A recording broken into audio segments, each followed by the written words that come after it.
What, Alex and Cletus? You guys are literally. I thought I was going to beat everybody. You guys are the winner chicken dinners. I was going to be ahead of everybody tonight so I could give everybody crap. That's late when they show up. So, anyways, guys, welcome to the stream. 5 people already in here, 2 in the chat.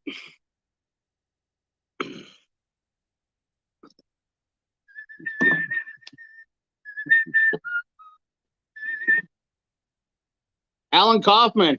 Good to see you, Alan. I've been thinking about you. I guess I might have missed you last week. Squirted oil on my spittoon. Red Line Gary, what's up, brother?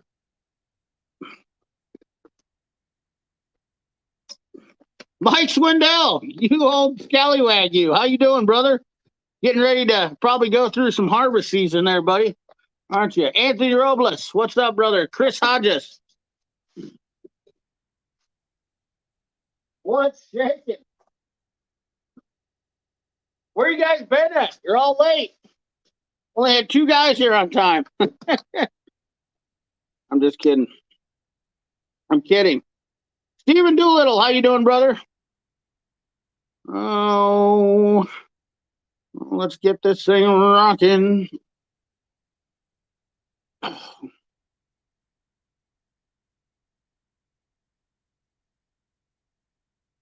Start it up. Start it up. What's up, Graham? God, you know what? I was thinking about coming to see you this week, and then everything fell apart. It always does with me, man. One of these days, I'm going to stop working until 10 o'clock at night. I swear. Today, it was actually a pretty good day. Hey, Murray, what's up, brother? It's dark out, man. It's getting disappointing for me. Right on, Fortec, the Nest video from JD Tico. That's a good product, man. I'll tell you what. I've used that on CV shafts. I borrowed the tool. I don't own one, but I borrowed the tool a couple years ago. Had a CV shaft that I was kind of screwed on. What's up, Blake's Restoration, brother? How you doing? It's it's one of those tools that's a lifesaver. Very good. Ag guys, and I'm sure a lot of ag guys know about it. They love it. It's an awesome tool. I do like that. What was his name? Blaine from JD Tico. The guy that was there, Blaine, or seemed like another great guy. A lot of good guys behind the scenes in the tool industry that people don't know about. I will tell you that. Just got done with the JD Tico Nest kits. Yep. Joe Griffin, how you doing, buddy? Nest stuff is awesome. It's one of those tools, though. It's rarely not needed. It's definitely a hard sell unless you're a guy that uses it a lot. I will say that, but it is one of those tools that it will completely save your bacon. What's up, Anthony Bressler? How you doing, brother? Good to see you, man. How you been doing?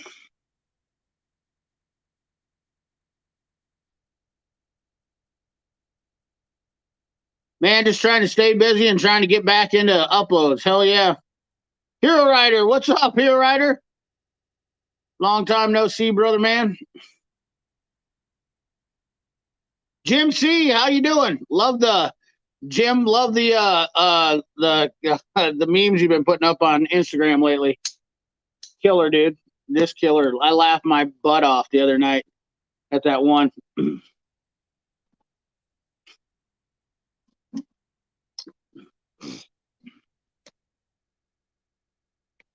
I need to spit the chew out because I'm just.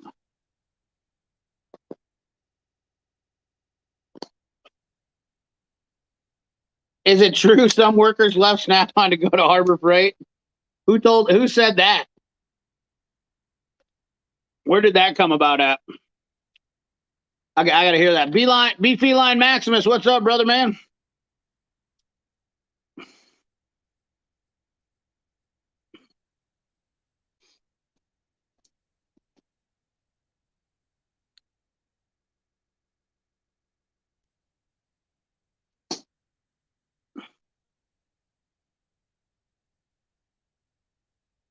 Heck yeah, Blake.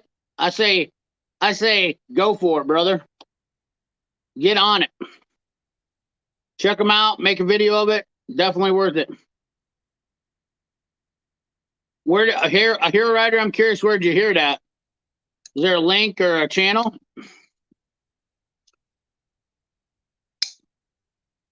Cummins Tech 2020. What's up, brother? How you doing, Leon or Leroy? Hope you've been doing good, brother. I'm sure you've been busy. No notification. I did it early. Cummins Tech. I actually you probably would have got the notification early because I've been doing. Maybe I shouldn't do that. Maybe I should just do the live notification towards 8. Maybe that's probably a better thing for me to do. That's why guys are missing out because I usually never did it. And then I started doing the early premiere or whatever deal. I don't like the premieres. Premieres are because the videos are never, when the videos pop, I never see the notification and I have to go back and look for them. Mike Jones in the house. What's up, Mike Jones? Oh, well, there you go. That's, Hero Rider, that's 100% false information then. That guy has no credibility. I will promise you that. I haven't watched anything of his for a while, but that guy's not. He doesn't have a clue. He's 100% clickbait. Guarantee you that. I promise you that. 100% clickbait only. I don't remember what that guy's name is, but he's junk, garbage. What's up, Larry Croft? You sexy mother trucker, you. How you doing? Just picked up both the stubby 1/2 inch and 3/8 Mac air impacts. Love them so much. The 3/8 I got from Proto though. Hell yeah. Save you a little bit of dough. Not much. Proto ones are pretty much the same as the Macs. The Snap-on tears tonight, boys. How do you guys feel about Snap-on tears? I love Snap-on tears. We're gonna get live in here. Hopefully we can get some people on. Maybe we can get Tarek on to. He likes to roust me a little bit. Maybe we'll get Tarek to come on. It's getting a little darker. Maybe he'll be off. Pick me up a couple of new items from the golden ones.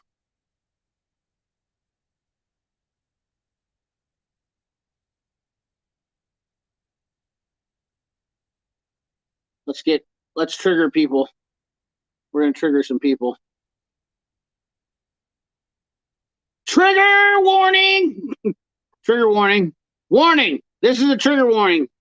If you can't handle that word, you're gonna be triggered. Is that Ric Flair? Woo! What's up, Big Mike NYC? Nope, it's CP the Tool Addict. Yeah, I'm not as good. I don't think I have the same kind of flares or the same kind of woo as Ric Flair.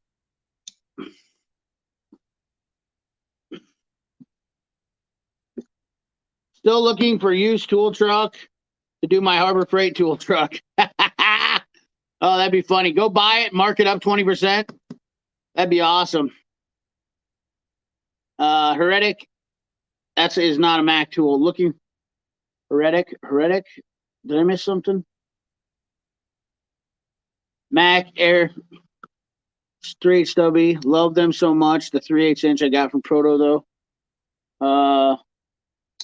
Heretic, that is not a Mac tool. I don't know what that means. Bo Freak, what's going on? Henry's in the house tonight, John. Yeah. I gotta get a new Matchbox for the feelings. The other got crushed.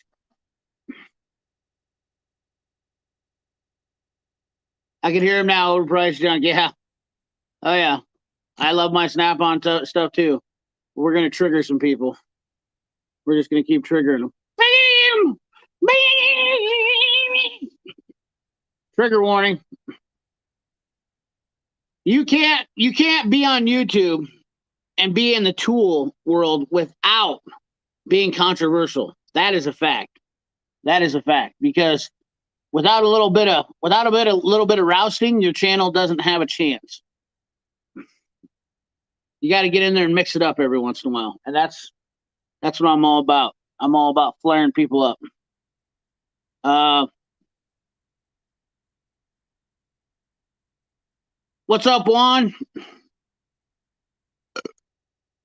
I just spent some money on Snap-on picks. I hope they're worth it. Snap-on picks, that could be a subjective one. I could see where a lot of people would be like, yeah, that's not worth the money. There's good ones out there. This one, I didn't care because this is a longer. So I have a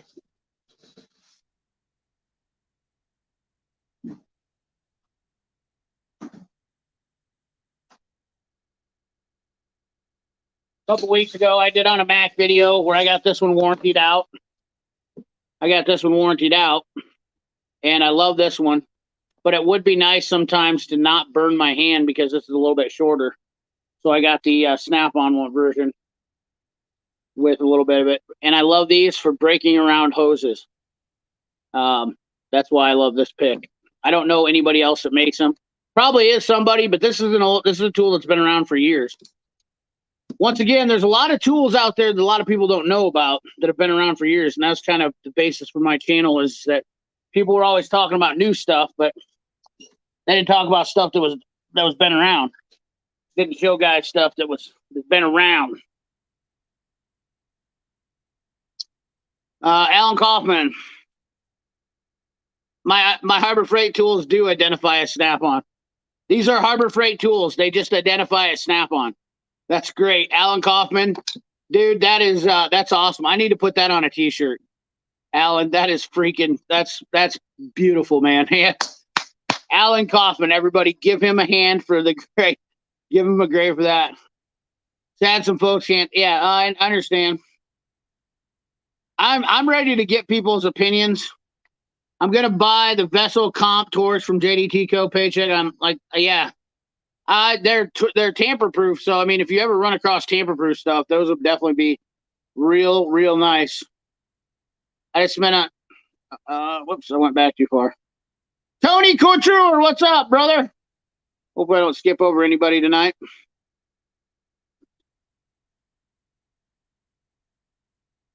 How do we enter the Instagram giveaway? You go to Instagram, Juan. Got my new phone, my membership to your channel canceled. Got to fix that. Oh, hey, that's all good, Blake, man.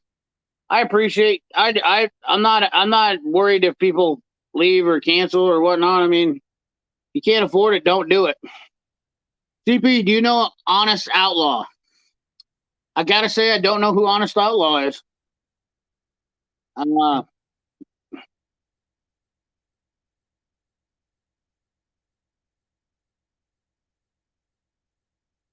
Check out Mayhew 13. Oh, perfect. Thank you, Leroy. Let's give it a shot. Mayhew 13-230. Probably found one. Probably already found the same thing. Mayhew 13-230.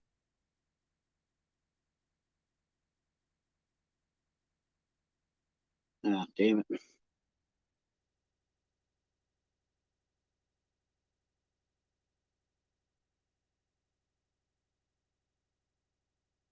Got to turn on my Bluetooth on my keyboard. I'll be dipped. Damn it, Cummins Tech.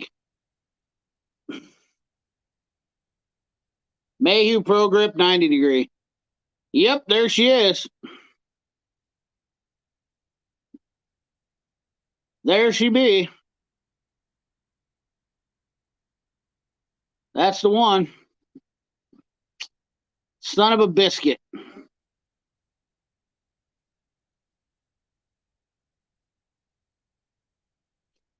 Yep. Well, the Snap-on guy. You got my money on that one. Good call, Cummins Tech. But it is American made. So both of them are. So I guess we didn't lose out either way, right? At the end of the day. What's up, CP? Went and got some goldenrod oilers today. Couple spring bottoms. Oh, buddy, man. The spring bottoms, buddy, with the flex sprouts. Hell yeah.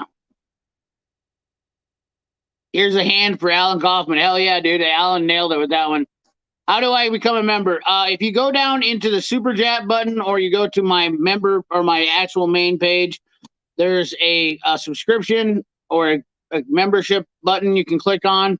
There's a little video, and you can join for $2.99 a month. It just helps out. It really is more that I'm trying to drop videos for subscribers who want to be more interactive, and I try to respond more. I try to give premium, or try to respond more to the guys that do it, that they're more serious about getting questions from me, and try to answer it, because I get a lot of people that keep asking me questions, and I just don't have as much time. It's just a way for me to try to really give out the people that want my help the most. And it's not like I'm trying to gain a bunch of money, because YouTube only gives me $1.50 a month on it. So they $2.99, they take 50% of it. That's a fact, unfortunately. So if I wanted to make money on it, I would be doing it like all the other big channels and charging you $25 for that stuff. But you get to look at my videos before I post them up. Usually a week before I post them up, I'll try to post up videos, unless I don't get a chance to make them and I've been too busy. Then unfortunately I miss out. But you will get behind the scenes videos. There's actually some videos that haven't even been posted up on there. So I canceled my card. That I can't. At least I can do is help out and support. Hey, dude, like I said, Blake, no big deal, brother. Go to where you click and subscribe. You can also go down to the super chat button in the chat here, and when you click on it, it'll actually give you a join membership, and it'll actually pop up in the chat right now when you do join. That's also a deal. So I just try to make it worth the money for you guys. I try to make it worth the money. So I'll take a second, hit that like button. Thank you, Stephen Doolittle. Appreciate it, brother. Hope you're doing well, by the way. Should be a tab you hit down to the subscribe button. Yep. Raging Cajun, what's up, brother? Rob2112, how you doing?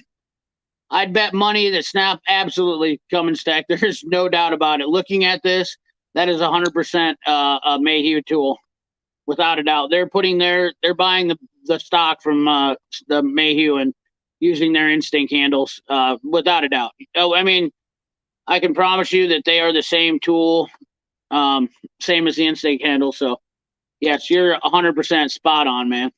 Absolutely. I didn't even realize that. Good one on you, dude. Definitely. It's that brings up a really, once again, an excellent point. It's all about doing your research and finding out for yourself and getting the best value. When you're going to spend your money and you want to make a purchase, I obviously didn't care. I'm not going to lie to you on this type of tool. In fact, let's look up the price of this one. So the Mayhew one was the Mayhew one lists anywhere from $15 to $27, depending on where you buy it. So let's call it $20 average. Let's look up the Snap-on one just to see. I don't even remember what I paid for it, because honestly, I don't ask a lot of times. But let's just look up SGA 177B 10-inch radiator hose remover pick. Linked. That's not the one. And then why did that come up on Amazon?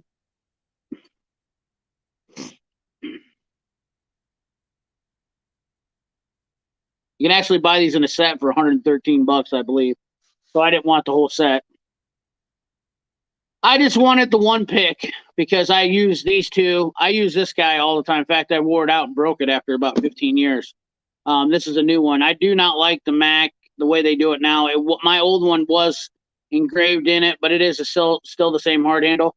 I will tell you, I do not like the instinct handle on this one versus this. I like this hard handle. Maybe it's because I use this pick a lot, but I do like the hard handle on the Mac one better than the instinct on this. And I am a fan of the instinct handles, but when it came to this pick, I like it because, I don't know, I just do. It just feels right to me, I guess. And the instinct handle, I'm not using it as a screwdriver, so it's a little bit bulky, in my opinion. Why is my computer not working? Come on, little feller.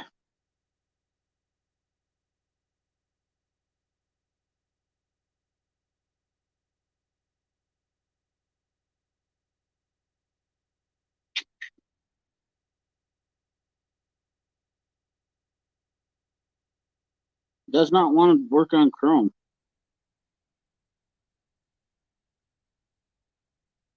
Maybe Snap-on, the Snap-on website is blocked out of mine.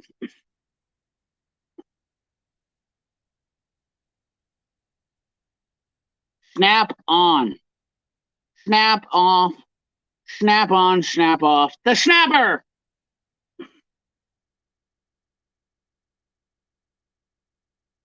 Come on. What's going on here?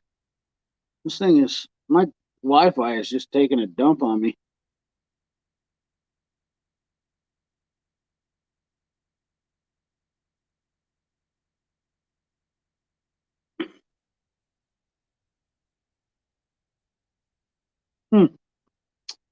Very interesting. So I'm having a hard time at getting my Snap-on does not want to pull up on my deal here. Is it my browser?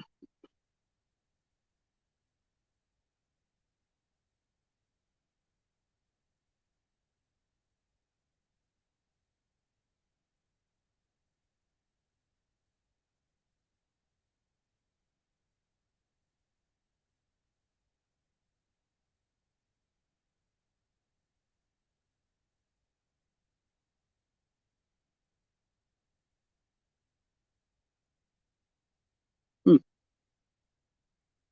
This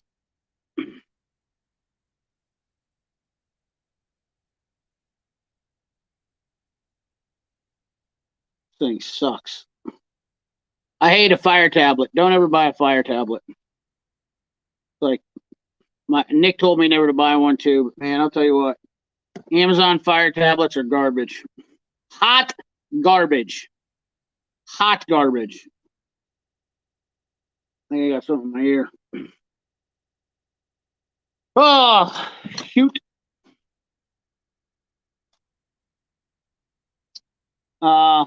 There we go. Hold on. Now we're getting here. Snap-on catalog. I don't know what was going on.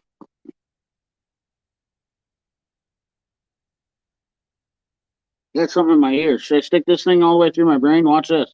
You guys see it out the other side?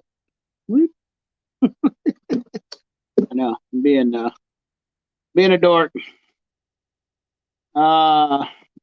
It's my website is just being, or my tablet is just being slow as all get out. And I got something in my ear. It's just buzzing in there. I think my brain's leaking out.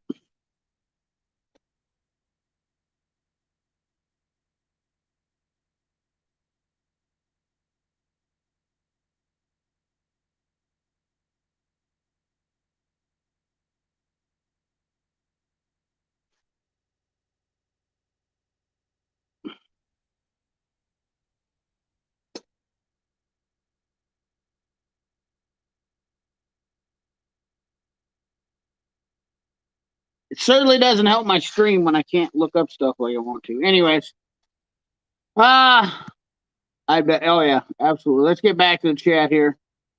Alex Neo, Mayhew makes my favorite picture. Yeah, absolutely, Mayhew. Do you use a swivel on your air impact? If so, what brand? I use Mac, Snap-on, SK, and Cornwell. That's 100% legit. Finally got the website pulled up for Snap-on. Let's look at the going back to the Snap-on pick versus Mayhew pick to see how much I got took. B. $36. So I got took for actually my dealer sold to me for $30. So I lost $10 on that. Not a big one. I'm not probably going to cry too much about that. Major weakness, what's up? 2112. Thank you, Blake Slaughter. Thank you, CP. You're welcome, man. Welcome, Joe Griffin.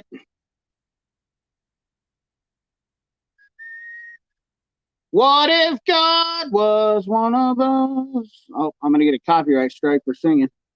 Scamazon says Mayhew 1320 is made in China. Mayhew says made in the USA. That's interesting, Jeremy. That is really interesting, actually. Totally worth the price. Hell yeah. $28.77. Pretty, that was on Amazon. Was the price for that, Jeremy, you got? looking on here, it's all over the board on shopping on Amazon or on Google. I'm seeing 26, 27 on Favo Tools. So yeah, kind of a mixed review on stuff there. Definitely a big fan of Mayhew Tools. You guys should know Mayhew is definitely one of the most outstanding companies in the USA that's been around for over 2 decades now. And they're definitely making headway as getting better, in my opinion. Let's play devil's advocate tonight. How many techs keep sheets of gasket material in their toolbox? Those situations when you can't get gasket needed to make one. Cummins Tech, that is a great. I got to tell you. So recently, and I will be honest, I have not kept gaskets, but I have. I've had. I guess I shouldn't say I keep gaskets, but I had a small piece in there for doing thermostat gaskets because I've ran into some old cars, and recently it is hard to get gaskets, and I'm not going to lie to you. This is something that's becoming increasingly hoarding parts and tools and stuff like that is starting to become a thing because it's so hard to get stuff. And I will say it's hard to get more stuff from China than it is stuff that's American made, which I think is funny because people complain about American made shit and then they're buying China stuff and complaining about not getting it, which I think is pretty funny.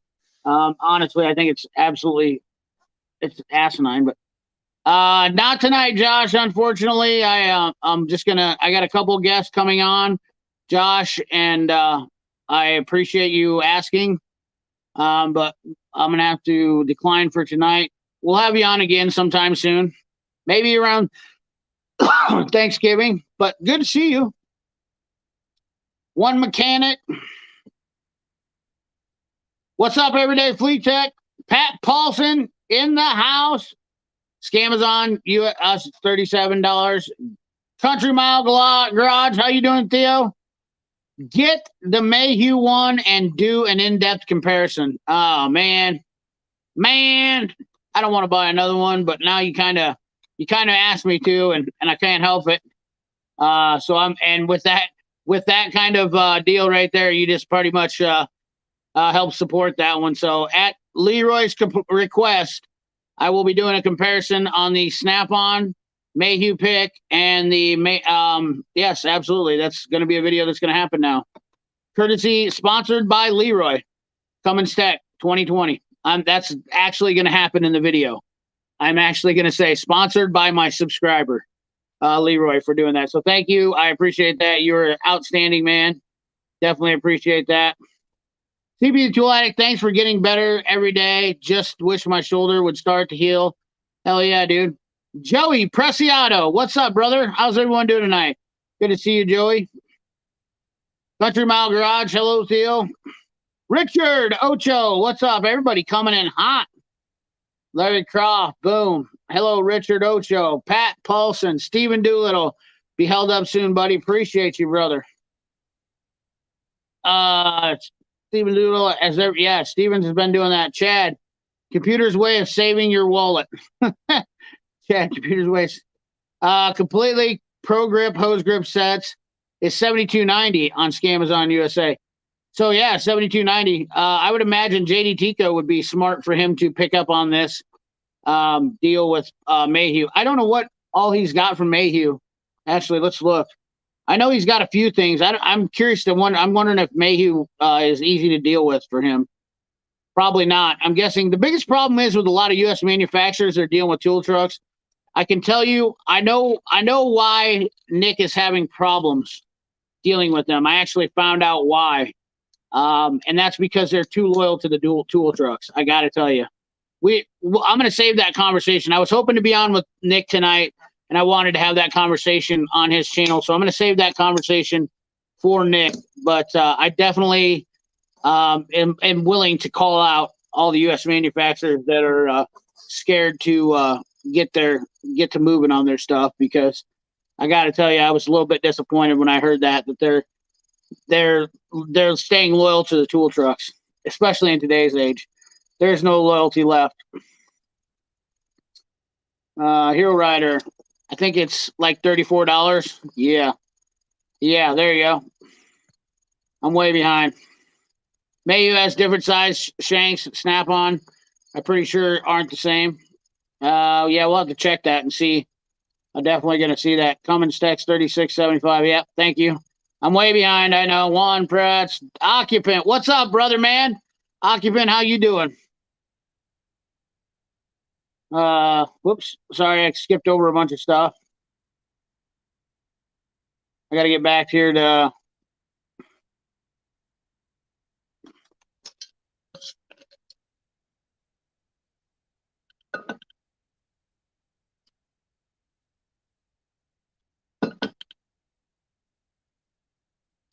What brand of pry bars do you use? I always use Mayhew. Actually, I'll be honest with you. That's, you know what? Since we're talking about Mayhew and whatnot.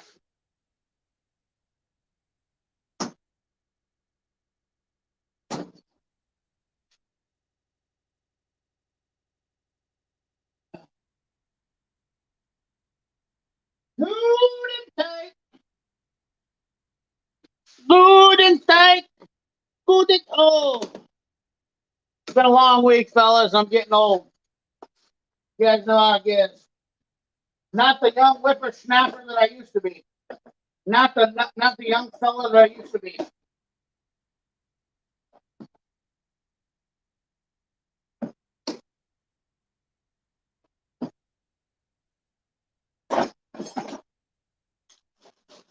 Oh, daddy. Oh, daddy. Oh, dada. Oh, dada. Oh, little fella. I mean, when things get serious, when things get real serious, we always go for the big dog. That's the 58-inch Mayhew Dominator. This thing is what I like to call the deal breaker. This is what I like to call the deal breaker. 100% made in the USA.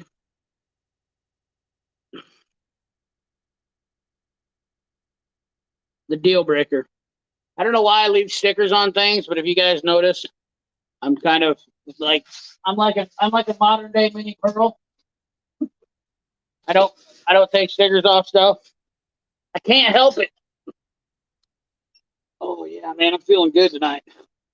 Feeling good. Feeling real good. Got a couple of new tools. We'll save those for a tool haul. Got my $100 hose. I got $100 worth of hose on my for my Snap-on. Not for my Snap-on. Yeah, that was my Snap-on. So when it comes to pry bars, I recently bought a couple of these, and I think these are probably the best pry bars now, adjustable ones. But I bought a Snap-on pry bar a long time ago off the tool truck, and this was a repo one. But this thing is probably one of my favorite pry bars, and this thing's been around a couple days. I had to clean it up a little bit because it's been dirty, and I didn't want to handle it because my hands aren't really greasy right now because I washed them. Because a lot of times when I'm doing videos or when I start making videos, I had to wash some of the grease off of it. But this is pretty much one of my main units. This is a Snap-on. This Snap-on. What in the hell is this one? Help me understand where the part number is on this. Don't have a part number on it? You dirty suckers, you. So anyways, it's got this push button on the head here. And it's adjusting. And this is 30 inches long, I believe. Love this pry bar. Why is it one of my favorites? Well, it's got a good bar stock length. So the actual bar itself from the knuckle, not the tip of the foot, but the actual bar stock itself is 32 inches long. And then the foot itself is about 5 inches. So what's that make it? Let's stretch her out. It's almost a 40-inch pry bar. Give her the right angle for the dangle. I don't know why I'm talking about pry bars tonight, but hell, we do whatever. 36 inches. That's how tall I was when I was 4 years old. 36-inch snap on, no part number pry bar. Oh, there it is. Oh my God, it's a PBM P36A. So they call it a 36-inch. They legitimately call it a 36-inch. Love this thing. And these pry bars are probably what I would suggest. It's nice to have these style, and these are Max, and these are old school Max. And I've had these for a long time. They've been my go-to. Love these pry bars. They are rebranded from Mayhew. But I am recently, I got some of these SKs, and I like these a lot more. I got to be honest with you. Because the thing about it is one pry bar will handle up to several different jobs because you can adjust the foot on them. And they seem to be pretty rugged and durable. I know this thing right here, I have beat the bejesus out of this thing, and it is amazing. It is absolutely amazing as far as how it holds up. These by far would be the pry bars that I would suggest for a new technician to get. Gear Inch probably has some. There's several of them out there. Because of the fact is it's multifaceted for your needs. This is a pry bar that's going to save you money. Is it? You could get away with doing about everything you can with one of these, and they're definitely handier. When you get into a spot where you need to maybe do like that, or you got an angle you need to get into, or for putting on tires, guys. A lot of guys overlook these, but these work really great. If you got a heavy tire, to save your back, you simply set it under the edge of the tire and rock it back to help set it up on there. Definitely something I wish I would have done when I was younger, because my back is pretty much garbage now. But pry bars are definitely something that are underutilized in some cases. So hope you guys enjoyed my pry bar spiel. Maybe we'll go on a rant later tonight. We get Tarek on. I think I prefer the 2-piece Lang hose spoon set because it doesn't cut into the hoses. So I tried those things, and that's the opposite. That's the opposite reaction I had out of mine. I actually had one that cut right into it, but I've never cut into any hoses with these. So the tip is actually, you see the point on this, Alex? It doesn't. Once you go into the edge of the hose, it's not like the point. As long as you keep the point away, know what you're doing. I've never had a problem with these, but when it comes to hose picks, spoon type.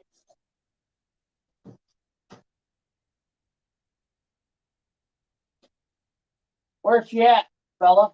Right there.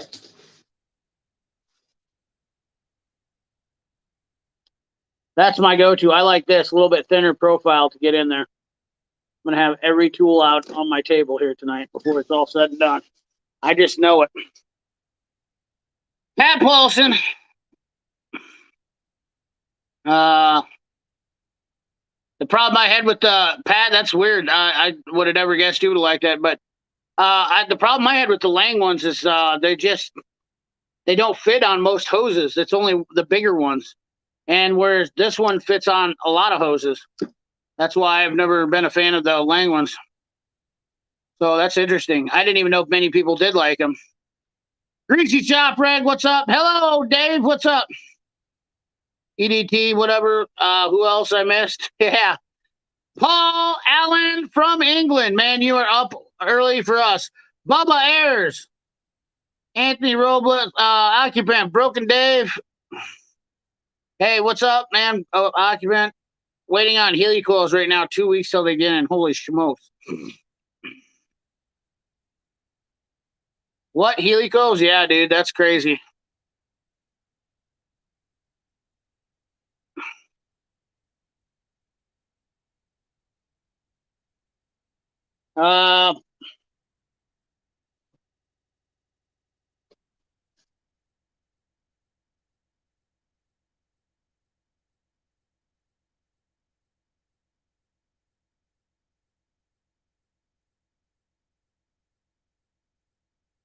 Whoops, sorry, guys.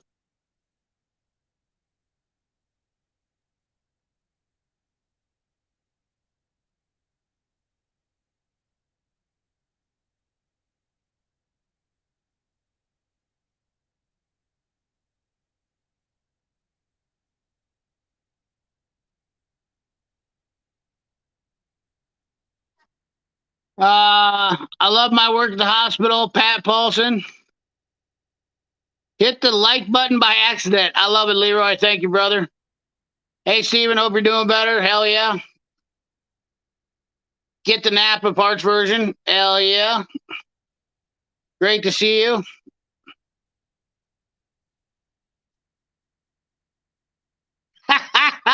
Can't find anybody that takes ratcheting wrenches.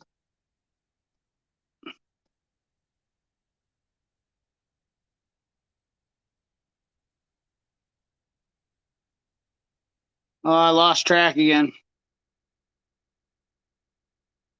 Lost track again, dang it.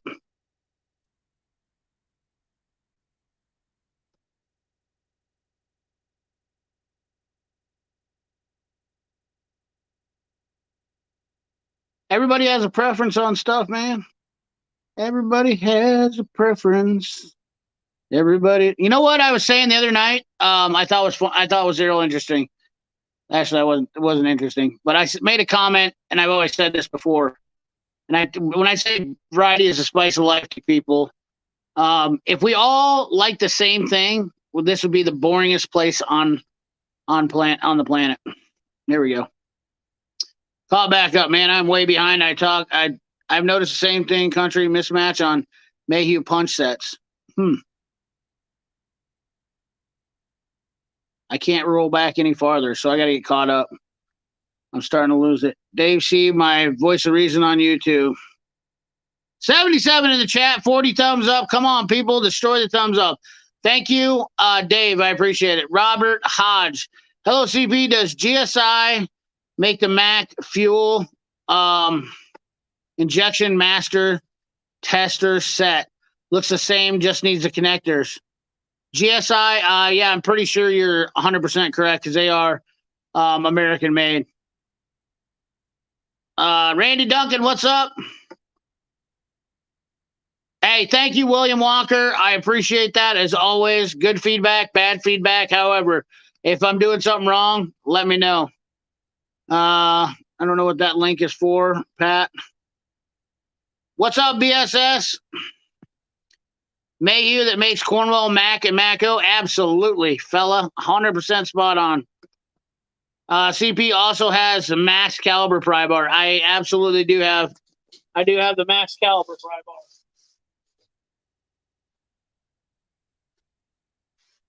Let's break out old Big Bertha. Not many companies. I don't.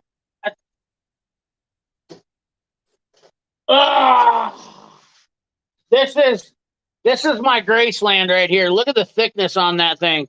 She's not as long, fellas. She's not as long, but sometimes you don't want the length. Sometimes you just want the girth. And this thing will literally not bend. This pry bar, it takes more of a man than myself to put a bend on this thing. The shank on it, in fact, let me just show you. I talk about this all the time. And I found out, I think I kind of talked to somebody about the reason why they don't have these. This is a 3/4 shank. I'm going to mess this up.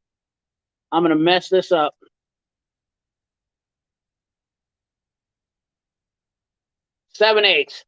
Yes, so this is a 7/8 shank, and this is a 3/4 shank. This one's a 7/8.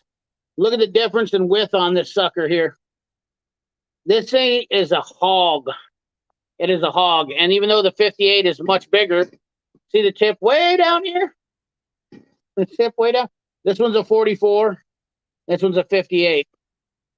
I have not used this one. I'm not going to lie to you. This one has not been used because I bought it and I really just bought it because I wanted the big pry bar. I'm not gonna sit here and BS anybody. I used it one time maybe, I think, but it is basically done nothing. This one I busted some shit with already. I have definitely beat up some stuff with this one already. This one's had a couple rounds. In fact, I embedded a. Did it come out? No, I embedded a piece of steel in here one day because I was brisk. I haven't picked it out yet. Let's see if we can pick it out. I've never got it out. Every time I try to get it out, I can't. I embedded a piece of steel under the handle on this thing. Or concrete, sorry. Dummy. It's got a piece of concrete embedded under the handle. Yep, there she is. Because I slammed it down so hard.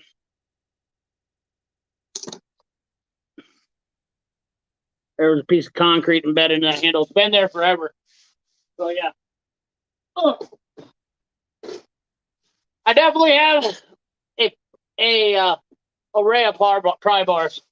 Because sometimes you never know. And when in the ag and being here in the ag community, that's why I have them, because we use the hell out of pry bars. But I can take one and be done. Go usually the one I grab for. If I'm going somewhere, it's definitely the Snap-on 36-inch. This is a pretty good length and a pretty good use pry bar that would get away with a lot of stuff. Out of curiosity, I'm curious how much this one is. I don't know. I don't know that they make this one. I will not lie. PBM, P 36. A. PBM 36A. Oh, well, that's not the right part number, CP. You got to punch it in the right way, fat finger. PBMP. PBMP.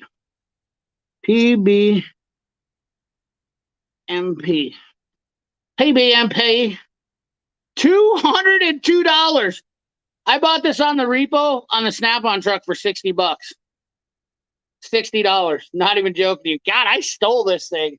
I'm so tickled. Wow. And it's back ordered right now. That's amazing. I can't believe that thing's $200. Dude, I literally got that for $60 on the Snap-on truck use. Just like I picked up a Cornwell Ratchet for $20 the other day.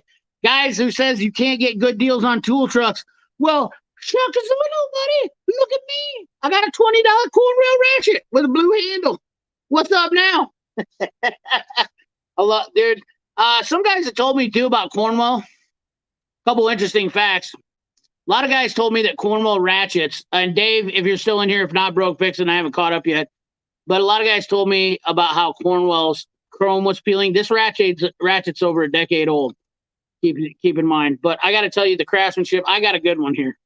Folks, I got a good ratchet. It is a 36 tooth. I don't care. It does have a little bit of a different back drag on it. It's nice.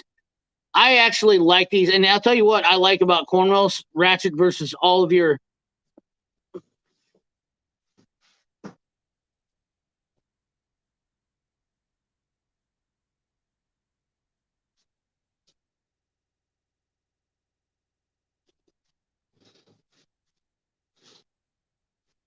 Cornwell versus this stupid snap ring.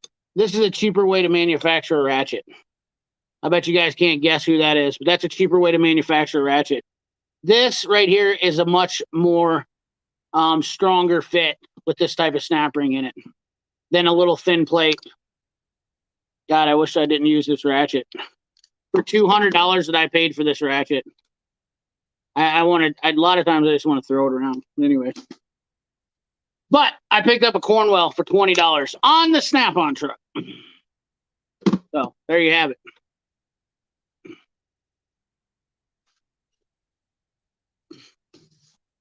But does Mayhew make after?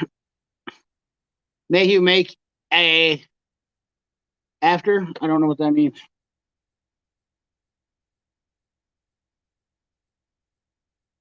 Yeah, supposedly Cornwell makes their own. They were always making their own bar stocks. I do have a Cornwell.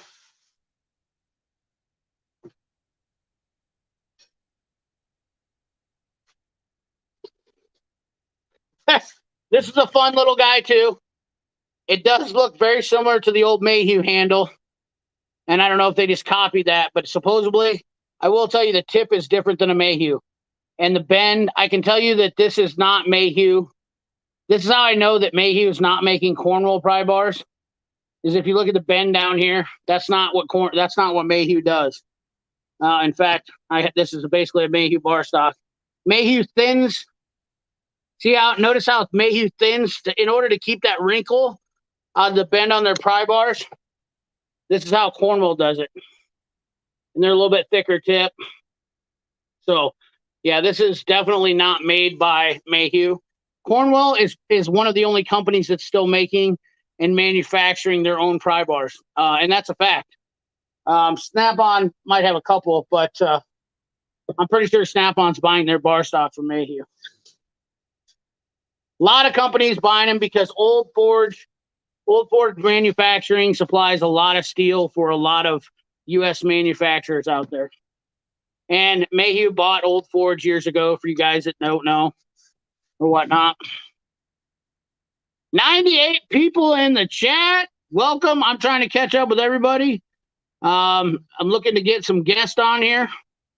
I've sent out a couple of links. A couple of you other tool guys want to jump on. Shoot me a message on my Instagram if you got it. 102. Holy shoot. Holy shiitake mushroom. 102 people in the chat. Deal breaker or crowd pleaser? You guys are firing me up tonight. I like the stickers. Let the stickers come off there. Own CP. Absolutely. Just like tires. When you buy new tires, I love to burn those bad boys off. I can't wait to build a ride, man. I got to tell you, that's my next venture is I'm going to build a nice little street car. Nice little 400 horsepower street car. That's what I want. Something that really gets. I have an older set of Cornwell without the Strager cap. Works great. Oh, yeah, dude. I've been on the fence about getting those hose nozzles. I'd like to figure out who's making them. Pat, I think I know who makes them. I know. You send me messages, and I have a hard time. I've been busy all week. I'll try to look that up this weekend and get it done before I get back to work. Oh, hell yeah, dude. Cummins Tech? Absolutely, Leroy. Let's get you on, brother man. Hold on here 1 second. Give me 1 second here.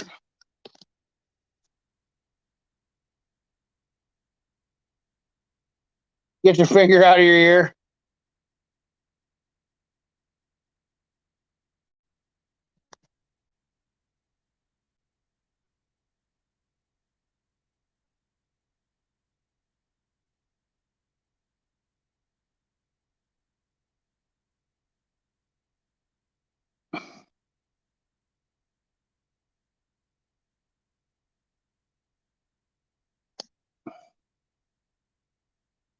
All right, sorry about that. Little delay. 105 people in the chat tonight. Boy, it's a big one tonight, fellas. Big one tonight. You guys are squeezing it out tonight.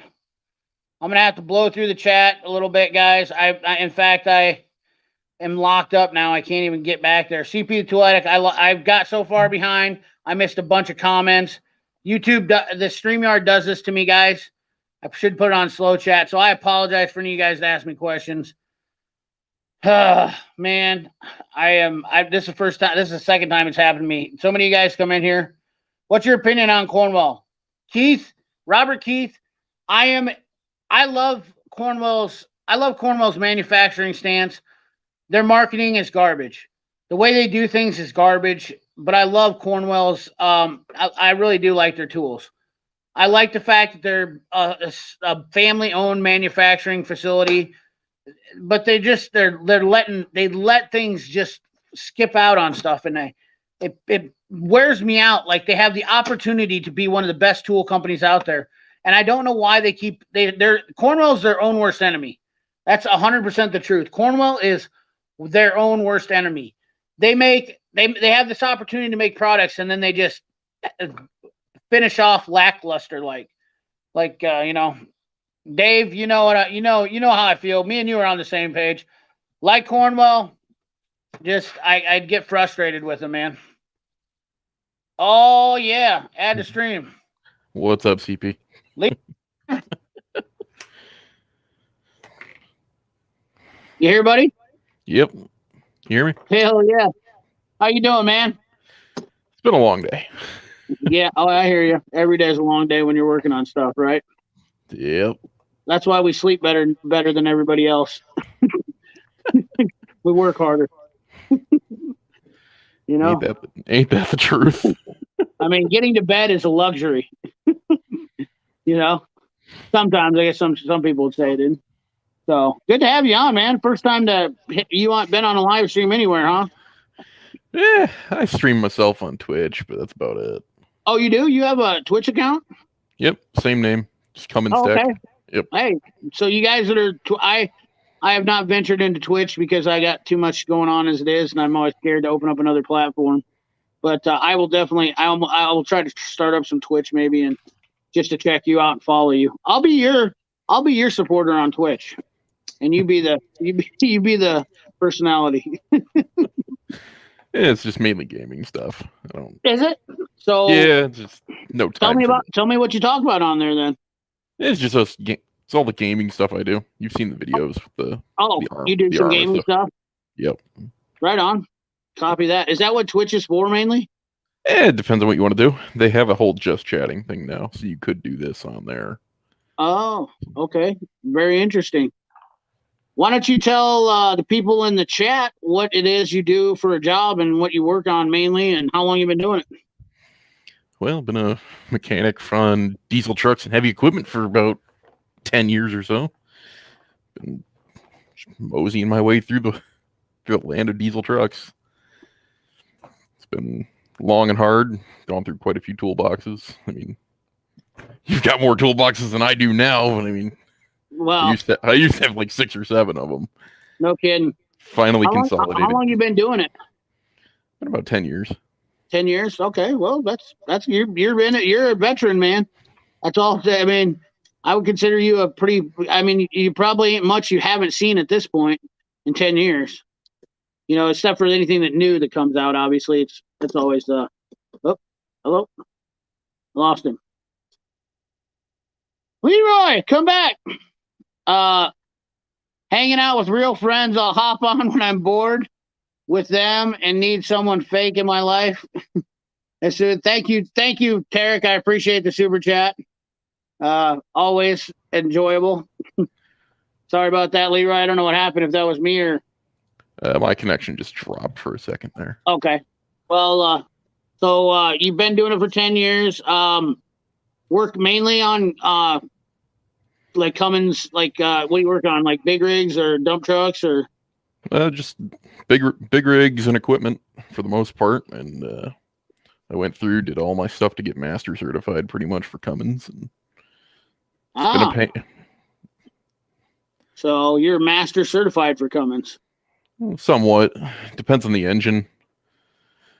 Gotcha. The main on the road stuff and some of the off road stuff I went through and got all my certifications for it and can do full warranty work on. Working independent now, being one other guy. Oh, you're working independent? Oh yeah. Own shop? Just went into independent with my buddy. And he's killing it. Awesome. Yeah. So you guys are how big's your shop then? It's 2 bays, but we got like 40. We're backlogged right now, 50 trucks right now. It's crazy. Dude, I gotta say, man, first of all, just for being brave enough to go out on your own, congratulations. That is one of the most fantastic things in the world to hear somebody say that they have they're done working for somebody else. I mean, you put 10 years into the business, and I will say it's also one of owners' biggest nightmares. But honestly, at the end of the day, you cannot blame somebody for bettering themselves. And I would never do that. If I had a guy that wanted to do that, it would, that's part of the game. You're not, in this game. I think it happens more not than often, but good on you for taking that opportunity and seeing the light and going to do it. I'm sure you were scared as hell and probably sick to your stomach when you started. Well, I mean, it was a turn of events that I don't think I've discussed much with a lot of people. I was working for the trash company. Some stuff ended up happening. They let me go. And I said, you know what?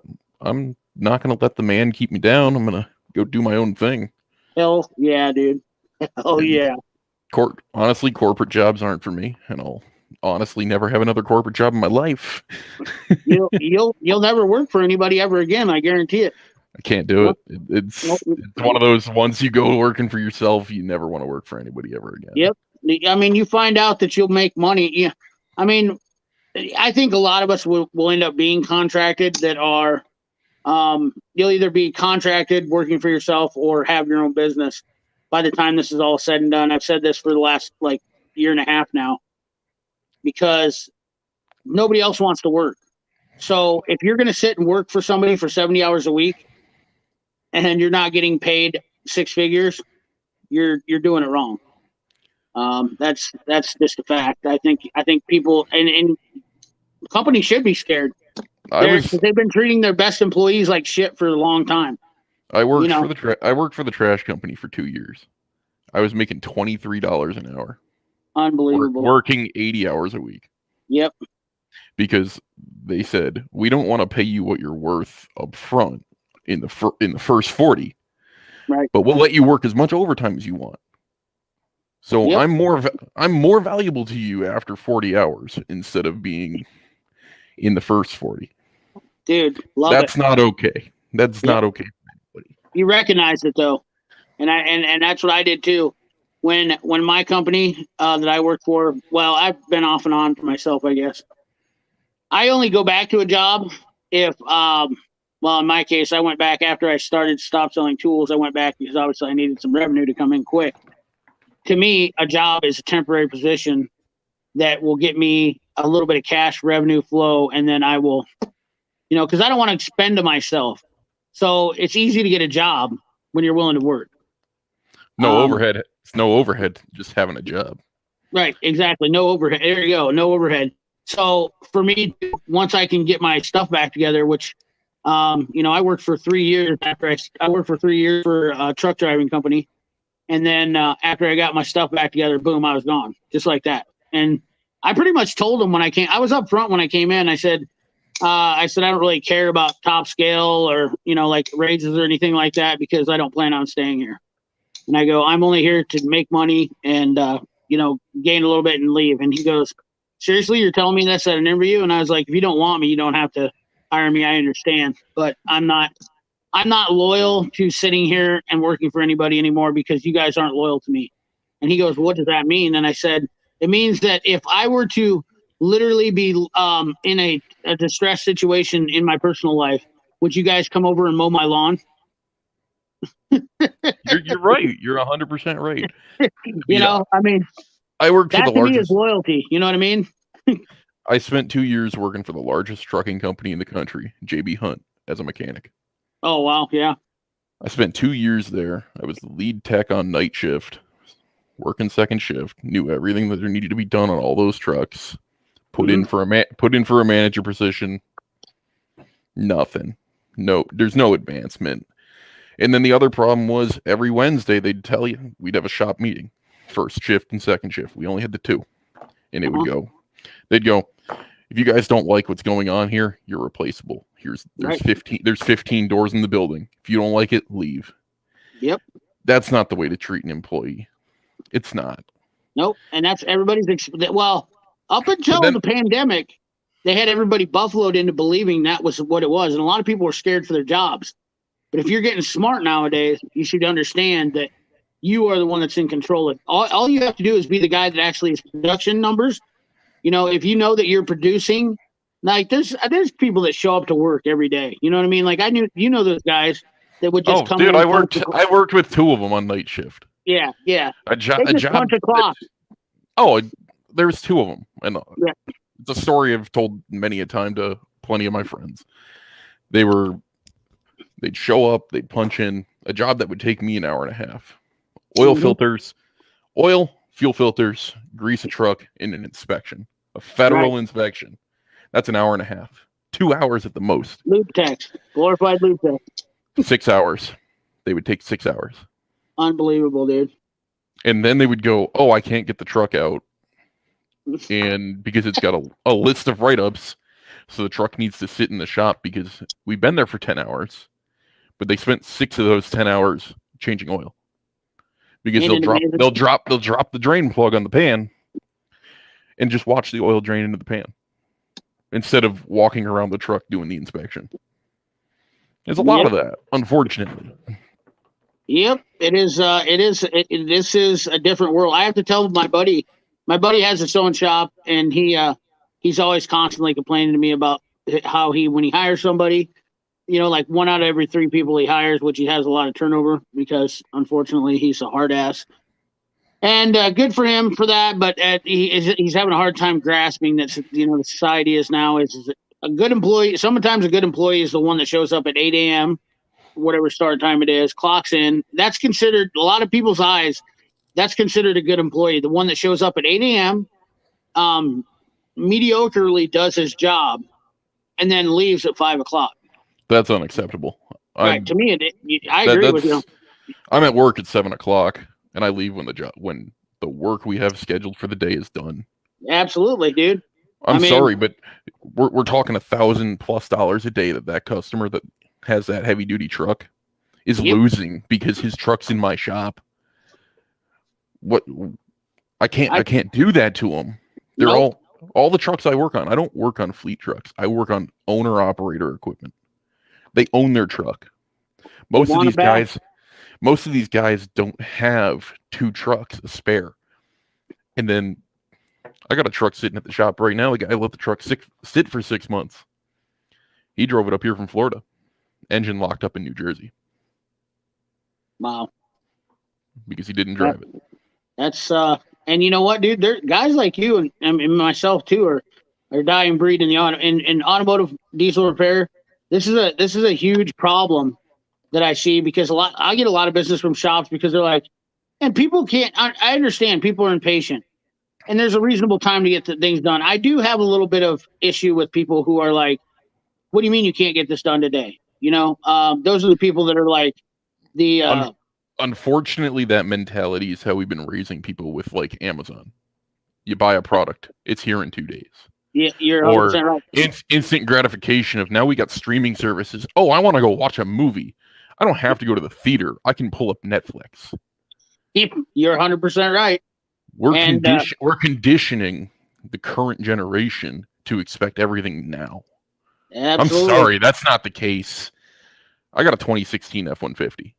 The rear glass defroster on my truck does not work. It's under warranty. Dealer ordered the glass. It's been 3 weeks. Right. I'm not worried about it because I understand the industry. Right. You give that to a regular customer who doesn't know anything. Where's my glass? Why is my truck not fixed? Where's my parts? Dude, it's a specialty part. It's like telling a Harbor Freight loader that Snap-on's better. They lose their mind. They're hands down. Let's not even get into that because the Snap-on stuff is better. Well, you know me. That's how I am. But I mean, Harbor Freight has their stuff. They do. They have some stuff that's good. And you know what? If it's a tool you're buying for one maybe 2 uses, get it at Harbor Freight. Right. The problem is there was a video that came out on YouTube just recently of, I don't know if you've noticed it. I have. The prices at Harbor Freight are going up, but the quality is not. The quality is not following the price increase. Well, you know what's going on with that, don't you? Is that Harbor Freight's little their competition's gone. Yes, exactly. And well, that's part of it, but they're also the only product they're available to get is the same as what 9 other companies that are selling on Amazon are selling. And if you look at Amazon, have you noticed on Amazon how everything that's on Amazon now is complete Chinese knockoff garbage? Oh yeah, all of it. Yeah, Let's say you need a decent ball joint press. Oh God. God. If you're not buying it off the tool truck, it's worthless. Or if you buy an OTC off Amazon. Or the Astro one's not bad. Torque Test channel. I couldn't. They blew me out of the water when did you see the video they did on the ball joint press? Yeah, that was pretty amazing in how they flex. I mean, I love my Snap-on ball joint press before I sold it. Yeah. I don't do enough ball joints in anything I do to warrant owning one. I had the Snap-on one. That thing's a monster. But I've seen the new Matco one. That Matco one looks awesome. The one with the compound leverage. It is. So here's the thing. I've used it once already. And I got to tell you, my biggest downfall is, and somebody, I can't remember, I apologize, whoever said it on my channel, but somebody made a comment on my channel, or it was maybe, oh no, it was this guy on Instagram, JT Tool Talk. Pretty nice guy. He's got I think he works over in the East Coast somewhere. I always post up some stuff, and he posted up, and I'm getting the Snap-on ball joint press too. I've got an old Astro one, and it's okay for doing shit, but I want to get the Snap-on one for quick, small car ball joints. The Snap-on one is nice because it's just not as heavy. This thing weighs 27 pounds for the Snap-on one, but you have to have it for those Dodge ball joints, dude. You can't get a Snap-on one. No, the Snap-on one fits the Dodges. It fits the Dodges, but getting it off, dude, is almost. Ooh, it's sketchy. Like it doesn't, like this one pops them off with so much ease. When that thing's coming off with the Snap-on one, it's a little dicey. I mean, they're a bear to get them off there. I don't know if you, I don't know, maybe I don't work on light duty stuff, so yeah, it's just they're such a pain in the ass to get out. They get, and here in the Rust Belt area, they're nasty, but that Macca one it's a breeze. Like, you know, I could literally use my 3/8 DeWalt to use on that. I mean, because it's the leverage, and Sheely products. So Sheely makes a lot of Snap-on stuff anyways. If you know, like pretty much all their stuff, it's either Tiger Tool or Sheely products is making a lot of Snap-on specialty suspension stuff or removal. If you see anything with gold pivot points on the Snap-on truck, it's all Sheely products. Pretty much all that stuff. And then Tiger Tool is making some of it. The Snap-on obviously makes their own ball joint press, don't get me wrong, but they just don't make everything that they sell. I mean, those specialty suspension parts are not high volume items, you know. Yeah, 100%. I mean, what a lot of people don't understand is just because it says Snap-on doesn't mean it's made by Snap-on. Good examples that pick. Yeah. We can harken back to that all day. Yeah, I'm going to be interested though. Somebody said, I don't remember who it was. Somebody said in the chat that the sock wasn't the same size on this. So I don't know where they're getting their information from, because the Snap-on website and Mayhew's website don't give you a stock size. They tell you what the length of the pick is to the handle, and they're both 5-inch. Well, sponsored by Cummins Tech. We're gonna find out. I already ordered it. I already put it on Amazon, and it's coming in. So we're gonna compare it, and we're gonna find out is a Snap-on in fact using Mayhew's bar stock. I would imagine it really wouldn't surprise me. Yeah, the only thing I would imagine that could be different. What do I have that's Mayhew pick wise? I mean, all of Snap-on's picks are made by Mayhew. Yeah, all the chrome ones. The chrome ones, they re-chrome. Yeah, so, they take the black oxide finish off the Mayhew and they re-chrome them with Snap-on chrome. So I know this is the Mac pick, and this isn't obviously the same size. But if you look at the tips, I don't know if I can get that in there. The tips are definitely the exact same as the Snap-on, and that's pretty much a dead giveaway that the machining that they're using. Let me see what's in there. That to me tells me it's a dead giveaway, saying that it is a Mayhew. In fact, because they got that speared tip on them. Normally, you're going to see some kind of differences in manufacturing. You know what I mean? Yeah, Snap-on just re-chromes the Mayhew stuff, except for in this case. But this case, I think they put this shiny finish over it. Well, that's their black oxide black chrome finish that they have. They just chromed over their black oxide finish. Yeah, because this is a Mayhew pick. I had one right here like a dummy. My Mac one. This is I guarantee you this 90 degree came from Mayhew. It's got a 1R stamping on it, but once again, you can see the tip on it is the exact same as the Snap-on. So I almost bought that off my Mac guy yesterday. I love this one. I've never needed it. I have the flat picks from Snap-on, the radiator hose picks, the ones you were showing earlier. I have those. I love those. I do too. I tried the Lang spoon ones, and that's why I don't like those. I like the Snap-on ones better. Yeah, because the Lang spoon ones only get the bigger hoses. Well, what got me really good was I bought the Snap-ons at full retail when they came out. I got the green handled ones, Oh, And then really? not even 2 weeks later, Cornwell came out with them for $30. Oh, yeah, that's right. And now got the long ones too. Yep. I don't have the long ones, but I'm going to get. I would imagine the long ones are really handy for you guys. Oh, I love that small one. That the one you got in your hand. I got the long ones too. I got both. I bought both sets. But So that do you? short one's that's my go-to. Yeah. I use that for not even like pulling hoses. I use it for yeah. other. I use it as a pry bar. Yeah. Oh yeah, dude. Getting clips off, electrical clips. It's actually. Oh no, I really use awesome. it like to pry metal parts apart and stuff. Like Oh yeah. because You got one of these? everything's a pry bar, but a pry bar. Yeah. Oh dude, I mean we're mechanics. We don't. We're mechanics. We don't care when the tool is closest to us. You're not going to run back to your toolbox. This little guy right here. Do you have one of these? Yes, I do. I don't have the blue. I don't got the Blue Point one. I got the one from Cornwell has one, and it's wrapped in a textured like a tool grip handle. Really? Yeah, it's really cool. And it comes in a kit. It's awesome. I'll get you the part. I'll get you the link to it. It's awesome. I love that thing. Huh. I'm going to definitely check that one out. When I talk to yeah, it's chrome. They're all chrome, and it's a 4-piece set that comes in it, and they're awesome. Yeah, I don't see my Cornwell guy very much anymore, but is he not? He's not on your route since you're not at your other place. Yeah, he's not on my route anymore. I kind of had a falling out with him because when I was unemployed in the meantime, I couldn't. That's understandable. You got no money coming in, and then I'm like, dude, I'm waiting for unemployment because they wanted to fight me on unemployment. You know, I worked with guys when I was a Mac dealer. That's a pretty good, interesting thing to bring up because I went through that with several guys, and I got to tell you that I always believed in, you know, a good customer is always going to remain a good customer. If he goes through hard times, he's still going to be a good customer. I would just contact a guy every once in a while. Hey, man, you still doing okay? How's everything going?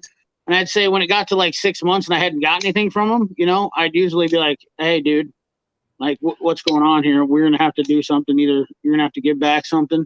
And normally they would, you know, they would voluntarily say, hey, let's make it right. Yeah, no, I always made right by it. Oh, it's made by Vim. The tool set's made by Vim that I'm talking about. Oh, okay. I got the Amazon link for you here. Right on. But as a good tool guy, you would be willing to do that and not be. Well, let's play devil's advocate. When he first started, I was his first customer he ever had.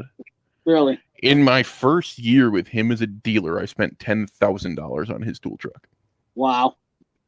I'm unemployed for 6 months, wait until I got to where I'm at now doing what I'm doing, and waiting for my unemployment, which I had to wait for like almost 4 or 5 months for. So, and he's contacting me every day, like, you gonna pay me? You gonna pay me? Dude, I've paid you 10 grand in the first year I knew you. You've been in business for 4 years. Let's have some respect. I've never wronged you. I've never not paid you. That's exactly what I mean by a good tool guy. Like, everybody goes through something. Even when I was a tool guy, I went through a period, my first 6 months, where I had a lot of tools I had to order. Okay. And a lot of guys wanted them. You're in a tough spot. You first started, and I owed money to Mac, and I was a little bit short, and Mac cut you off. And I'm like, damn it. So obviously I had to figure out a way to come up with the money to make sure my bill was paid right, you know? And so I got I opened a credit card right away. And that's how I learned that I could use a credit card to pay. And I'm not a big credit card guy, but you had to have it when you're running a business. You have to have a credit card. I don't do anything with a credit card. Oh, really? At all? No. Now with debit cards, we don't even do that. We've got line of credit with every single part supplier and whatnot for us, and whenever it's a 30-day turn or a 60-day turn, when our customers pay us, they can take it right out of the bank account. They get their. Oh, okay. Well, you got it up on EFT payment then. Yep. That's so much simpler that way. Well, back when I was a tool truck guy, you didn't have all that stuff, so it was a little bit more. It was a little bit more dicey on stuff. We didn't have we couldn't do. We had to do Western Union sometimes or whatnot, but I had to have a credit card to pay bills, and not only that, it was just when in 6 months. I tried doing it on my cash flow when I first started, and it was just too much. Let's just put it to you that way. But nonetheless, I was like, man, they're not lenient to me. I've been doing it for 6 months, but then I was like, I would never do that to my customers. And I've heard the same thing out of my old Mac dealer before he retired. well, they do it to everybody. Matco, you put it on. It's what's called credit hold. They put you on credit hold. So, and that was the only time I ever had it happen to me. I got close one time. I had a $39,000 bill, and I was like, holy crap. Yeah. Well, we had these tool shows, local tool shows, where we invited all of our customers to come. Much like tomorrow, I got a Snap-on deal for our customer appreciation, and they come in and guys ordered toolboxes because I gave them huge discounts. Mac offered it to us, but the problem is you have to buy all that stuff at one time. So when you got your normal route, and let's say I ordered $20,000 or let's say $15,000 worth of tools a week, and I had that tool show, and dude, they bombed me. My customers bombed me. Guys came in that were planning on buying a toolbox for 2 years and haggled me down and got good deals on toolboxes with trade-ins and stuff like that. And I sold 13 toolboxes.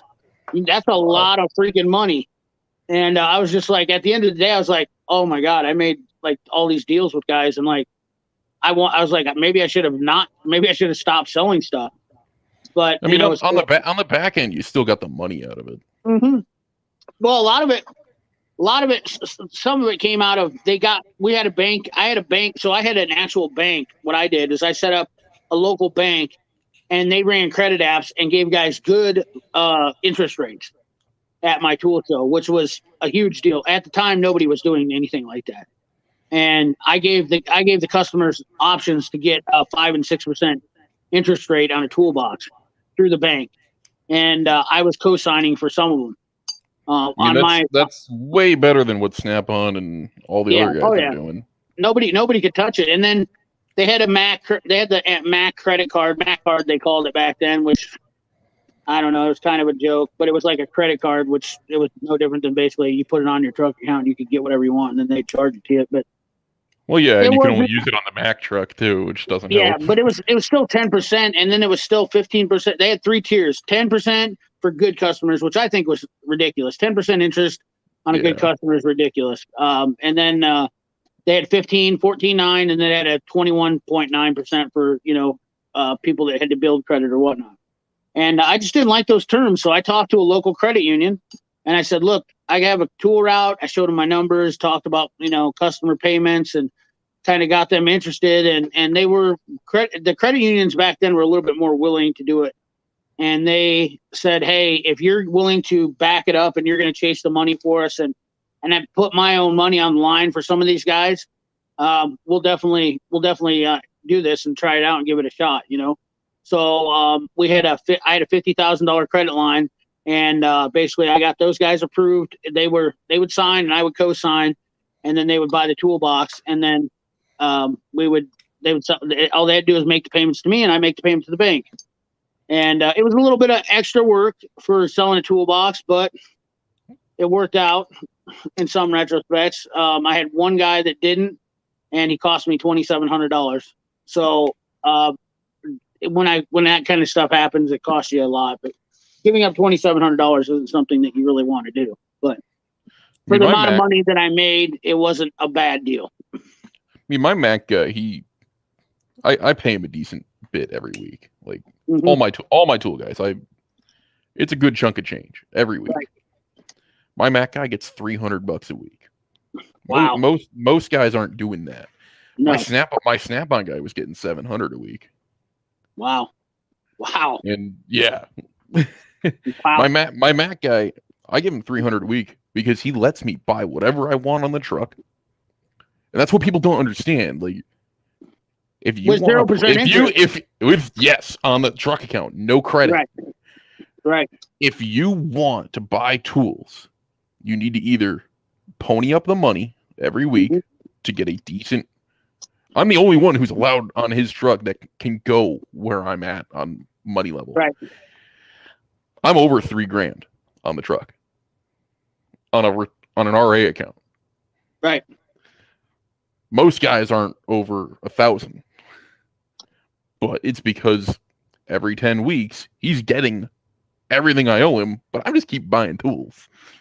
Right. Well, and that's what they want too. They want that turn.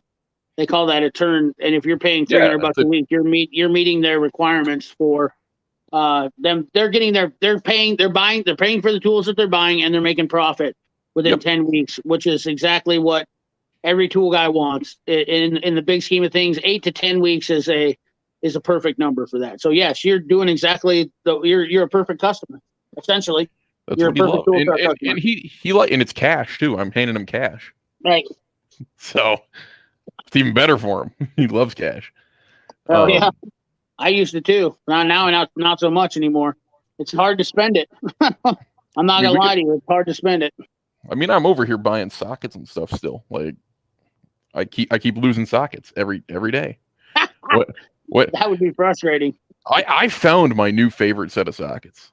Okay. Honestly, it's the Mac Expert Master Sets.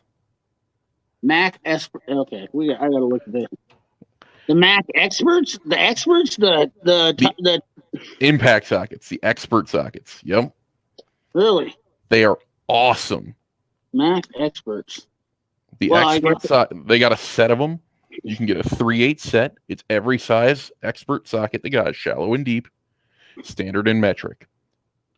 It comes with a swivel and an extension.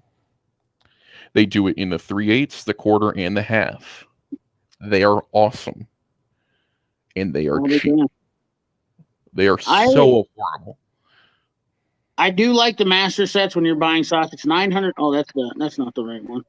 That's a Mac 122 piece Expert Master, but the impact. So I know which ones you're talking about. They probably come on the blue aluminum rails. Yep. They're awesome.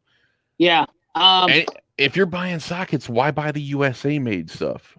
Honestly, I love supporting US business. Right. I do. And I'll do it when I can. But how much business, and I hate to put it this way, this is Stanley Black & Decker, the largest tool company in the world. Right. How much money is trickling down out of that you're paying the tool dealer into their manufacturing that's all automated? Well, not that much. Well, there is the steel is better that you're getting from versus those sockets. I will say I do know that they're using like US steel, like for instance, Right Tool, Snap-on, Mayhew are all using US steel, which some of those were Expert. I don't know. And an impact socket, it's kind of subjective because an impact socket obviously it has to have give to it because it's not as hard as a chrome socket. I don't even own chrome sockets. Yeah, a lot of guys are going that route now. Maybe it's because I'm old school. I'm getting old, so I hate to even. I always have I have this discussion, and I'm always like, yeah, I'm just old. You know, I like chrome sockets still, just because for thin wall stuff. But of course, in automotive applications, it's almost sometimes a must. I mean, I was just working on an Audi the other day. I couldn't get a socket into I couldn't get an impact socket into it because I needed a chrome. It was just too tight to get behind to get a bracket off. And I don't know. I don't know. Maybe it's just because I like to have tools too. I mean, I'm seeing. I love tools too, but if I need a chrome socket to get in a spot, I'll buy that specific socket separately. Right. Because obviously, if I'm seeing it once, I'll see it again later. It's just I don't like buying. No, two or three times. No, I understand. Like the one thing I will say about when I'm watching, I have not messed with the Expert sockets. The one thing that I do not like about buying some of the cheaper sockets is this, for this instance right here, versus I'm going to see if I can find one here real quick. So I'm being correct and not, which some of them don't. I'm just going to use the Astros because they're readily available. And so this style socket I don't like with the bullet style on it. See, the Experts don't do that. They're not. They're That's not. They're not. They're stepped. they're Okay. not like they're like kind of Yeah. like that. They're a little Yeah. different than that. They don't do that tapered like the first one there. Yeah. This is a bullet. That's an old school style craftsman thing. Craftsmen used to do that years ago. Yeah. Yeah, and they just don't fit in this. The Sun and these are old Sonexes. They might not even do that with some of the Sonexes now, but I know Gray Pneumatic doesn't do it, and a lot of guys have been telling me about expert sockets and how they love them, and for the money, they're a killer deal. They are, and if you put them side by side between those in the new Sonex sockets that are out, they're identical. Right. They are. They're. If I couldn't see labeling or branding on them, I would never be able to tell the difference. There you go. Yeah, and a lot of them are being made in the same place too. So and they probably are. Yeah.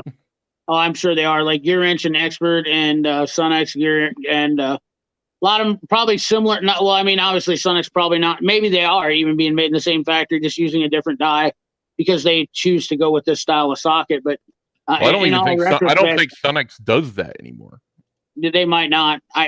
This socket is literally this set of sockets almost 20 years old, and obviously, why do I have a 10 millimeter half inch? Because I never use a 10 millimeter half inch. That's pure ignorance right there. If you're using a half inch on a 10 millimeter, you got issues. I don't even know why they give you a half inch and a 10 millimeter. I can't say anything because I used the 10 millimeter half inch like literally 2 days ago. Oh well, I shouldn't even said anything because I'm not a heavy duty guy. So for heavy duty applications, yes, I could see where you guys always use half inch all the time.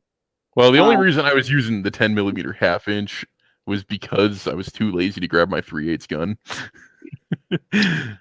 Yeah, it is what it is. I mean, I understand. Well, dude, a lot of guys are buying these impacts with half inch ambles on them. And if you already have a set of half inch impact sockets and they go down to 10 millimeter, why would you buy another sockets if you use?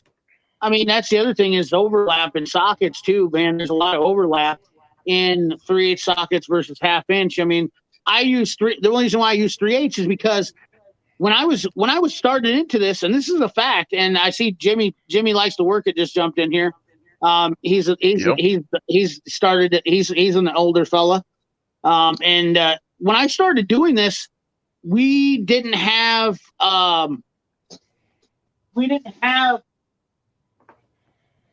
20. We had 22 millimeter 3/8 sockets. There's some sockets that weren't available when I started doing this. I'm trying to think of which ones. You couldn't get over a 19 usually in a 3/8, and like quarter socket sets changed. Like they didn't go down as low on the half inch side as they do now, and they didn't go up as far as the 3/8 side. That's the problem. You see, I have the inverse problem with 3/8 not going low enough. Because I've had that issue. Oh, yeah. You don't want to buy quarter inch. I love quarter inch. Oh, really? I absolutely love quarter inch. I do. And a lot of diesel mechanics don't. I mean, there's a really good question here. Like, what's a good type of metal for tools to be made of? That depends on the tool. Right. Yeah, you're 100% right. It's all based on that right there. I mean, because that's not an answer that we could answer. That depends on the tool. Because I can tell you right now, chrome moly is the best for sockets, but everybody's using chrome moly or chrome vanadium. They're pretty equivalent as far as my understanding. I don't know. I'm not a metallurgist. I don't know. No, I'm not either. But I do know that it's just like Jimmy said. He was reading my mind. I swear to God, it was going to come out the same way. But getting the right hardness. I know the Snap-on's process and the steel that they use is better. I will say their impact sockets. I could definitely agree that their impact sockets are soft. Yeah, they're soft. Yeah, because I mean, I literally can show you. I talk about this all the time. I just have a. I wear the drive out on that before I wear anything else out. Yeah, they're. I mean, they start mushrooming almost immediately. I hate that so much. Yeah, and it's just. I don't know I don't know why, but they're for the money, and usually they're not that expensive though. That's the other thing is. I see a lot of times I get a lot of deals on the Snap-ons if I go in the Snap-on truck. I bought these set of mid deeps for like $200 for 3.5-inch mids. It wasn't I that terrible. I don't own a set of mids. Never. Oh my god!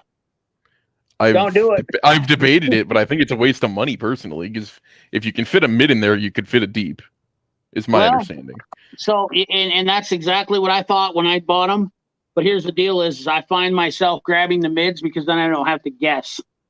Um, I've heard that from people. It's that, that's I work it. I work on all the same equipment pretty much every day, so I There know you go. what's gonna fit where Right. for the most part. And if it's most of the time, if I know where I need to get and it's too deep in there, like I can usually just throw an extension on something. It's just one of those things. Like Right. No, dude, I big have big truck, go ahead. big trucks are completely different than like what Yeah. you're dealing with cars. Yeah. No, trust me. Whenever I've tried to work on big trucks, I get frustrated right away because I don't know them. And like we had an international guy, buddy of mine. I mean, I got friends that got dump trucks, and yeah, obviously, just like you said, people are backlogged. And he said, "Hey, man, you think you could help me out with this? He had a transmission issue." And I thought, oh, it's an Allison, no big deal. And it's basically nothing more than a I know where this is going. yeah. And I was It's like, not yeah, the same. well, they're not. And not only that, I had to borrow a snap-on tool from a guy to do stuff. And, it turned into a nightmare really quick because I was like, I was learning to work. I was like, I was a baby deer, I'm learning to walk on my own again. And I'm just like, why do I do this to myself? I mean, it's just like German cars some people love working on German cars, BMWs, Mercedes and whatnot. And I take on that deal. And then I'm just like, well, you're stupid, dude. Like, why are you stepping out of your realm of what you've been doing? And especially nowadays, you don't really have to do that with all the amount of work that's available. I don't really have to jump into working on BMWs, but around here, they're so terrible because they're rotten after 8 years. I mean, they're Oh, just dude, absolutely. our trucks are rotten after 3 here in New England. Oh, I've been to Ohio, man. You guys got some rust problems, but we No, got it worse. I'm in Iowa. Oh, you're in Iowa. I'm fine. I can't even remember where people are from anymore. It's so Ohio or Idaho. Always, dude, you're 100% on point with everybody else in the world that always says that. They're like, Ohio, but no, I'm in Iowa. Yeah, but it's no different than here in Ohio or Ohio. We're right through that whole grain belt right there. Oh, it's all rust and Yeah, like Michigan. It doesn't matter. My state, we got sued. The state got sued for what they were treating the roads with. They were using that calcium chloride, the blue stuff. Yeah. For causing excessive wear and tear on vehicles. It was a huge lawsuit. They lost. I replaced brake lines. So here's where the bread and butter of my money comes into. I replace, and we have a lot of trucks, a lot of pickups, Chevy brake lines, gas tanks. These are like every freaking day occurrences here. I mean, like they're not like sending units just disintegrate. And any Chevy truck, which I've noticed mainly anything 06 and newer, 06 to 2010-ish, and some of the 11s and 12s now are, but they're rusting in the sending units. Like the tank is bad. It just destroys itself. And these trucks are. I'd ask the devil's advocate question here: are you making your own brake lines? Or are you going to buy the assemblies prefabbed from the manufacturer? So I do two things. Because I would make them out of copper. Yeah, I do. I use nickel chromed copper, that nickel cadmium, or what the hell you call it. That I know what you're talking about. That comes in big. Yeah, and I don't use. I buy straight sections because I think buying rolled shit is the dumbest thing in the world. If you're using rolled brake line, it usually should be for a minor repair. But I buy straight line and bend it. But usually, so the only reason I buy that nickel stuff is because it doesn't rust. Right. Yeah. It's amazing. But hey, look, JD Pico. Yeah. Oh yeah. But I will say, I have been recently buying these.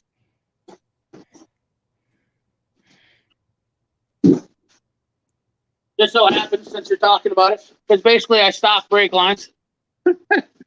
I It's have to worth buy it. a It's worth it brake line. if you're doing so much of it. It's worth it. It has to be in stock. Right here, I have them in stock. This Well, is there a you go. GM stainless steel brake line from Dorman, and like I said, Dorman sucks, and I hate Dorman, but these are pretty much the best bang for the buck. You know, I can buy a complete set of GM brake lines for $150. Wow, that's not bad. Pre-bent. Pre-bent. Look at that. I couldn't make that bend that good in that. No. Like that. And they're all labeled. They're all labeled which one. Master cylinder, front port. So I don't have to tell the guy where to put it. He can read, and it comes in a kit. You buy the whole complete set, and then I sell. If I have to buy an extra one, I can buy an extra one. But normally, I'll tell you the one that always rusts is the passenger front, which is the worst one, and it only breaks underneath the driver's side cap, so you have to replace the whole thing. Now, when you replace them, do you coat them with fluid film or something to help? Yes, absolutely. I actually prevention. this is my deal of choice. Royal Pulper Max film, little bit cheaper, but I do have some fluid film too. Well, you can buy the fluid film in a 55-gallon drum. Yeah, I'm going to. I actually seen Eric O the other day was putting fragrance in it. I got to tell you, growing up on a farm, being around sheep, I'm not fond of the smell of sheep, but yeah, I have a fluid film kit here. I sell this kit to whenever I do certain jobs, and people like new cars. I do undercoating for new cars, and I sell this is a 3-can kit. This will undercoat an entire car for me. See, I'm not a huge undercoating fan. No, well, it's just a fluid film undercoat. I come from the knowledge of with heavy trucks where our frames are treated differently than an automotive frame. But even my personal truck, I don't have an undercoating. I went out and bought Por 15 and coated my whole frame in Por 15 and everything, because what it does is it's a rust stopper. It'll prevent it ever, and it doesn't trap the moisture in like a rust coating or not a rust coating, but an undercoat. Mm-hmm. That's the problem. That's the problem a lot of people have. Yeah, no, and you're right, because I've seen that on trucks. When I drove trucks, but they do have a better frame protection than automobiles do. They're just better set up for it. They're smart about it. They do it before, because they're going to be on the road all their life, and they're going to be driving in crappy weather. And manufacturers. I think Eric O said it best. The undercoating stuff. Mm-hmm. I mean, he's in New York, so he sees it worse than I do because he's upstate New York, and undercoating is worthless. It is, and I'll be the first one to say it. The fluid film works. It really does. Right. Not to make this a commercial. No. Well, we're not sponsored by it. I'm not sponsored by them. I'll tell you a little something though too. Anybody that has been working on cars for a long time, and Jimmy, I appreciate your input on this, but anybody that's been working on cars for a long time should understand that why in the 80s it seems like stuff's getting worse rusting. I actually tell some customers if they have small leaks anymore, let it go, because it's guaranteed undercoating for your car, and it's going to save it from rusting. I know some people who still use motor oil spray their cars. We're talking about that the other day about using used motor oil to undercoat cars, because I mean, these old cars, old 350 Chevys that used to leak oil. There's a lot of old Chevy pickup square bodies that are around surviving because of this, because they would leak oil. My old 97 F Super Duty was that way. It had a 7.3 diesel in it. Leaked like a sieve. It leaked real bad, but no rust on that truck anywhere. Exactly. Dude. Not a speck. We had an old 454 2-wheel drive 3/4 ton Chevy that pulled our stock trailer, and we went through 1540 Rotella T. That's what we use in the gas engines here. I mean, we've always used them for years. And diesel oil in those old engines was perfect because it had zinc in them. But that thing, you can still get zinc for them. You can get zinc oil still. Oh, really? Yeah, AMSOIL sells a zinc additive oil still. I got a bottle of Rotella tea right up here on the shelf I'm looking at. I was just thinking, I wanted to look and see if this one was a newer one and had zinc in it. But the big thing is that truck would leak oil down both valve covers like a sieve, and it would literally coat the front of the stock trailer. And then I remember when we sold the stock trailer, the guy was like, "Man, this is pretty good for being in front." I was like, "Well, that's because that old truck would just blow oil on the front of it." And the truck itself, the frame was always never had a problem breaking bolts free on it, and that's because it was just always just leaking oil. I think occupant got it right. I was about to say that if it ain't leaking oil, there ain't oil in it. Yep. What's up, Nick? If there's not a puddle of oil under my truck. Yeah, honestly, I don't worry about it anymore. And I don't drive anything new because I don't believe in paying the money for the trucks, and not only that, I literally put a new motor in. Well, I bought my truck with a new crate motor, and then the guy that had it sold it because the transmission went out, and I was like, "Well, the tranny's out." He goes, "I'm not putting any more money into this damn thing," and I'm like, "Well, man, I've done all the brakes and suspension, and I mean, I've been working on this truck for 10 years, and I knew it inside and out, and I was like, this thing only needs a transmission." I'm like, "You're gonna let it go for $1,500?" And he's like, "I'm not putting another dime into it. I'm getting a new truck." And that mentality, just like, there's a lot of that going around. I just picked up a Highlander for that same thing because the guy didn't want to fix everything that was wrong with it. It's about $800 in parts, but unfortunately, we're in a throwaway society. You got it, nailed it. I mean, you're easy to talk to, man. This is just. I've got an $800 2,000 watt power supply sitting on my toolbox right now that I'm fixing because the customer decided he needed one for his truck, so he pulled the old one out. It's a nice, really nice power supply. I go, "Dude, you can either get a new one or you can buy the same one, see if we can fix it." He goes, "I'm just gonna go buy another one." I go, "Here's one from Napa, 2,000 watt. Napa's got a really good power supplies, the power inverters for trucks." Oh, okay. Never had a problem with them. I had one for 7 years, lasted me forever. Could not kill that thing. The old Fusion power supplies, they're awesome. And he went out, bought one, threw it in his truck. I took the old one out. I got it torn apart in my box, and I'm going to fix the thing because I don't believe in throwing anything out. Yep. I hate that.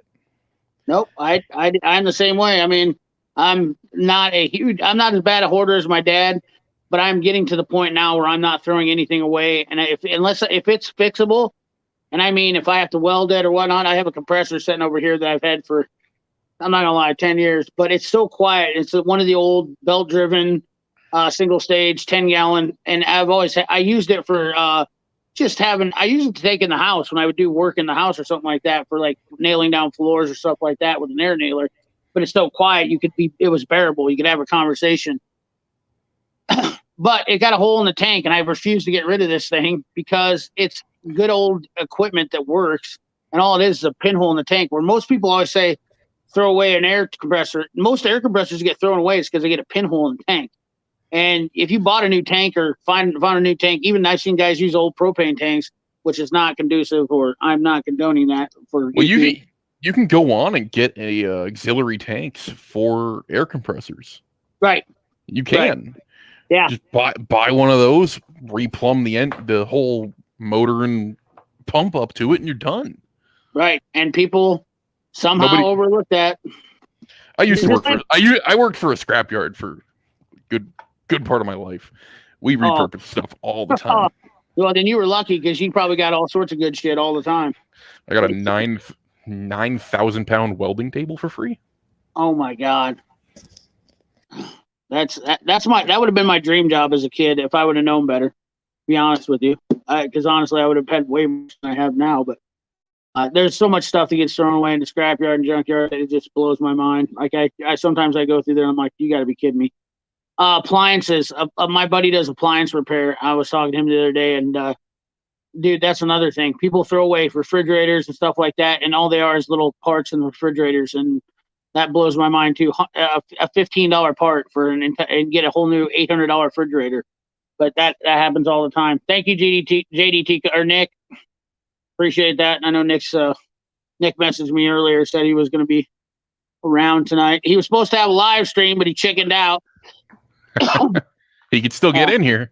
Well, I sent him a link if he wanted to get on, but he's not getting on anybody's live streams till he has his 10,000 live stream, 10,000 subscriber live stream. We were supposed to have that tonight, so he's got to figure out another time to set his whole date up or promote it or whatnot. But he's a busy guy because he's out there and he's the godfather of the tool world, and he's always out there sniffing around like an old hound dog. So I love his site. I love the stuff that he's doing. He's giving the tool trucks a run for their money. He really is. Oh, he's given a lot of companies. If he gets enough traction, I think he's definitely going to push a lot of trucks. I will say there's a few things that are a little bit they're not, but I mean, that's the problem with this world. Even me, myself, a lot of times if I'm paying for it out of pocket, I'm definitely going to shop around, but I do avoid Amazon at all costs. And I got to tell you, I am just absolutely sick and tired of Amazon. Every time I look at it anymore, it's just a joke. I mean, they literally, even when you search something, go look up Mayhew on Amazon, it's going to pull up something that's the cheapest trash out there and try to force you into buying it. And it's the copies. It's all the copy stuff. Yeah, and you know what? I said this last year, and everybody said, "Oh, you're wrong. It'll never happen." I mark my words. Amazon will not last. Amazon, it'll be around, but it's losing. It's losing. They're gonna be a shell of their former self here soon. Oh yeah, because they lost the companies, the big companies that were doing business with them and that were buying stuff from them. They're not gonna. They've already bailed out because they're not getting the discounts from them that they were. Amazon is a third-party vendor, and they're literally like a Matco tool truck. Is all they are. I mean, they literally all they do is handle stuff. And he said, "F Jeff, 30,000 vessel tours. Oh, $30 vessel tours." He said, "F Jeff." I mean, and dude, I love it. I mean, dude, on his video tonight, I gotta admit, like, I can't remember the guy's name, the Nest guy, or I guess he was the marketing guy for SLS. I'm curious to who else he works for, or who else he does stuff for. He wouldn't say on the video, so I want to know who else he works for because I'm curious to see who he's going to pop up with. But anyways, he said in the tool business, it's always controversy, and it's absolutely true. When I was a Mac dealer, we would go to the tool shows, and you would literally hear one vendor snickering about another vendor.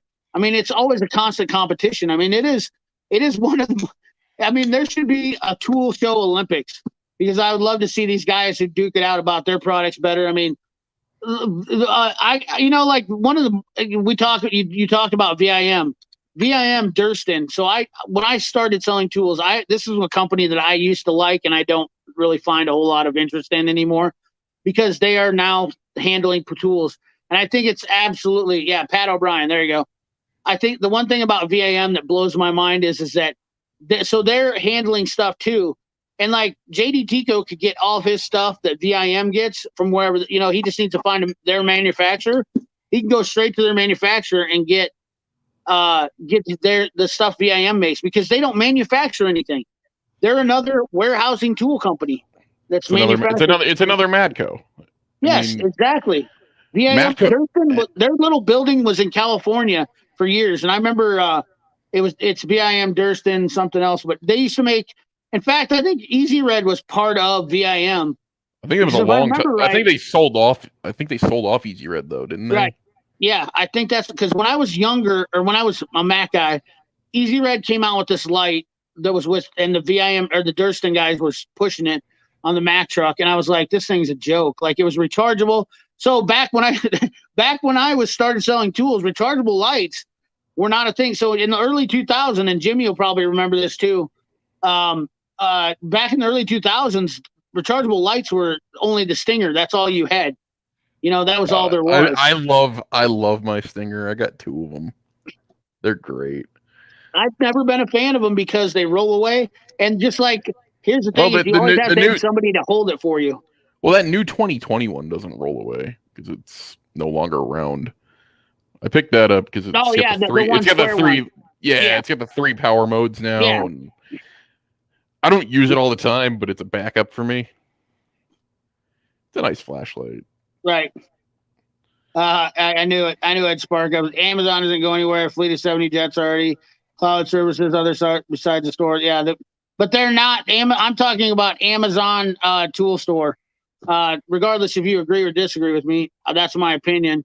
And they will not. The Amazon store itself is not going to be, because these companies are getting traction on their websites to sell stuff. It's not the go-to place for everybody, and not only that, their customer service is terrible. People are gonna. It's just like Walmart, dude. Amazon is the new Walmart, online Walmart. That's what it is. That's all there is to it. And I said Walmart would go down. Boom. Walmart has been. Where's Walmart at nowadays? They're doing the same thing Walmart did back then, and yeah. He's 100% right with that one right there. I mean, Walmart did the same thing. They tried giving cheap and cheap garbage out to people, and where are they at now? I mean, it's just eventually people catch on to this crap. I mean, it just takes a while. That's all there is to it. Now, Amazon Music Store and Amazon Prime Video, that's a whole completely different. You're talking about a completely different genre. I wasn't comparing it to those types of things. I'm talking about Amazon Store. So my major problem with Amazon, and I don't know if you've had the same issue, they don't do warranty.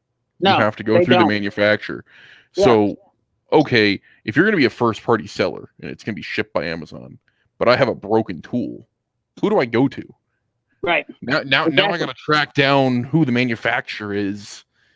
Dude, that doesn't sit right with me. Try to call them. You can't. It's a pain. Well, you can, but it takes 3 different clicks, and then you have to get a message to have them call you, and you basically have to. I found out. You gotta hope they're gonna call you back. Yeah. Well, they did call me back, but and then they go, well, we have to contact the shipper or the seller. Okay, bullshit. You are the seller. Why are you trying to write me off to another company? People are not going to continue to deal with somebody that passes you along. Eventually, people will say, I'm not going to deal with you. It's just easier for me to go find it from somebody who will. I mean, that's where you draw the line, in my opinion. I think that's just a simple deal of it is. Let's see what Ed the old tech guy. Maybe change online sales store. May change, but Amazon and Deep and other tech, machine learning, cloud computing. Yeah, that's a completely different deal. Like you guys are both on the same page with talking about the same thing, but I wasn't on that aspect. I was simply speaking to the aspect of the fact that the Amazon store itself is trash. It's going nowhere. I bought a Baltimore Snap-on loaded Blue Point for $73. A subscriber found them on VIM for $23. Yeah, but you can find the same thing from VIM. The thing is, there's stuff out there that's the same thing as VIM. If you look around, I mean, for instance, I don't know what those clip tools you sent me, but those are Vim. They're made by somebody else, though. Yeah, Cornwell's got them. If you look on JD Chico's website, I think he has 2 different clip sets that are basically the same from 2 different companies. I gotta see if I can find them. That's gonna be. I love those. They're awesome. Yeah, dude. I think I know what you're talking about. I have one of them. Well, it has that lifting tool, that Blue Point one that you got there. It has a similar one to that. Are you talking about the ones that are kind of like this? Yeah, they come in a different set though. Yeah. It's a 4-piece instead of the. I know what set that is. It doesn't come in foam. It comes in a little tool case, like a little roll-up case or whatever. It's pretty cool. Yeah, 48-inch, 3/4-inch. Yeah, a lot of guys like that Easy Red extendable pry bar. I don't actually own that. I bought the. What's up, Diabolical? How you doing, brother? Talked to him earlier. I know quite a few people who have that Easy Red extendable pry bar, or not pry bar, but version. So the Matco is a little bit different version than the Easy Red. It's made by Easy Red for Matco, though. Yeah, I'm pretty sure it is. But they have the. They got the new design exclusive for I think 2 years. Yeah, they got one or 2 years. And then the handle has different release buttons on it. I bought this before I bought the Precision Instruments USA made one because I wanted a 3/4-inch torque wrench because on some of the 1-ton doing a torquing down the pinion nuts on some of the 1-ton Fords were absolutely a pain in the ass. You needed 3/4. And then I was planning on doing some tool testing too. I thought, better have a 3/4 just in case. Not only that, I need it for my tractor lug nuts. You know, Yeah. you know, tractor stuff. You need it for tractor stuff here. So, and it was only I got it for $350. It was a steal. Got to go through a whole No, tractor. definitely something that would work. I mean, Little shameless plug by JDT Co. 1833. I said it was 1-800. Jay send it, and I put it up there as 18. And I think one of the guys, I can't remember who it was, got him credit. He sent me a message. Hey, dude, you put it up there as 1-800. It's 1833. Yeah, sometimes you have to spend the money for the service.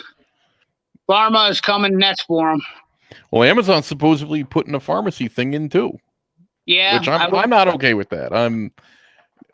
We're getting to a point. We're getting to a point in society where everything's going to be run by 4 different companies, and we're going to be screwed.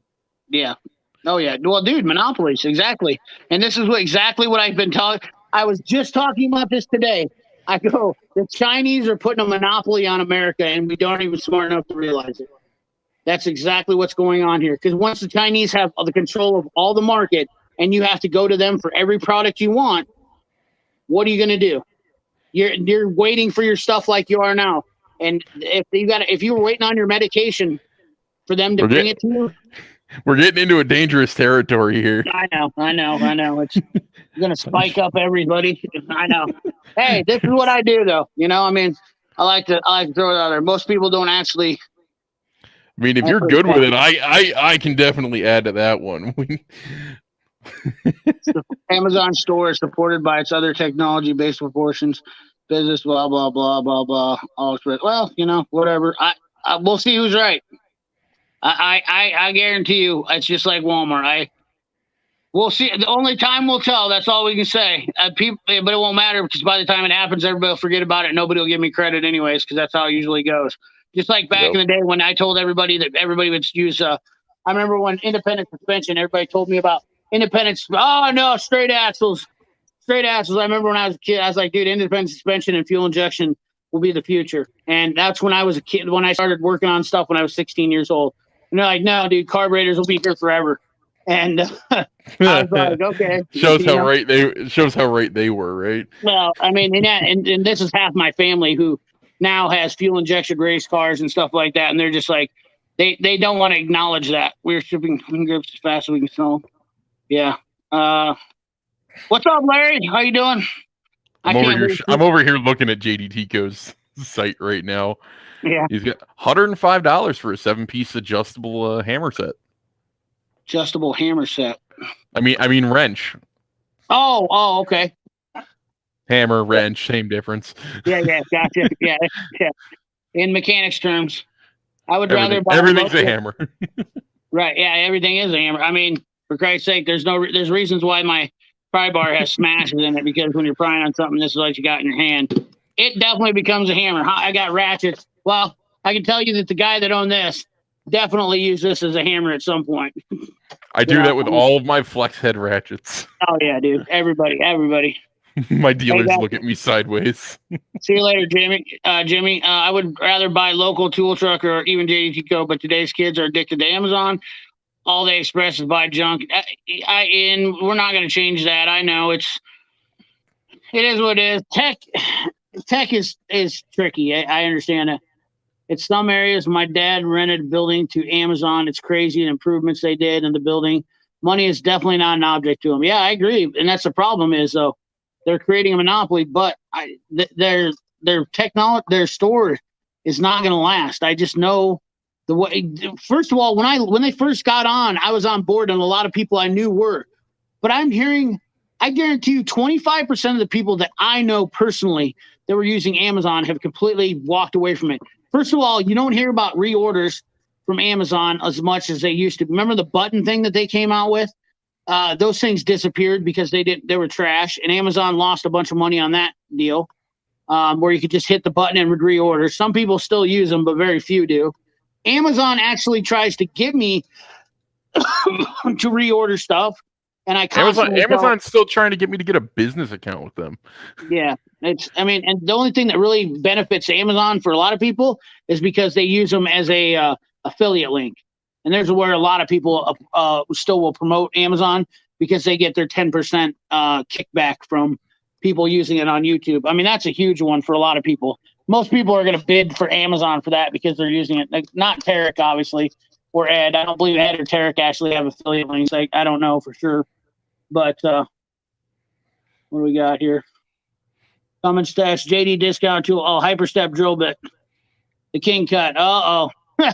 There's a controversial one. That's so I think somebody else backed me up on this, but I actually talk about this every once in a while about the drill bits. The only people that got Cobalt ones are Matco. They are being made by Astro. For now. Yeah, for now. It's because we all know Matco doesn't make their own shit, so you're not gonna get them. And I did a video on that Matco truck with my dealer, and their warranty and their bits on the stainless steel, which are pretty much the same as the King Cuts, and they're $349. So JD Ticos are $249 if I'm not mistaken for his set.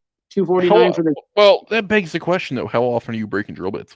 How often do I not break a drill bit? That's the question. This is where the question gets even more difficult. These are the hypersteps. I've only broken 2 hypersteps. Well, I've already warrantied out a whole row. Holy crap! Really? Yeah, they're great. I own 2 sets myself. I've got my Matco set, and then I got a set from Kimball Midwest. Yeah. So if you look at my drill bits here, even the bigger sizes, there's a lot of metal shavings on those. My dealer, my Matco dealer, he's doing me a really big solid. Every time I break one, he's warrantying them out with the Cobalt ones. Oh, really? That's awesome. No, and I just pay the difference in whatever the price for each bit would be. This was just warranted 2 weeks ago. Holy crap! What are you drilling into? Everything breaks here, man. It's all. I mean, dude, it's rusted crap. I literally get the worst shit in Des Moines, Iowa. That's all there is to it, hands down. We get the worst stuff. So there's one set of drill bits. Okay, that's the Matco Hyper Steps. We're not done yet. We're gonna give you a drill. We're gonna give you a drill bit tutorial. Another set. This is a mechanics link, which is a shorter one, and this one's from Norseman, which make really good drill bits. Yeah, I got the same set from Kimball. Kimball's got the same hyperstep lengths. Yep. Turbo Maxes. Turbo Max drill bits. So we're at 2.5 full sets right there of drill bits. We're not done yet because I got to go to the other part of. I got to go to the tool cart to get the other drill bits. I've broken. Here's the deal: when you break a drill bit, and let's say it's 7 o'clock at night, and you were trying to get a job done, where are you going to get a drill bit? And here's the other thing: is how much money is it costing you when you got to wait till the next day? We see. I buy my drill bits in bulk. Yeah, well, I did too. I buy them by the set. I don't buy them I buy them loose. I love Mac drill bits. Yeah, they are really good. So here's I had my whole set stolen from me at one of my old jobs. Actually, I got something for everybody here. And then my final one. So what's that? 7 sets of drill bits? 7 sets. These are the stubby ones. These are amazing. They're only $160. I know, they're great. Yep. These are definitely must-haves because you're going to run into that situation where you need a short drill bit and a right angle drill. Almost, and the Norseman, I got the Norsemans, but they're even shorter than the Norseman. That's why I got the Norsemans. Yep. These are considered standard length, or these are machine length or something. I think is what they call them. Those are actually called mechanics lengths. I believe is what the difference was on them. So. Yeah, so that 29-piece set from Mac you got. Have another that 29-piece set from Mac. Yeah. Standard length Mac ones. Yep. Mac warranties every size. Yep. Here's the thing. You're gonna hear this here first from me to everybody in here. Mac has a set just like that with step bits. The old Christmas tree bits. The 3-piece Christmas tree bits. They are going on sale at the beginning of next year. Confirmed from my Mac dealer. Yep. And they come in that case with a special holder. Yep. That's how I bought that set. They are going to be on sale beginning of the year. For probably, I'm guessing, $3.99. Just about. Yep. Yeah. You heard it here first. Yeah. Because they will not send my Mac dealer that set. I asked him specifically for that set because I was ready to buy him that day. He goes, they will not send them to me because they are prepping for the sale at the beginning of the year. And the problem, and here's the other problem is with that is that's getting to be a pain in the ass too. I know that a lot of Mac dealers are pissed off because, and it's not just Mac though. That's not okay. That's not okay because you got a customer ready to spend money. I know, but and I was ready to hand him cash for them. Monopolies, man. This is monopolies. I'm telling you, dude. I agree with you 100%. We used to be able to get stuff and we wanted it, but now buy it. You better buy it when it's available. You know what I'm saying? Everybody always says, "Hey, wait for it to go on sale. Wait for it to go on sale because it's a new product." You can't do that. You can't do that anymore. Nope. And 6 months ago, not so bad. Now you better buy it. 6 months ago, how about a year ago? This has been a problem since the beginning of COVID. Yeah. I saw this coming at the beginning of COVID. I worked for the trash industry. We didn't have a stop or a break in the system, but we were having at the beginning of this all back in 2019 of shortages of everything. We were seeing steel shortages back in 2019. Yep. It sucks. I use the Amazon business account. The only way I can get good prices on gloves and paper products. You'll never see me with an affiliate link. No problem promoting, but I don't need the pennies. Yeah, they are cheap. Yeah, it's I get my gloves. I get my gloves from my Kimball Midwest guy. I buy a lot of stuff from my Kimball Midwest guy. Yeah, you know what? You guys on the East Coast, that Kimball Midwest is big too. My uncle threw his thrust. He broke it. Threw in his thrust or his trust. He broke one of his big ones, and Matco dealer wouldn't replace it. That's subjective to every dealer. I mean, there's bad Mac dealers, Matco dealers. Everybody's got a story about. I understand. Bad dealers are everywhere, guys. That's obviously just like you were talking about your Cornwell dealer. Spend a bunch of money with a guy and then he railroad you. That's not uncommon. I buy. You know what? Here's the thing: is like my Cornwell dealer has been crappy. Okay, I don't buy the tools because I know if I have to warranty it, it might be a pain. The one thing about Cornwell, another thing why it pisses me off about Cornwell is the only tool dealer out there so far that will not deal with online warranty repairs or sales. They're the only ones left. They're doing the sales now. Really? Yeah. When did they start doing that? It's been a while. They've been doing it for a good while. You sure? They got the whole catalog and everything. They got the catalog, but you can't buy anything. I might be wrong. Could very well be wrong. Because trust me, if that was the case, I would have already bought a bunch of Cornwell stuff. Because I mean, no, I'm wrong. I am wrong. Well, no, dude, I've messaged them about this. I'm like, why don't you guys deal? They're like, because you and I go. So if there's no dealer in my area, I can't get any tools warranted. And then they go find a dealer and send the tools to him and have them warranted. So I have to ship it to a dealer and then ship it back. But so I'm going to pay the shipping. That's unacceptable. Right. As far as I'm concerned, that's unacceptable. That's the one thing about Cornwell that definitely takes me and pisses me off. My old Cornwell dealer, he did it for well over 20 years. He retired because of medical reasons. He had some back issues and some other stuff. He left. I got the new guy that I was telling you about earlier. They're not even close to the same. Right. My old tool guy, hey man, I need a tool. He would stop whatever he's doing on his route, whatever the case is. He'd stop and drop everything. He'd finish up with whatever his customer was, and he would drive and deliver me a tool all the way across the state. That's the kind of tool service we need. That's the kind of guy I was, but nobody wants to work anymore, including the tool guys. They want the easy way out, which I get it, man. I mean, especially if you've been they get lazier when they get older. I'm not going to lie to you. Of course, I'm not going to say, I guess I shouldn't be a hypocrite. That's the one thing I hate being is a hypocrite. I'm enough of that as it is. but I don't like the guys that are they get too big for the britches. I always try to be the same guy as when I first started. I never because you're the best. You're at your best whenever you start something because you're the most You're you're the driven. most yeah, and it's really hard to keep up maintain that type of deal. But I would drive to places I didn't want to drive to Madrid, which is about a 30-minute drive from here.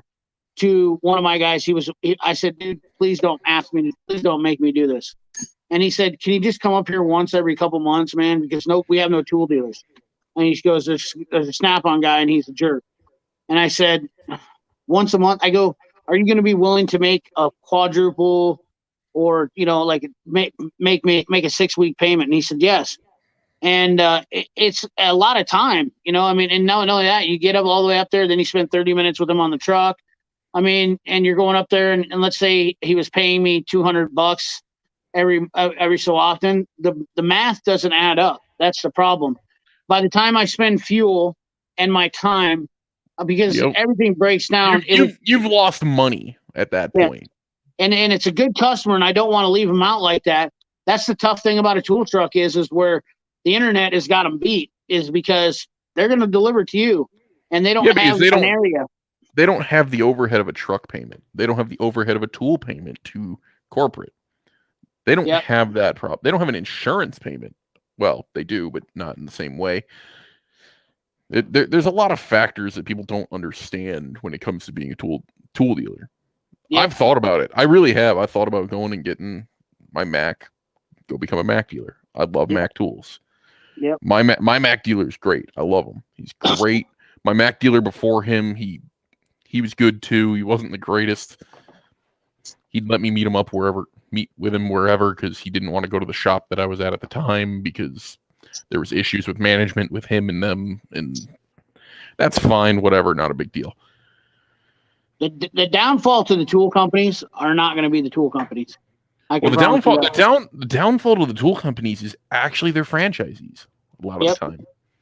And personally, I think so. The way Chick-fil-A does their franchising. Oh yeah, it's a brick and mortar thing. Yep. But they do it the right way. You can only have one. You can't have any more. You can't have more than one at all.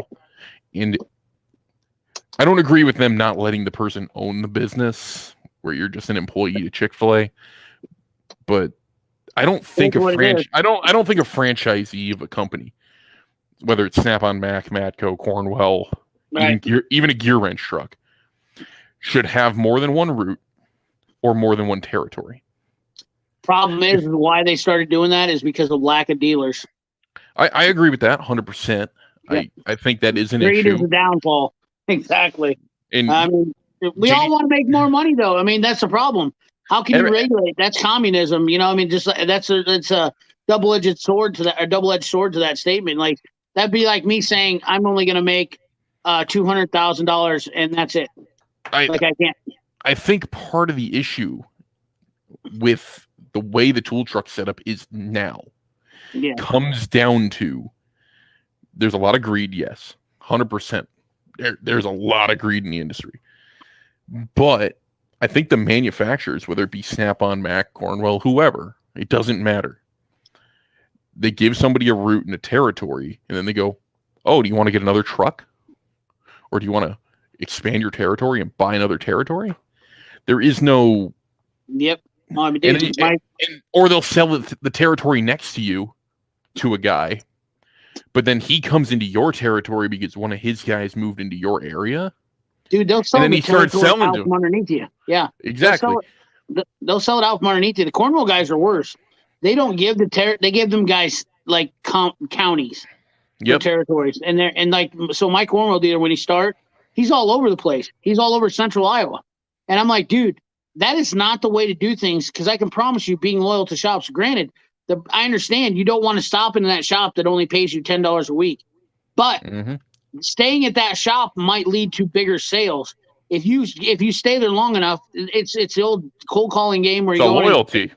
Yeah, and which Loyalty is, like I said, it's hard though when you go in. Like my Snap-on guy did make a comment last week. He goes, nobody wants to buy anything because they can buy it on Amazon cheaper. And I'm like, well, and everybody refers to it as Amazon. And let's just be honest here. Not everything that they buy, like that's like me saying Amazon, but really I can buy cheaper on JDTco. I mean, I honestly You're not wrong. You're not. I find myself comparing anything I'm going to buy. I go to JDTco. So if I'm thinking about buying something, I go to JDTco's website first now, because it's easier for me to just buy it from him than it is anybody else. Well, here begs the question though: does JDTco come to your shop? Does JDTco provide the service for warranty? He does. No, he does provide me service, and I got his personal phone number. So, and he does have the Disney World of tool stores. so to speak of what he said today, I don't know when I'm getting my vacation package to come visit JDTco. You guys heard it here first. CP's a sellout for JDTco. Oh, you're gonna get Tarek's gonna comment in 3, 2, 1. Ah, knew it. Did you see that? Do I have to call that? My Cornwall guy literally runs Wally World. My Cornwall guy literally runs one of the roads for his routes and takes him all week to travel about 20 miles. There you go. Exactly. 20 miles. That was the comment I thought, but that was definitely pretty timely fashion there that Derek was going to say. I don't know when he's going to get his ass in here, but Wally World. Absolutely. So I need to know what vacation packages I get to come out to JDTco. Shill. Yeah, I'm a shill. Yeah. I bought more than JDTco's give me yet, and I will buy more. I need to get a scan tool off him here. My next deal, so if he still got one for the deal, he offered me a deal on one, and I was going to get one because I wanted a second. All my scan tools are up. All my subscriptions are up. And the thing about scan tools now is that, and Altel went from a 2-year to 1 year. So now I'm going to start buying scan tools. It doesn't pay for me to update them when I can buy them a new one.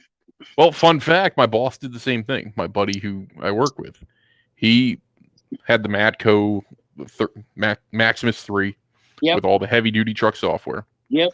He goes, it's going to cost me, it was almost $2,000. Just update it. But it's $1,200 for the update for heavy duty, and then it's $1,200 for the car if you want to upgrade the car. He goes to the Matco guy. He goes, what do you give me trade in on everything he had? And he goes, I'll give you $5,000 for it. Yep. And then he goes, how much is the new one? The new one's $8,000. So for what he could have upgraded the old one for, he got the new one with updates for the next 2 years or whatever. And it's made by Launch. It's a Launch tool. Yep. Everybody knows the Matco scanners are a Launch tool. Yep, I love them. I love Launch. Launch is my favorite. Personally, I really want to try the Autel heavy duty scanner, and I can't seem to get my hands on it. I have not tried the Autel heavy duty, but I have tried the Launch heavy duty. Gotta say, I'm a fan of it. I got it. I got the Maximus 3. I bought it for whatever my Matco guy paid my buddy for his is what I paid for mine. Hell yeah! It never even got on his truck. It went from my boss's toolbox to my toolbox. Vacation in New Jersey. Are you on? Actually, I'll be honest with you. I've never been to the Statue of Liberty, and I feel like that's pretty much if you're not American if you haven't been to the Statue of Liberty. And I'm not a fan of New York. I don't want to be in New York. I don't like being without my firearm. So it's really that's one of my one thing. No one wants to be in New York that's in New York. Well, I don't know. You talk to some of them and they act like that place is the best place on the world to live, but it's because they live there. Right. But a New Yorker talking to a New Yorker doesn't want to be in New York. But if you come to New York and tell them they don't want to, that it's a terrible place, they're going to defend that place with their life. Right. That's how New York is. It's the same way Jersey is. Jersey's the same way. But Jersey can't be all that bad because Jersey's had a shitload of people that came out of there who are good actors, which I don't know if that really means a whole lot. But I have never been to the East Coast. I honestly have never been to that part of the East Coast. I've been to South Carolina. I was Virginia. I've actually been to the Blackwater training place for some just visiting or whatnot, talking to some guys when I'm really big into competition shooting. But I've never got up to that part where it is a different world up there. But I've never been to the main New England area. My buddy did go to New England. He said that place. You're in New England, right? Yep, right in Connecticut. Yeah, he said that place is crazy. There's tons of money there, like the Oh, stuff yeah. up there, dude. And like there's a lot of people for schools. I mean, you guys got a shit ton of schools up there, the big Ivy League schools. You know, I mean, it's a crazy place up there. But he went there to watch the New England game, and he was just blown away at just how awesome it was up there. But Oh yeah, I'm literally like hours drive to Yukon, right down the street. Like, oh no kidding, yeah, dude. I can get to Yale. I can get to Yale in about an hour as well from where I'm at. Like, well, and then you can go to Maine. I mean, there's a lot of cool things up there. But historically wise, which I'm a kind of a little bit of a historic guy. Like, I like the history part of the East Coast, and that's one of the reasons why I would like to go to New York and visit New York. But I'm too. I'll be honest with you, I'm too scared to go there by myself because I would get shot because I'm too crass to be running around a place like that. I am the same. I'm exactly the same way. Yeah, like, and this is the reason I don't go to New York. I drive through New York. I'll go to upstate New York. Upstate New York, you get along just fine in upstate New York.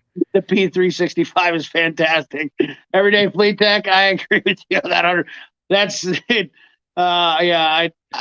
Does the P365 come with the warranty where you have to shoot one round every single day of the year in order to keep it in warranty? I don't know. I never heard of that. So I know Phil Strader. Well, because there's 365 days in the year. So oh yeah. So Phil's the one that helped design that. He's the USPSA president. I've shot a match with him, single stack nationals in Illinois. I was happy to see him go to SIG because he's actually made that place 10 times better. I've never been a huge SIG fan. I mean, there's SIG guys, SIG Sauer guys are like they're like Kimber guys. They're like Kimber guys. Kimber guys are the same way. But SIG's actually better, which they're still a plastic gun though, so they're not like a 1911. But anyways, we don't want to get on too much gun talk. Well, I've got the really bad stigma. I'm a CZ guy. Oh, dude, I like CZ. I'm a tank folio guy, which I mean it's Italian version, but it's really the same gun. But yeah, CZ 75, CZ Shadows. I mean, I got a 75, a Shadow 2, and a regular Shadow. Yeah, great guns. I mean, they're great. You can't beat Czech engineer or Czech machining. The Czechoslovakia's machinists, they're absolutely some of the best in the world. Get your tools from when you talk about German area. That's the Czech Republic built all the guns pretty much for the Germans in World War II anyway. That's where they got all the development from. Yeah, exactly. So now we're literally getting German engineered firearms for Czechoslovakian prices.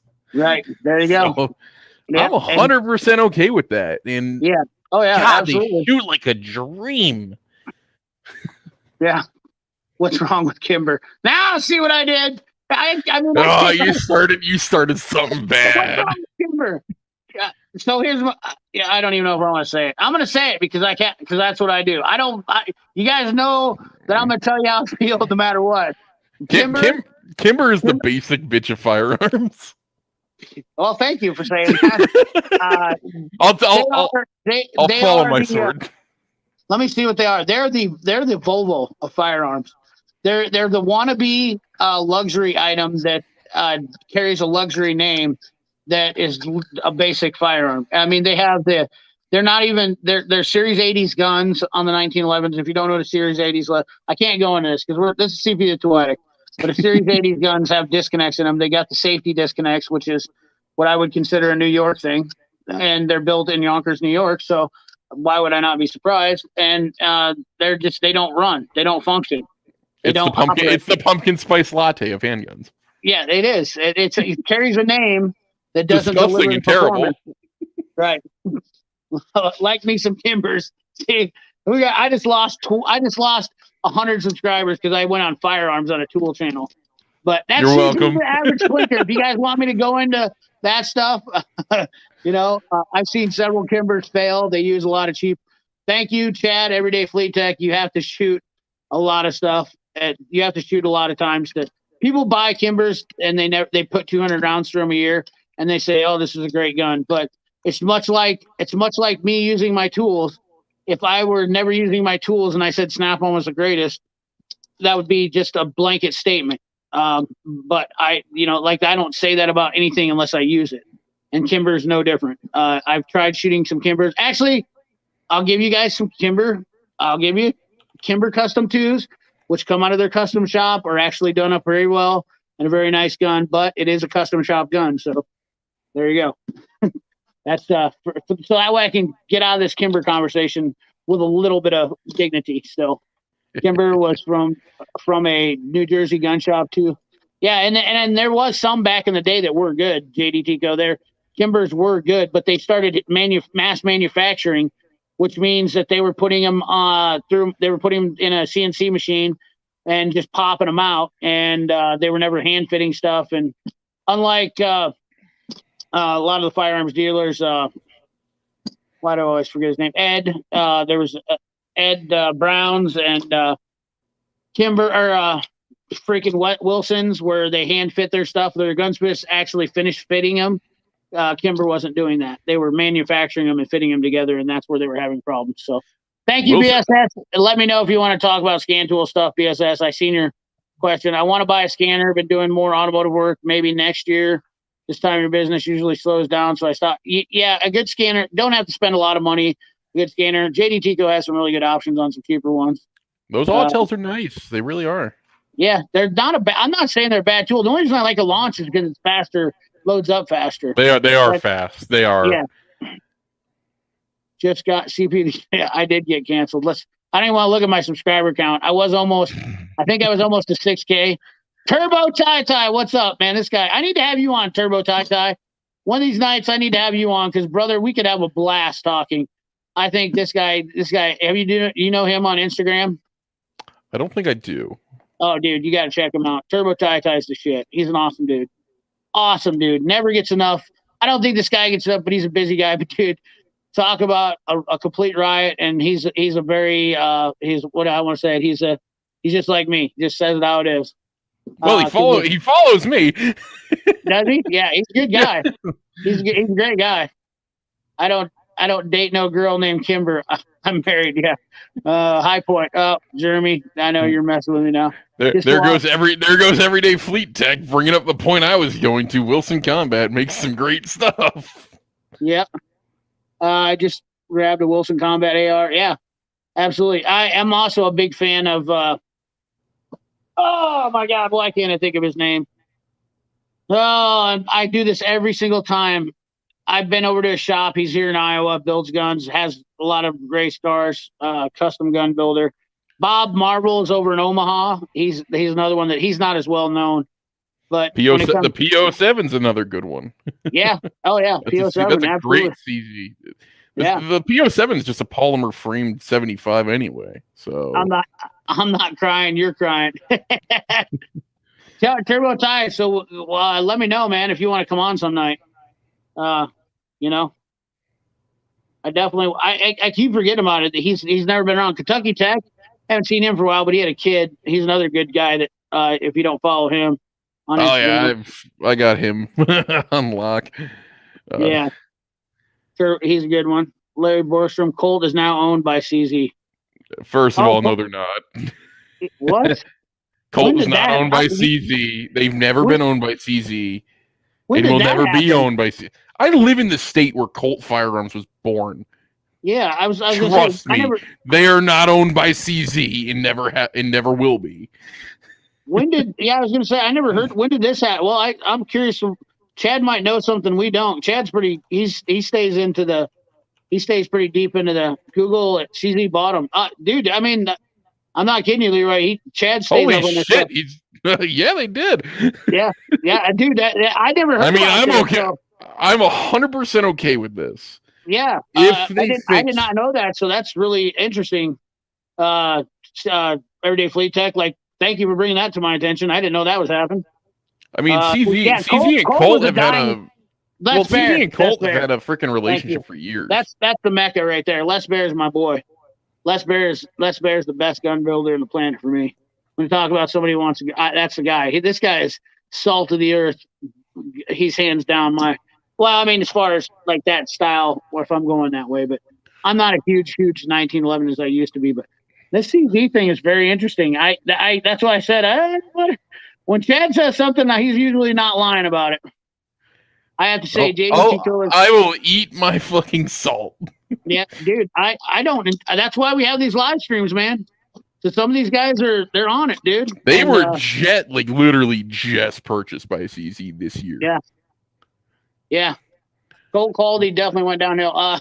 We got right into everyday fleet tech's wheelhouse. I mean, we love talking guns too, but I'm okay with CZ bringing Colt back to where they were. Yeah, dude. I mean, the 75, the CZ 75 is based on the 1911 platform anyway. Right, and dude, it's a double stack 1911 essentially. Right, the chambered at 9mm. The 1911 is an iconic gun, and it's got a lot of bad rap because of its inability to be reliable. And I build all my 1911s. I mean, I got a Springfield. All my 1911s are Springfields, but they're all full customs. And like, I know that I can run anything I want through them because I built them that way. But I could not buy. You almost cannot buy any 1911 for under $1,000 that actually works. I mean, you have to either run special ammo or do some tweaking to it to make it to run reliably. But well, that's what's great about That's what's great about the CZs, though. The CZs don't have that problem. No, dude. Well, yeah. Well, except for they do break springs in the triggers. I do. Yeah, but that's they Cage. I don't run the stock CZ triggers anymore. Anyway, I run Cajun Gunworks. Yeah, Cajun. So.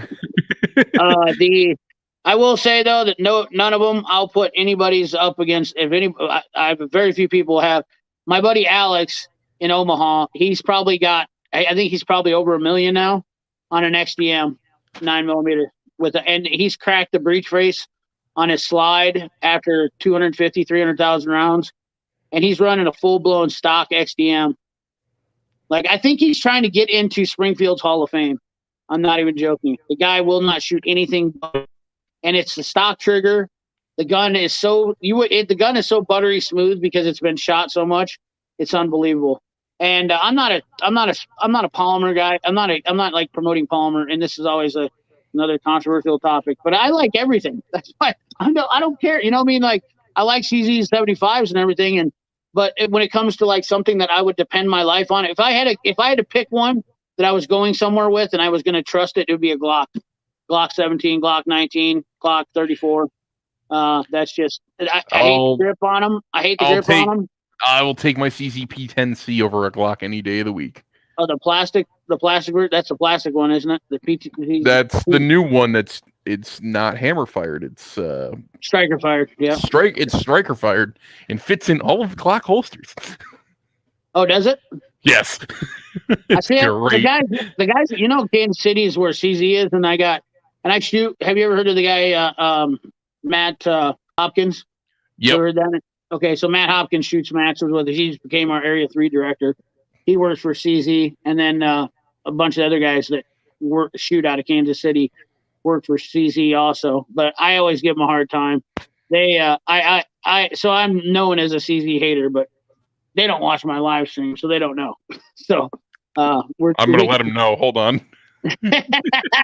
Yeah, but I do like CZs. Always have been. Yeah, they're reliable. They really are. Yeah, they're great guns, dude. My tank folio, that's why I shot. But I like my tank folio because it has a bigger mag well on it than a CC. That's the one thing I like about the tank folios. The mag wells, the mouth on it's just bigger. I'm a blue collar like UCP. Work hard every day. Raging Cajun, I missed his. Yeah, I have a say. JD Tico has become my go-to tool place. He did something for me I never thought anyone would do. Oh, that's right, Raging Cajun. To get off the subject, JD Tico, if you're in here, Raging Cajun is the guy who you signed the toolkit for. Man, I should have. We'll have to have you on next week, Raging Cajun, if JD Tico doesn't have his deal. I forgot all about that, man. I was going to say something to JD Tico about that. He's the guy that signed it. He was on a live stream with us one night. That was awesome, dude. He's a truck driver. Awesome dude, moved to Michigan. Yeah. I forgot his name. I feel bad. I did. 123 Dominator. I'm a blue collar guy like you. Pay for all my tools myself. Never get stuff for free. I'm starting to upload some cool tool wall videos, and just did a big toolbox tour. Check it out. Right on. I'll give her a look see. Raging Cajun. He signed it. He signed it, man. I'm a big 1911 guy. I own at least 12. Yeah, that seems average. I don't own a single 1911. Yeah, that's the one. Yeah, he showed it to us one night on signing his brake rewind tool. That was really cool. Like, it's funny that a guy that was on YouTube, he signed his kit for him, and we was on a live stream with us tonight. And he's like, "Hey, I want to tell you about JD Tico." Super awesome guy, super nice guy, dude. I had a really good conversation with him. Raging Cajun's such a great dude. Love that guy, man. I want to have him on more. I need to have him on more. What is JDQ? You skipped over it. He did acknowledge the signing thing. Yeah, no. I seen it. He's right there. He asked for it. You signed it. You to sign it. And then he said, "Oh, I did that." Yeah. I have a Paul Mendes. I have an XDM, and it has been flawless. I have 500,000 on my XDM, but I got a Powder River trigger in mine. And I didn't like it. I won it on a gun table at a shoot, so that's why I just started shooting it because it was cheap. But I actually won a lot of matches with it. With the price of 9 mil going the way it is right now, I'm a 9 mil guy now. I mean, I used to be a 45 guy, and I love shooting 45. I still love 45. I mean, I am a 1911 guy. I love 1911, dude. I love slinging mags everywhere when I'm out shooting competition, but it's not practical because it's so expensive. Like it costs me. Oh, I'm with you, man. I shoot a lot of ammo too, and I reload. Oh, damn, dude. Yeah, dude. Anything rifle is like insane. I'm 100% Glock guy, and I have more reasons than many other Glock guys. I have a lot of reasons because I like to hear all the reasons. I'd like to hear if you got any. I bet you don't have any more reasons than I do. I bet we're right on the same page. Chad and me are usually pretty spot on with it. Yes, dude, you did yeah, dude, that is awesome. Raging Cajun, definitely. I definitely like that right there. That right there, yes, you did, and that meant a lot for me. You do that, yeah, absolutely, dude. Made from 30 minutes from me on my birthday. They clean all my gloss. Oh, well, there you go. That might beat me out a little bit, but I like it because there's only 7 parts in them and they're cheap. I'm gonna play devil's advocate here. If I wanted a gun with a mushy trigger that I have to replace immediately out of the box, I buy a Glock. Yeah. Well, I mean, they're not perfect by any means. I mean, they literally are a throwaway pistol. They are. They really are. They wear out. You throw them out. You don't fix them. I've never worn one out yet, but I definitely. I've broken. Let's see, what did I break? I broke a spring in the. Extractors were bad on the first Gen 3s. That was a problem. But I mean, like some striker springs. I mean, I've never. It's just they're very reliable and they're cheap. They're built with loose tolerances, so they'll eat anything. They'll eat trash. I mean, they'll eat steel case ammo. I mean, they're not. I mean, when you put an Apex extractor in them. I've got an Apex trigger, Apex extractor, and Terran Tactical trigger parts, and it's pulling 2.5 pounds, so it's got a good trigger in it now. But I mean, yeah, but I don't still have nothing in it. That's all cheap as hell to do all that. I've got some guys that I know that they're just not. They're state police guys. They've actually blown the rails right off the slide. Oh yeah. But they shoot their guns a lot, so I mean, well, and I mean a lot. So they're shooting factory ammo, and I got to tell you, factory ammo sometimes has tendency to fail. Yeah, and it's hot. Yeah, really hot. Yeah, the tool grabber. I remember you did an old Jeep from one of your previous videos. You have a great taste in vehicles, my amigo. Brian Meadows on the work phone. Hey, what's up, SS Repair? Guys, we really slinged off to. I love talking guns. I love talking tools. Trust me. I mean, we should probably get back to tools. Yeah, I learned something. Okay, I learned something tonight. Toyota kicks a C1230 code anytime the other code hits. Messed up with me looking at my wife's Sequoia. Wow. messed me up looking at my wife's Sequoia. That's weird. Hush, y'all. I shoot 5.45, right? Dude, that's a good round, too. The JD Tico tool grabber has top speed of 188 miles. What the hell are we talking about? Did I miss a bunch of shit again? Everybody got fired up. I missed a bunch of stuff that went through here. I will definitely be on absolutely Raging Cajun. You're invited anytime. It's getting a little late now. I know I always stay up late on Jude's Power Stroke Jude team stream, but it's getting a little late now. I'd like to get close to wrapping it up because it's been a long day and starting to get chilly in the garage. It's getting to be that time of year where it gets too late and starts. Garen Wilson, I want an ODP 999 or 99. You know, look at Dan. We've had 100 people in here. 100 people in here. I don't have no problem I'm talking about guns and tools, man. I'm a man. This is a man's channel. You know, I don't want to be like sexist like women do too. Hey, you're back. Were you even in here? I missed out earlier. Yeah, Jude was in here a while ago. Yeah, we've been on for almost nearly 3 hours and hell of a good stream. And before it gets crazy, whatnot, I'd like to wrap it up and thank Leroy for being on. That is your name, right? Yep. Okay, I thought so. I just remember seeing your messages come through on Instagram. So, and we've chatted back and forth, and I really do appreciate you coming on. And once again, an absolute pleasure having you here because talking to somebody is a lot better than Instagram and messaging people. And I enjoy having different people on that have been chatting with me for a while versus always having the same people on my live stream. You know what I mean? Like it's nice to switch it up. And you gave a lot of information tonight, had a great conversation. Definitely appreciate it. I definitely got to ask you, you know the zip tie holder you got, the 3 different size one? Where the hell did you get those? I'm still trying to find where to get one of them. Yep. I use it all the time. I just refilled this. In fact, I got that one in the wrong hole. The tidy cable. I can't find them anywhere. They're on Amazon. Are they? They might. Let's look it up. Let's see if we got.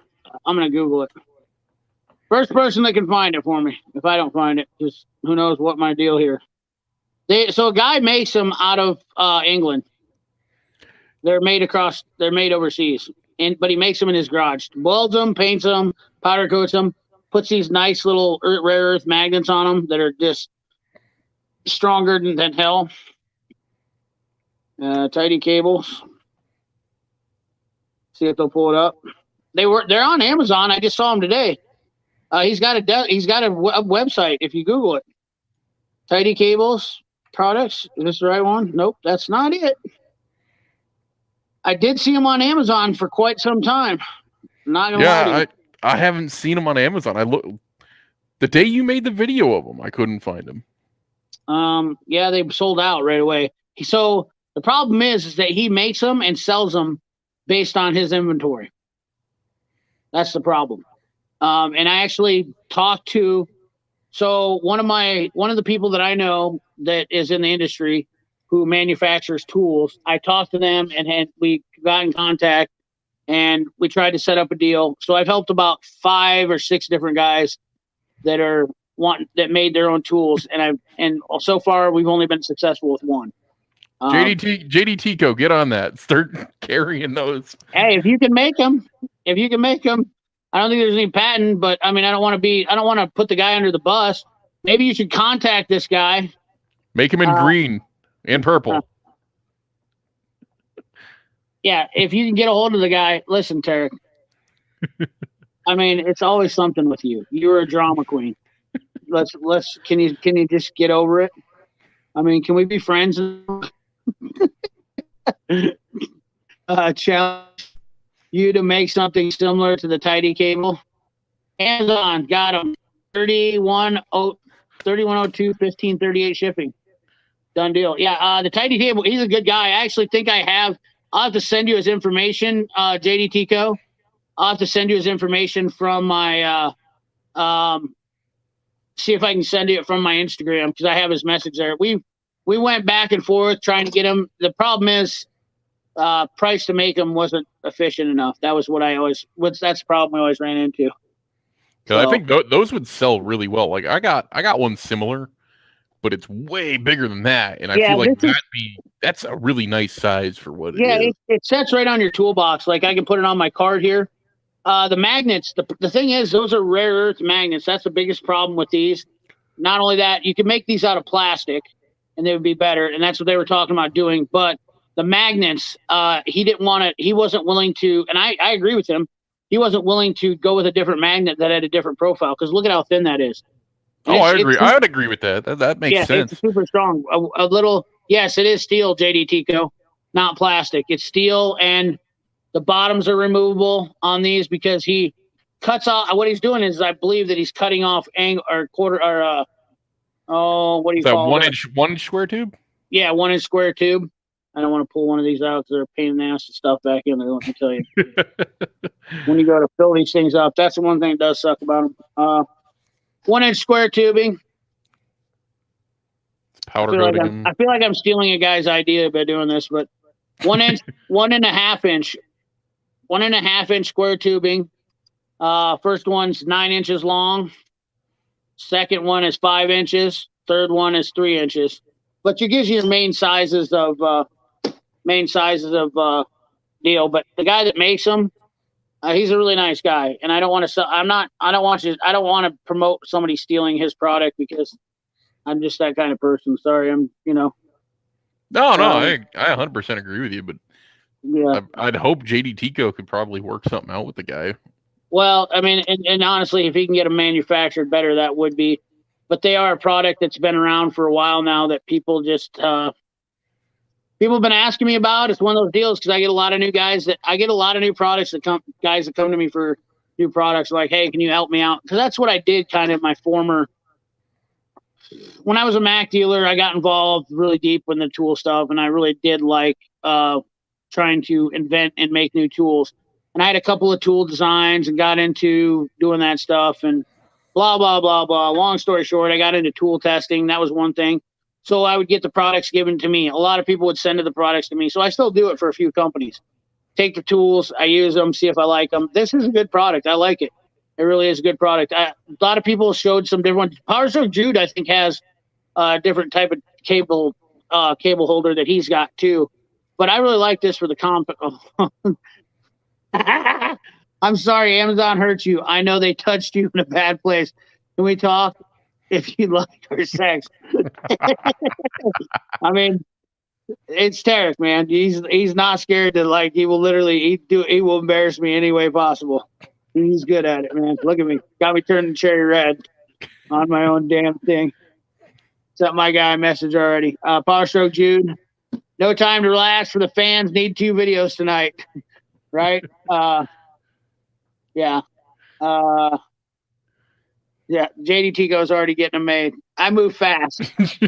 Well, I mean, I'm not gonna lie. The guys had over a year to get them out, mass producing them. So I mean, I can't really say anything. Cable tidy, zip tie holder. I mean, I would say if JD Tico can get with the guy, get it manufactured at a decent price. Oh, JD Tico's gonna start making it. Oh, I know. Whether he gets hold of the guy or not, I guarantee. Nope, that's not it either. Damn it. They were on my Instagram page today. He's trying to sell off. Go to Instagram. Let's see if we can do that. I'm pretty sure if you go to Instagram and put up cable tidy, just type in cable tidy. That's where you can buy them at. It's through Instagram right now.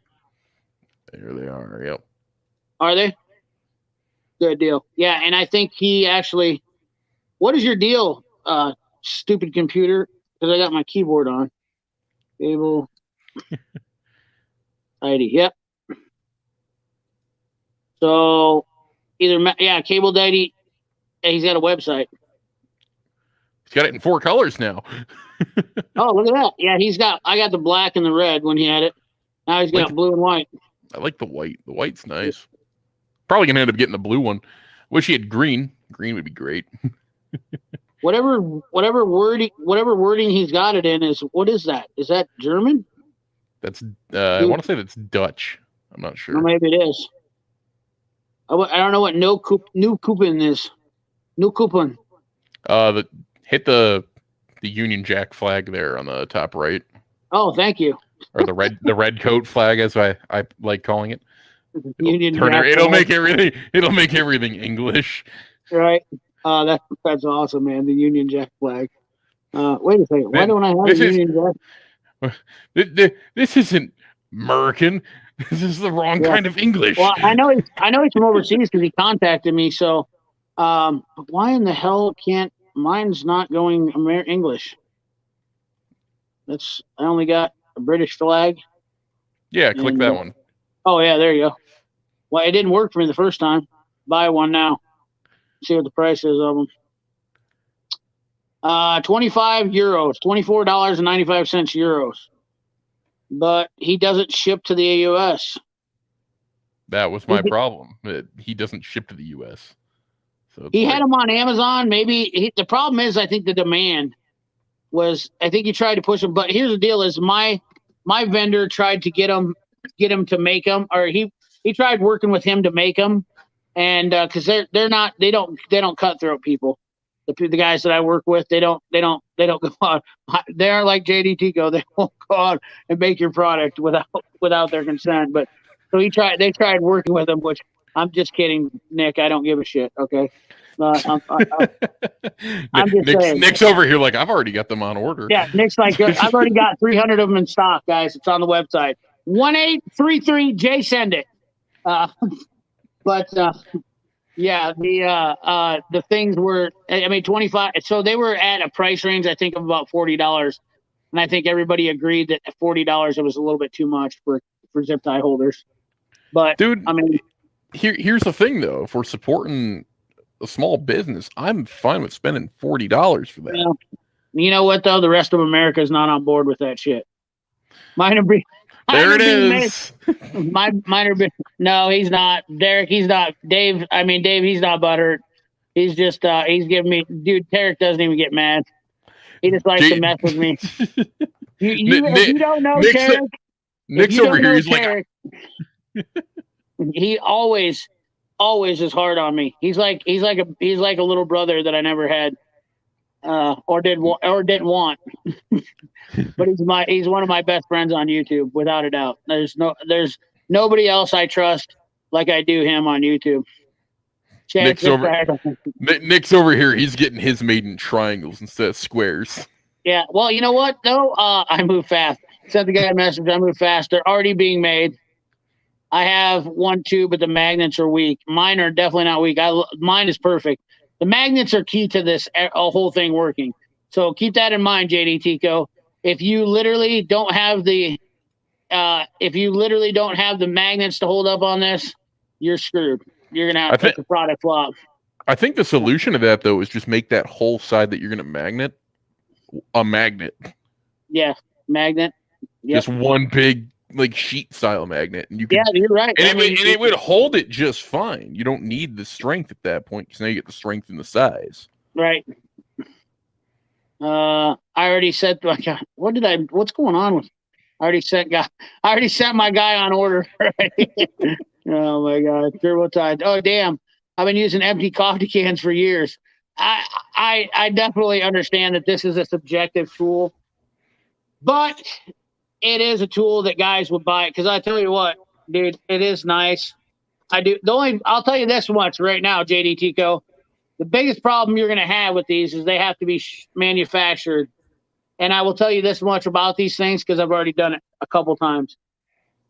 I would like to see some kind of retaining system in here that is a little bit like once you get your zip ties down, once you get half your zip ties down out of here, and let's say I want to grab this because I'm going to work on a project, and I always do this. I'm not even joking. I spill these son of a bucks all the time. What I should be doing is putting a rubber band around them, but that seems like it's defeating the purpose because that would be just what I would do in my drawer normally. Put a rubber band around them and put them in my tool drawer. But I don't like zip ties in my toolbox because that's a waste of space. I'm going to put $5 zip ties in my toolbox that I paid $7,000 for. You know what would work would be a spring-loaded tension mechanism. Yeah, I think that's would probably be. some kind of something that keeps them when they still get down or something. These, I'm gonna do it right on live stream. Yeah. No. What I'm saying is you get it spring loaded like a little. It doesn't have to be huge, just enough to hold like the top section at the top, and it can be slid in. Oh, that would work too. Yeah, there you go. I'm coming up with even better ideas. So now it's Leroy and Chad zip tie holder. So, well, no, what you do is you make the tension mechanism. You make that a section that would go into like a holster that has the magnets and everything integrated on it. Right. And then, but it all comes off. Yeah. So you can take it with you where you need to go work. Yeah, they have to be sent full of zip ties too.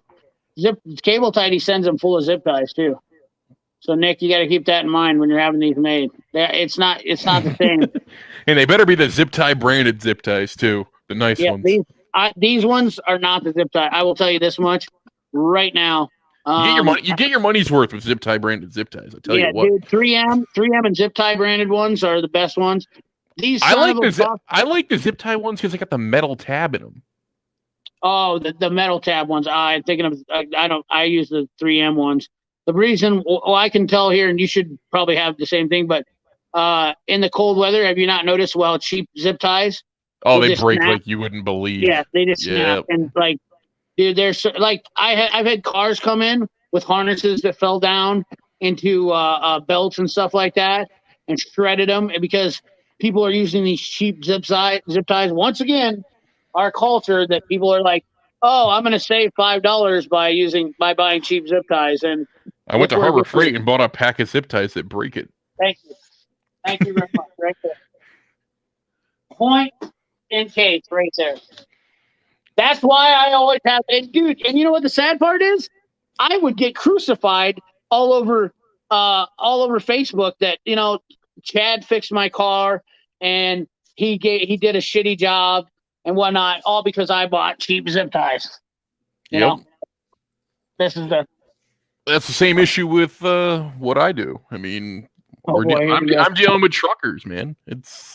I'm only one typically dealing with CP. CP's hardness. Oh my god! Don't read into that, fellas. Don't read into it. Don't listen to him. The only thing he gets hard for me is a hard time. I'm calling BS on that one. I'm not even that hard on Tarek. Tarek busts me up all the time. I just laugh because he's my good friend. There's nobody else I trust. There literally is nobody else he was the only guy when I first started that like he's stuck by my side throughout all the YouTube. Like he's been there. We've had nights where we bullshit on Discord. That's why. Good friend. You know what? It's a man thing. When you get to be a good friend with a guy, he can give you shit and you know what it is. Dude, I didn't even know you had Discord. I didn't even know you had Discord. Yeah. Oh yeah. Well, I use Discord. So my buddy Nick Pixels, like he's probably on. You could talk with him. You should come join our Discord, and some night maybe we'll have you on and talk because I don't get on there as much as I used to. But Nick, of course, the wintertime it'll be slower. Like I won't be doing as much because I won't have to mow the lawn anymore. I won't have to do things that I would normally do in the summertime, and won't be able to do the things I would do in the summertime, like stay out late. It's September and the trees haven't even changed colors yet. So yeah, they are here too. I got a pile of leaves out here outside of my. I hate it.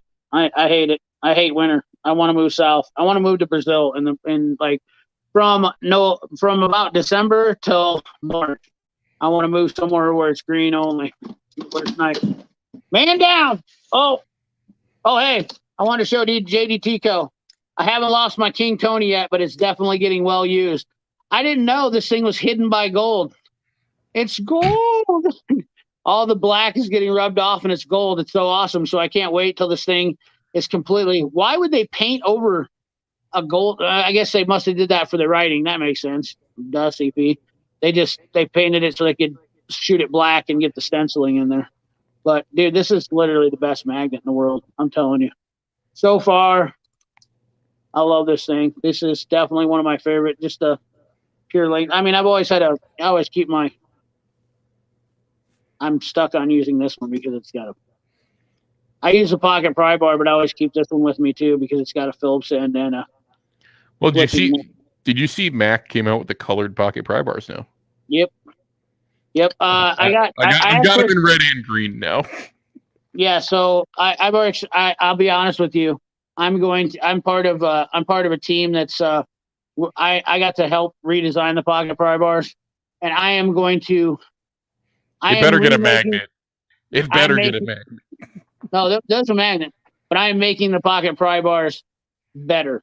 I am making them better. They are going to come out, and these are going to be the holy grail of pocket pry bars when I get done from the place where I'm getting them made. They're not for me, but they're for a company that I do prototype stuff with. And they asked me personally, and I hate even talking about this stuff because I sound like such a douchebag. I probably shouldn't talk about it because I've said it before on somebody else's stream, but it's an honor to me. I'm excited about it because this is the first tool that I actually will have 100% help design from start to finish. And it's going to be a pocket pry bar. And they asked me because they said they watched my videos and they were like, dude, you got some good insight onto what you want to do. And I'm like, and it's not just me, honestly, it's all of everybody here. I mean, it's honestly, the help, my insight comes from inspiration from everybody. I mean, talking to people and loving tools and just all that stuff. So, but you can always make something better. Everything can be made better. That's all there is to it. Just gives you time. Hello? No, you're right. You're definitely right. Sorry. I didn't know if I lost you. It's hard to tell because to see you, but no, I'm sitting here looking on Instagram. I just saw DeWalt's coming out with a cutoff tool like the Milwaukee one. Oh, really? Yeah, there's a lot of stuff on Instagram. So here's the thing about Instagram. I hate Instagram because it's garbage. Like I don't know how you get promoted on Instagram, but you do. I don't know anything about it either. Yeah, it's a good way to get with our customers and our it's like Instagram is kind of like worthless, but it's the big thing for tool stuff because you get to see a lot of stuff. But YouTube is where the final cutting board comes down to. I mean, YouTube is really where the brass tacks is at the end of the day. If you ain't got it on YouTube, like Instagram is like. And not only that, you have to have like 10, 15,000, 20,000. I only got like 3,000 followers on Instagram, but I don't know how you get traction on Instagram. There's like you tag, or I don't know what the secret is to it. I don't know how Instagram really is, but I do know how YouTube works. And clearly I know what I'm doing on YouTube, but I don't know shit. And then I'm not a techie guy, so what'd you send me now? And I'm not a DeWalt guy. I'm a Milwaukee guy. Always have been. Yeah, I'm everybody knows I'm not a 100% a DeWalt guy, but I do like DeWalt just because. No, everybody's got their tool that they're good at. Yeah, dude. Everybody is, and some people get offended. Some people don't. What's that, Milwaukee? I mean, what can I say? I got a little bit of everything. I'm the only one that can. I literally don't get stuck into branding. You know what I mean? Like I don't go one way or another. To be honest with you, oh, right. That's nice. That's an 18 volt though. Is it though? Yeah, because they don't know. XR. 18 volt, 20 volt cutoff tool. It says it right there. Yeah. Yeah, but the 12 volt drill I sent you is an XR. Oh no, that's the Milwaukee thing. Yeah. Why? I never did that thing didn't really impress me much. Do you like that thing? I have it. It's great. Do you? Yeah. I'm actually debating buying a second one because I have the conversion kit to make it into a what do you call it? It's a finger file. Huh. Or a finger sander. There's a guy who makes a kit to turn that into a finger sander. So my thing is with the Milwaukee, like the collet thing has always blown me up on the 1/4 inch hex stuff. So that's why I got rid of mine. But What about the what collet issue you oh my talking God, about? my collet broke 3 times on my freaking Milwaukee 1/4-inch X driver. I've The collet doesn't hold in the shank, never had a problem with mine. dude. So the spring, the little spring retention and the collet of the hex driver. So the new one supposedly they came out with fixed to that issue. Was it the 18? Was it the 18 volt or was No, it the no, no, 12? M12, and I took it back, and the worst part about it is this is where my experience with Milwaukee was is that, and granted I was a Northern tool, but it took me. I had a 6-week turnaround to get my tools back, and there was no loan or nothing like that, so I was pissed, and then it broke a second time like 2 months after I got it. And that's when I was like, screw this. Like I never had that issue with DeWalt shit before. And 9 times out of 10, I can usually get the parts for DeWalt and fix them myself. Only because my buddy is an authorized DeWalt. There's a place down the street from me that's a tool dealer. They sell fasteners and tools. And I mean, it's just convenience for me. And like batteries, I can rebuild the DeWalt batteries easier than I can because they use a lot of glue on the Milwaukee stuff. Like the M12 stuff for me, like the M18 is not hard. You can rebuild the M18s, but the M12 stuff and the DeWalt ones are just still the old technology. So I just went for that for simplicity. That's the only reason why I went for that aspect only. I get lifetime warranty. I get lifetime warranty on all DeWalt batteries. Well, I have there you lifetime go. warranty. So I mean, like Milwaukee cannot beat that with me.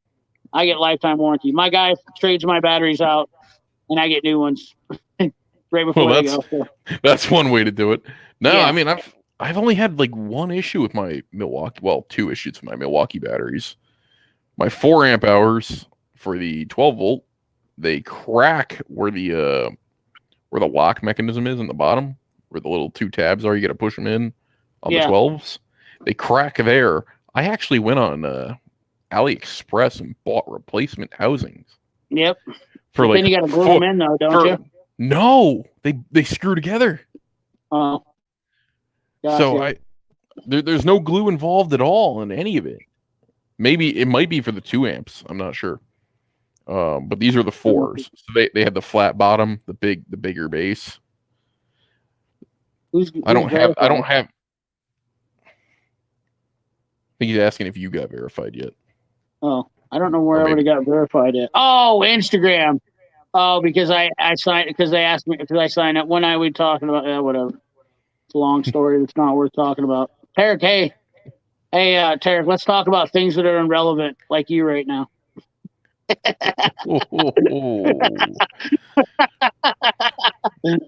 Well, no, I mean, we like to give each other shit. I will order the new cutters and mini pry bar. We will sign them. We will sign personal signatures from Nick at every one of them. Well, I'm a Hoyt guy. Oh, we're talking about bows now. Anyways, let's not get into that stuff. Yeah. So you were talking about the battery, and yeah, I just rebuilt 4 of them. I got 3 out of the 4. I got one more I got to do. I've got it sitting on the shelf. Rebuilding your batteries is the way to go. Oh, it is. It's like the batteries are fine. It's the casings that wear out. Yeah, Nick ain't gonna like to hear that, but that's the future of battery technology. I'm sorry, but I will tell you that right now. Buy stock in 18650 replacement batteries, JDT Co., and just get on board with selling 18650s at your store, because that is going to be where the money's at. Well, it's not even going to be 18650s anymore. It's going to be the 21700s. That's the new battery. Hey, Tarek, let's continue to talk about things that are irrelevant, like yourself. That's the story. I don't know why that's. I tried to get verified.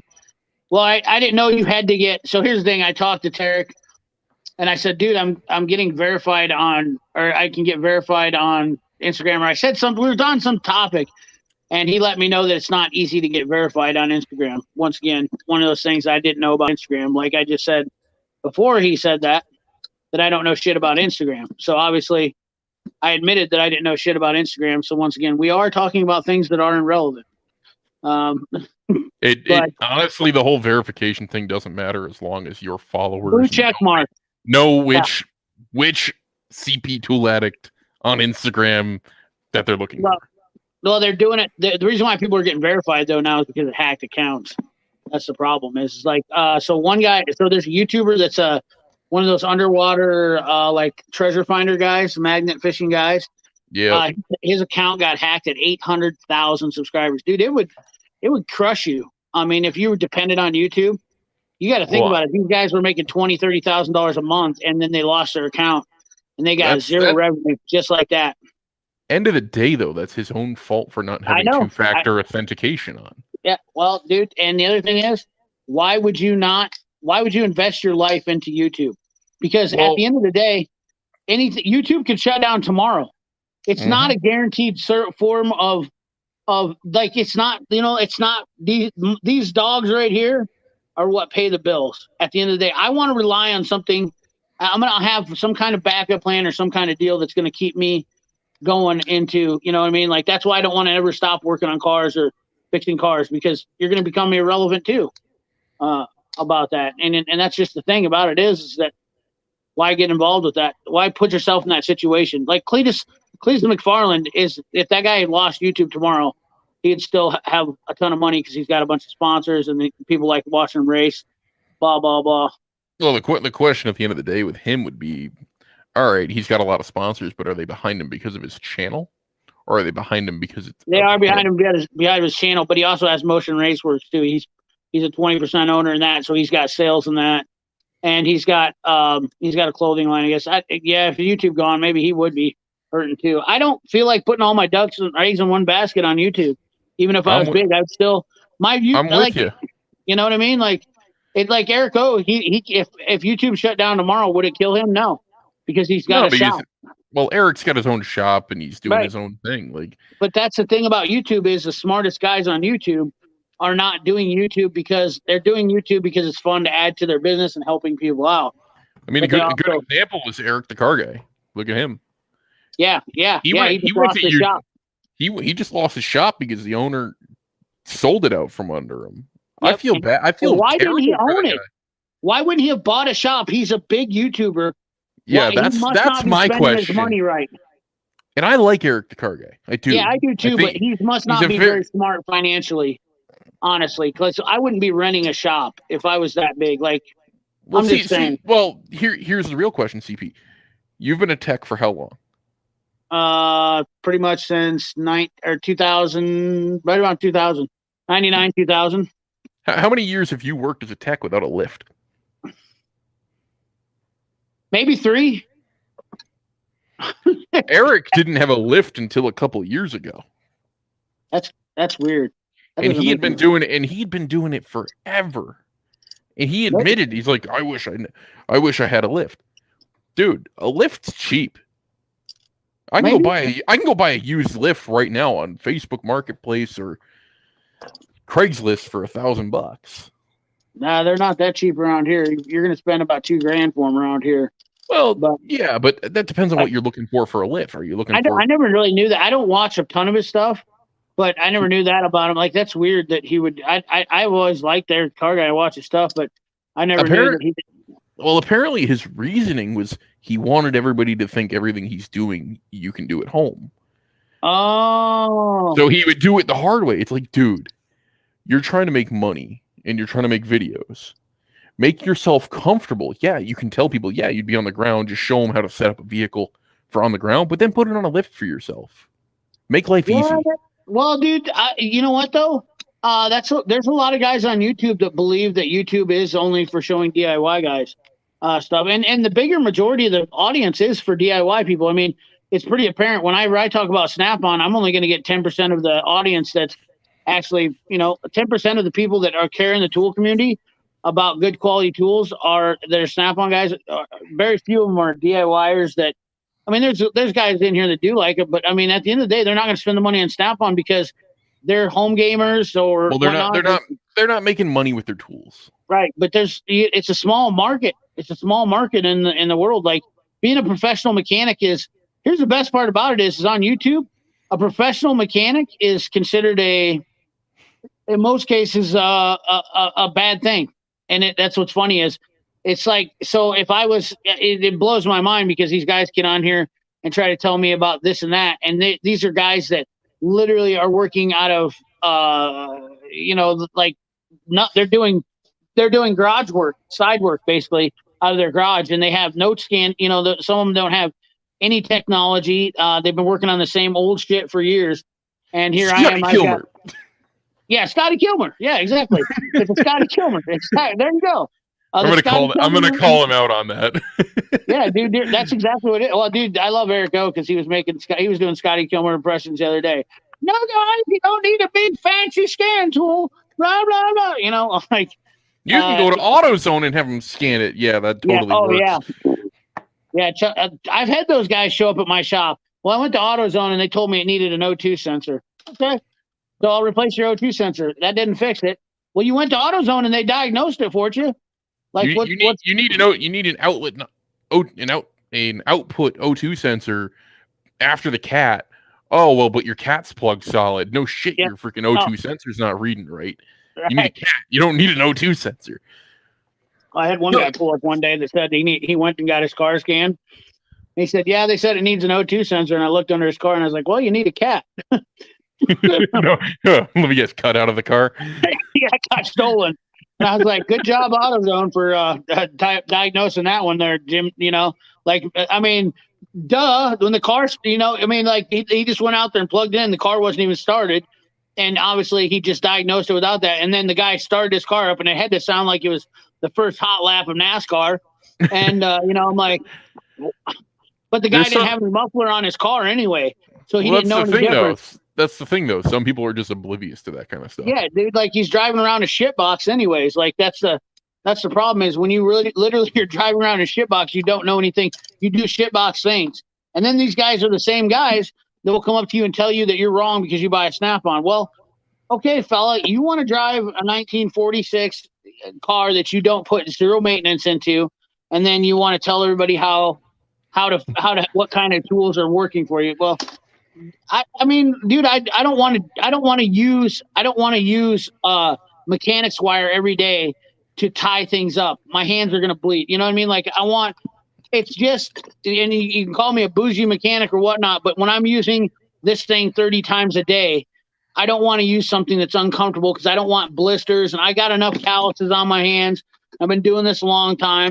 That's a long-term deal of it is the fatigue. I mean, I got tennis elbow, and then here comes Derek. He's coming in here. Immediately, I got this one. And 3, and 2, and 1. I got tennis elbow. I got RA in my shoulder. I mean, all because of years of doing this now. 20 years of doing this.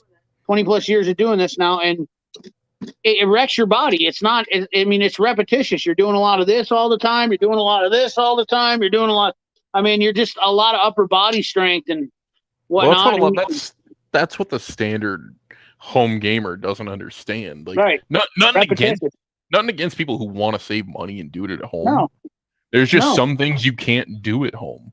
No. I mean, I work on big trucks. Most of the guys who want us to work on their trucks, they're having us work on them because they can't. They fit, like, literally today, if you want to start a heavy duty truck shop and you don't have a scan tool, you're done. You're not going to make any money. No, you physically cannot do it. You could not run a scan tool you could not run a code reader to run a shop. No, that's all there's to it. It's got to be full diagnostics is what you need. Yeah, if you don't have the ability to, if your scan tool doesn't have bidirectional controls where you can actually do cylinder balance test, like the new Altel is, you could get away with that.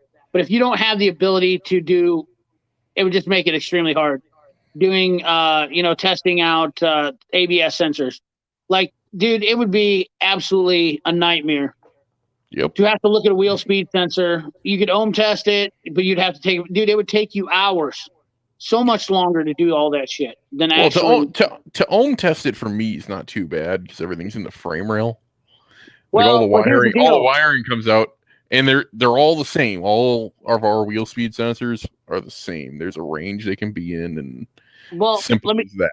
Let me give you a scenario. So, if you were trying to test a wheel speed sensor, for instance, I'm going to use a Chevy pickup because mine has this current problem. the tone rings on the wheel bearings get rusty. Okay. And you get intermittent ABS issues with them. You can test the ABS sensor and you're going to get the right ohm reading, but you can't see that wheel speed dropping out.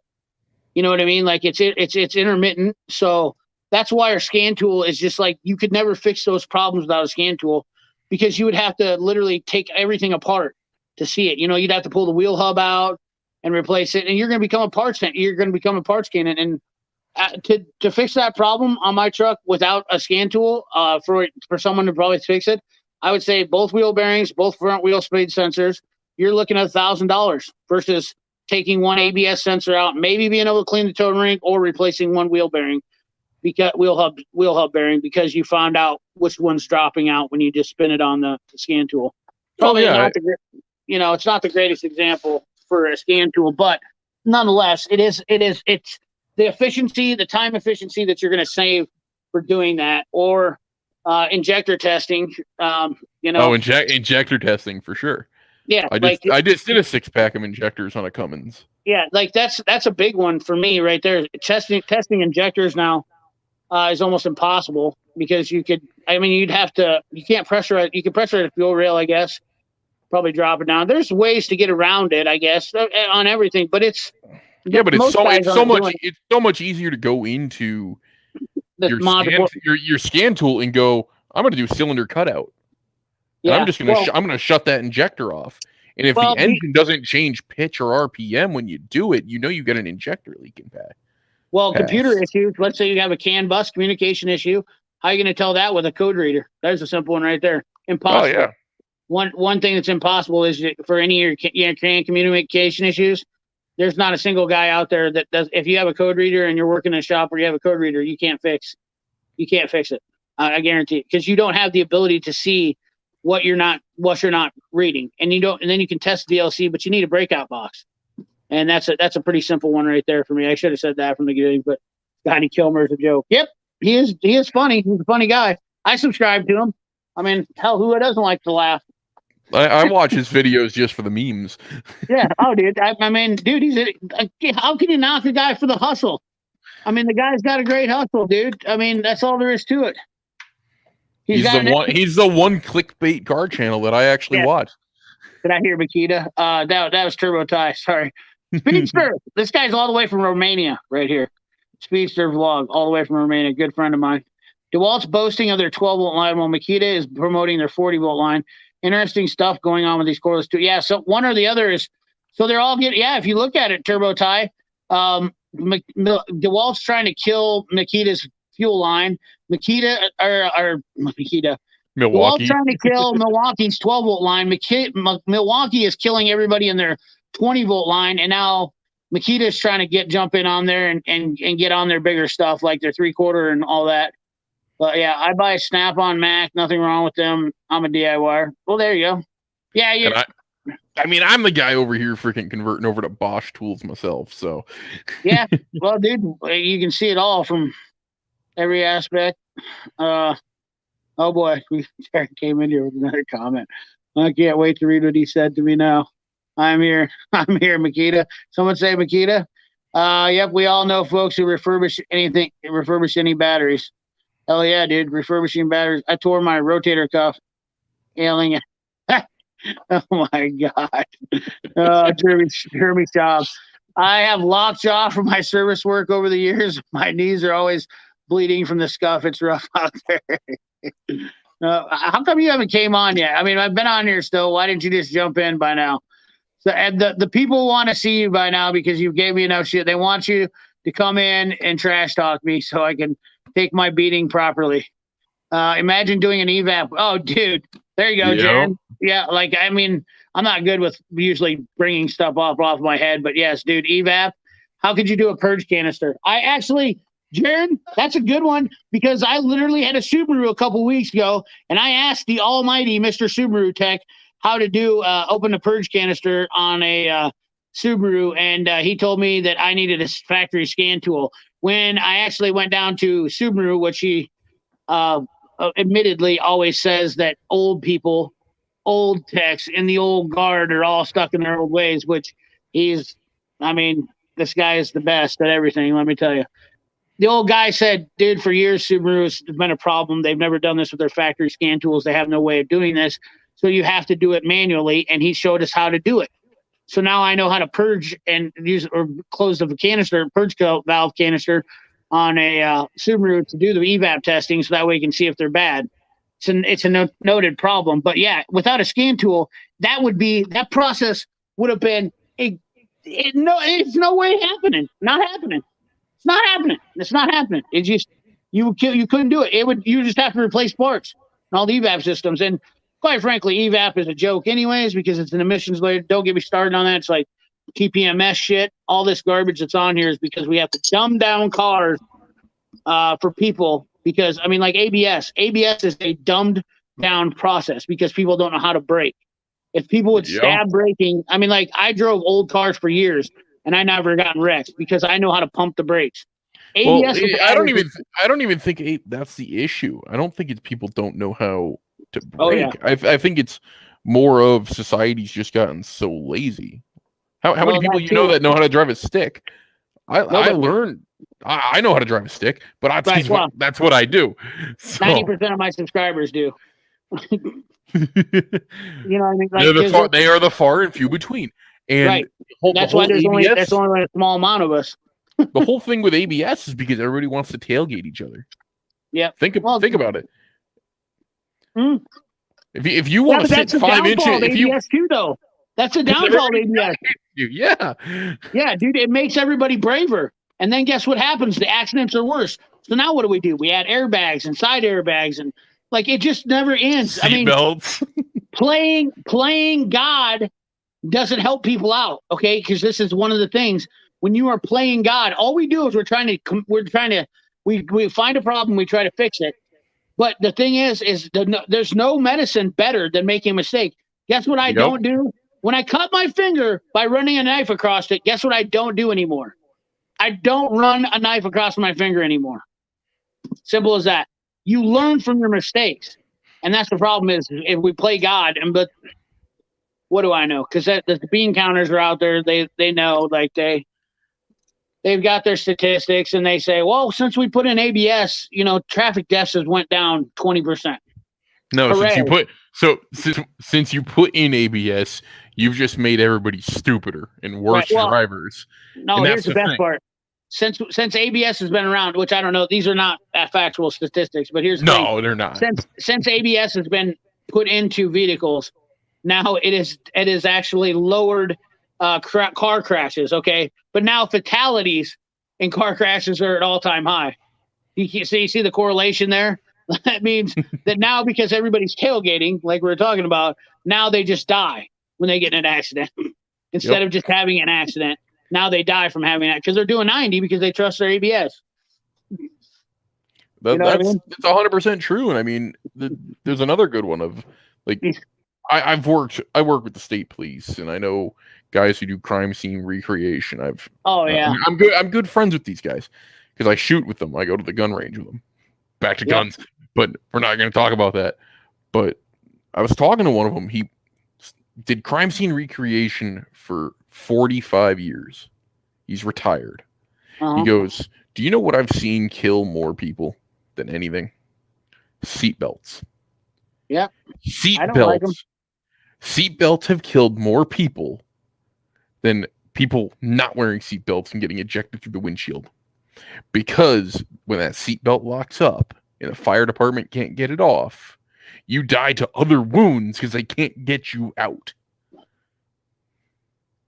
Dude, if I got caught in a car accident, you think I'm getting out with it not having, but I can't drive 55, right? No, I don't wear a seatbelt. That's for a reason why if I get in that bad car accident, I don't wear one either. Anyway. Exactly. Well, the other thing is too, is I believe that God doesn't like me enough that if I got in an accident, he'd make me drink. He'd make me have to drink through a straw for the rest of my life. So I'd rather just take the chance and be dead. I'm with you there, man. I'm with you there. So I just figure, you know what? If I can make it through that, then I'll just be stronger. If not, oh well. Especially when they cut a semi. Oh, dude, the Raging Cajun, you ain't getting there, dude. People are dumb as hell. He brings that up. I mean, dude, You know all the radar systems they're putting in cars these days. Oh yeah, dude. Well, how about the trucks, man? Do you guys have any of the? We've had that for the past 10 years. Right. Yeah, but I mean, We had that well before cars did, right. And the system's been out, and it's so faulty. Like it'll pick up road signs. Yes, speed limit signs. Terrible. It is the worst thing in the world.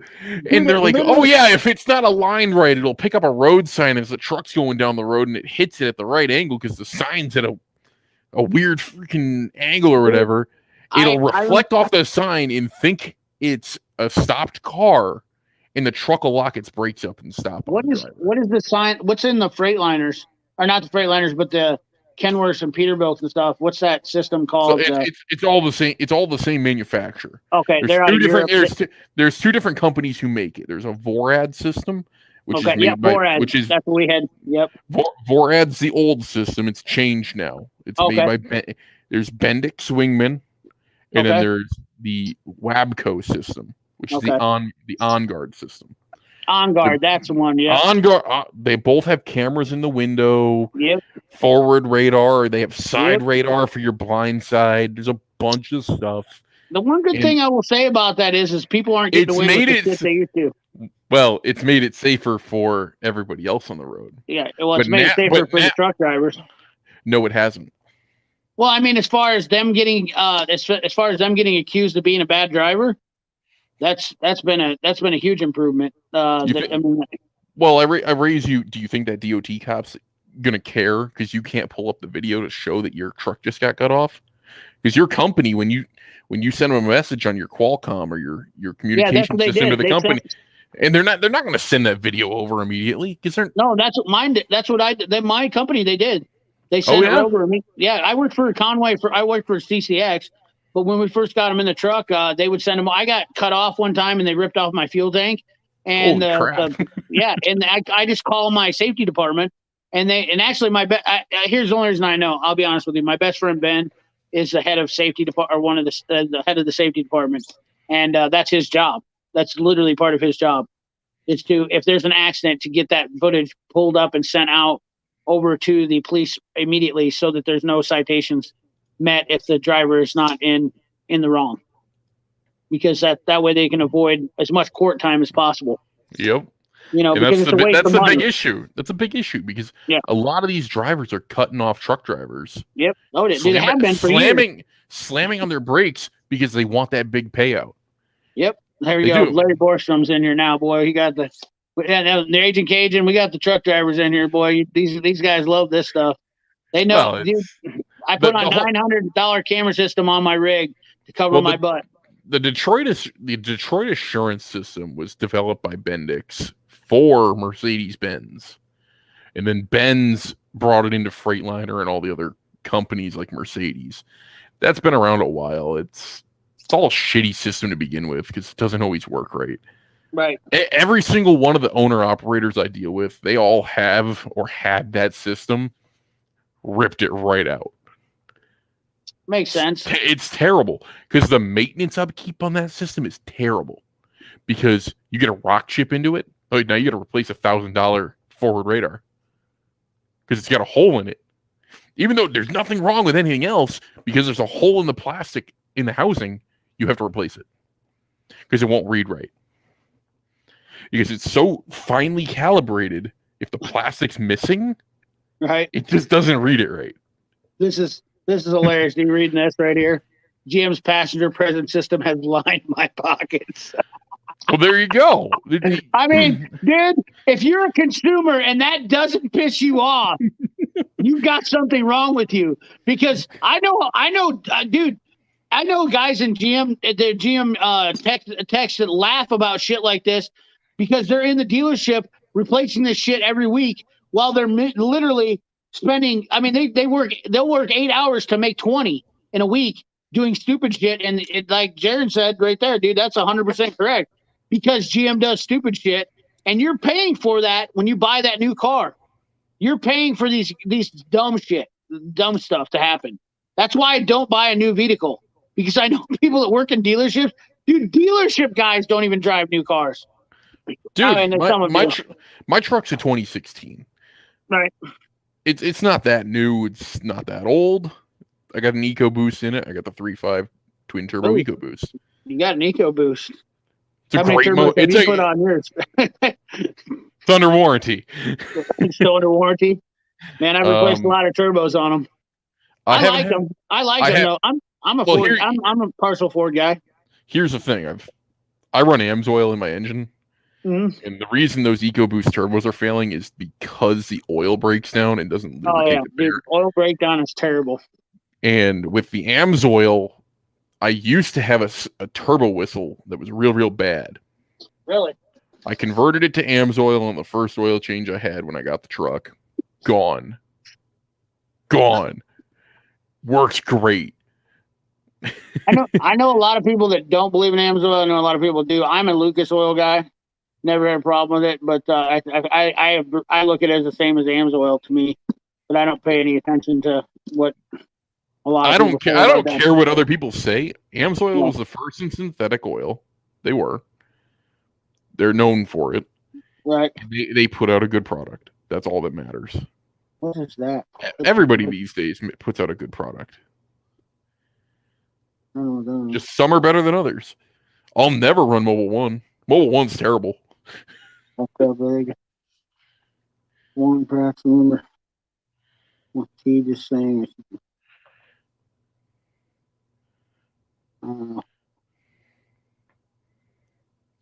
Not exactly sure what Mercedes is using valve spinners on their diesels. What? I don't even know what that is. Snap-on Addict, what's up, man? Man, Force Mac motor sucks. Dude, Max Force motors are garbage. Absolute garbage. I mean, SS Repair Services is 100% right. With the using stock loss on their seat harnesses. Shut the front door. Are you serious? Dude, I'm telling you, people, I say this shit all the time. Once again, I'm the bad guy always because I'm just this, just like the Amazon thing. Like, you know, everybody wants to go against me because I'm just an asshole. That's all there's to it. But I say it, and I don't have a whole lot of cheeky commentary. But I've got this fight or flight thing in me that I've been gifted with. My 7 cents, you'll quote. But GM has went to shit. GM has went completely to absolute garbage. I mean, absolute junk.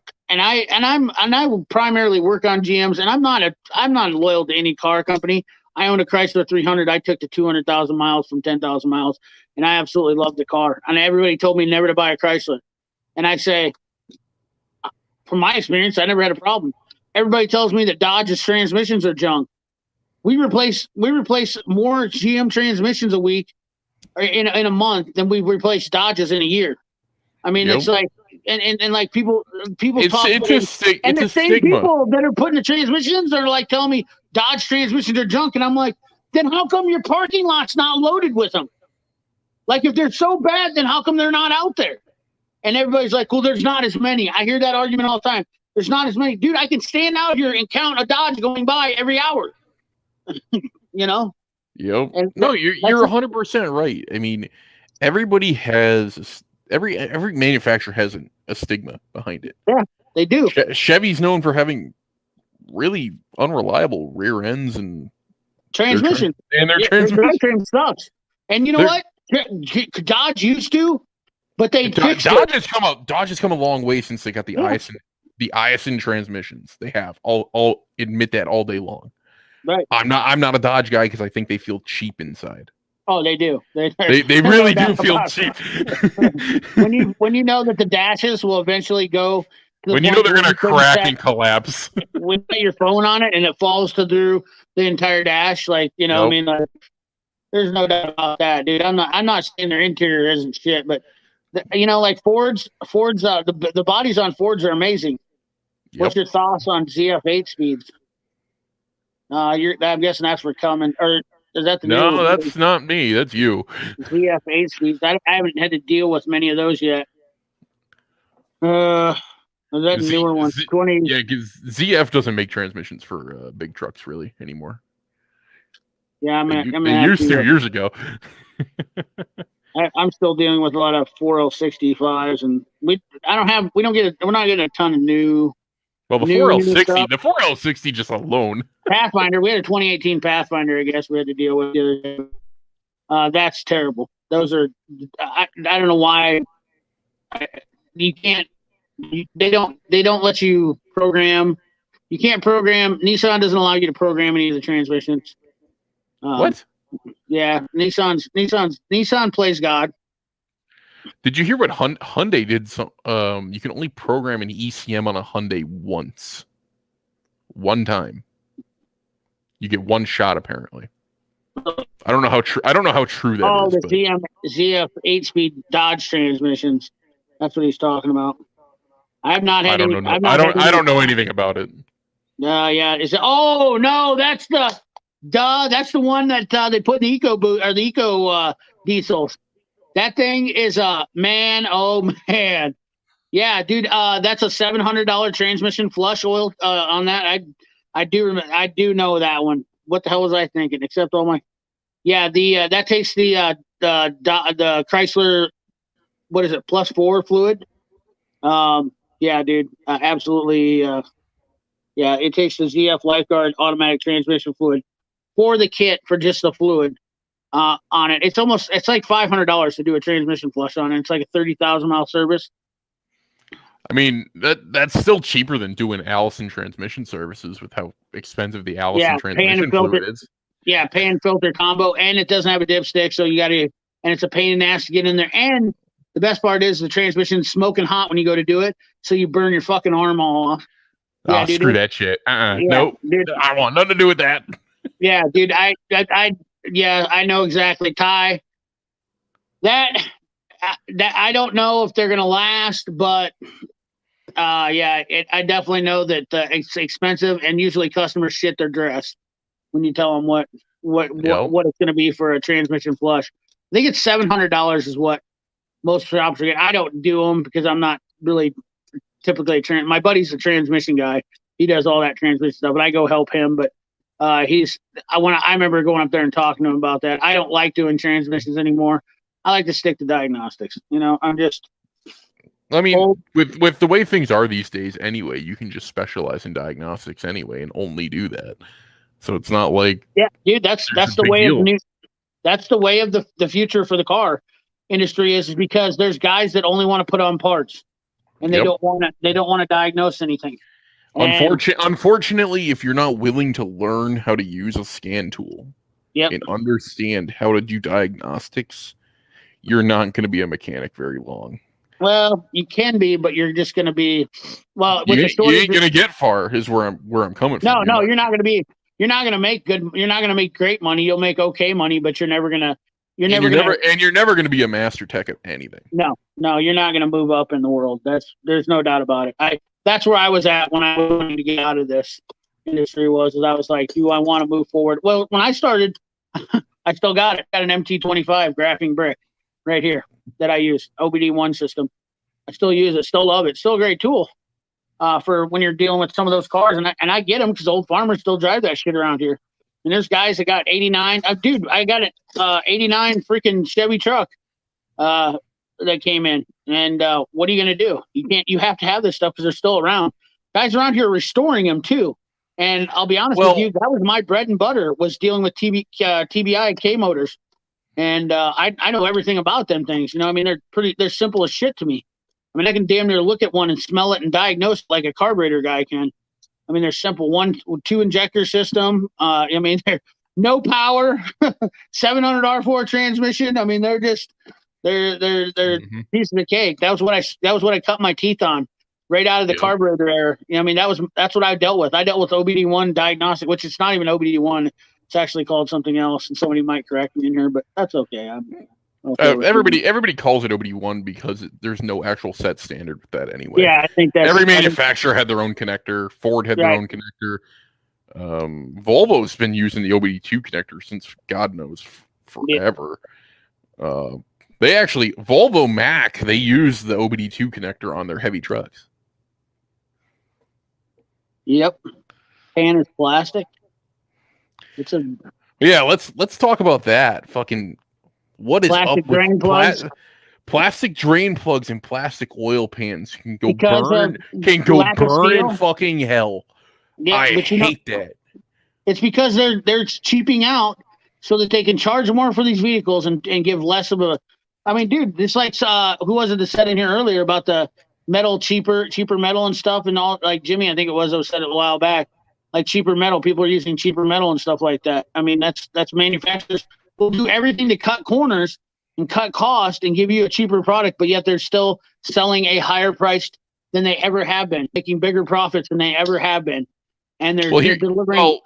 They're getting it on cars, but we've been Freightliner and Peterbilt. Oh yeah, are now doing plastic oil pans. Oh really?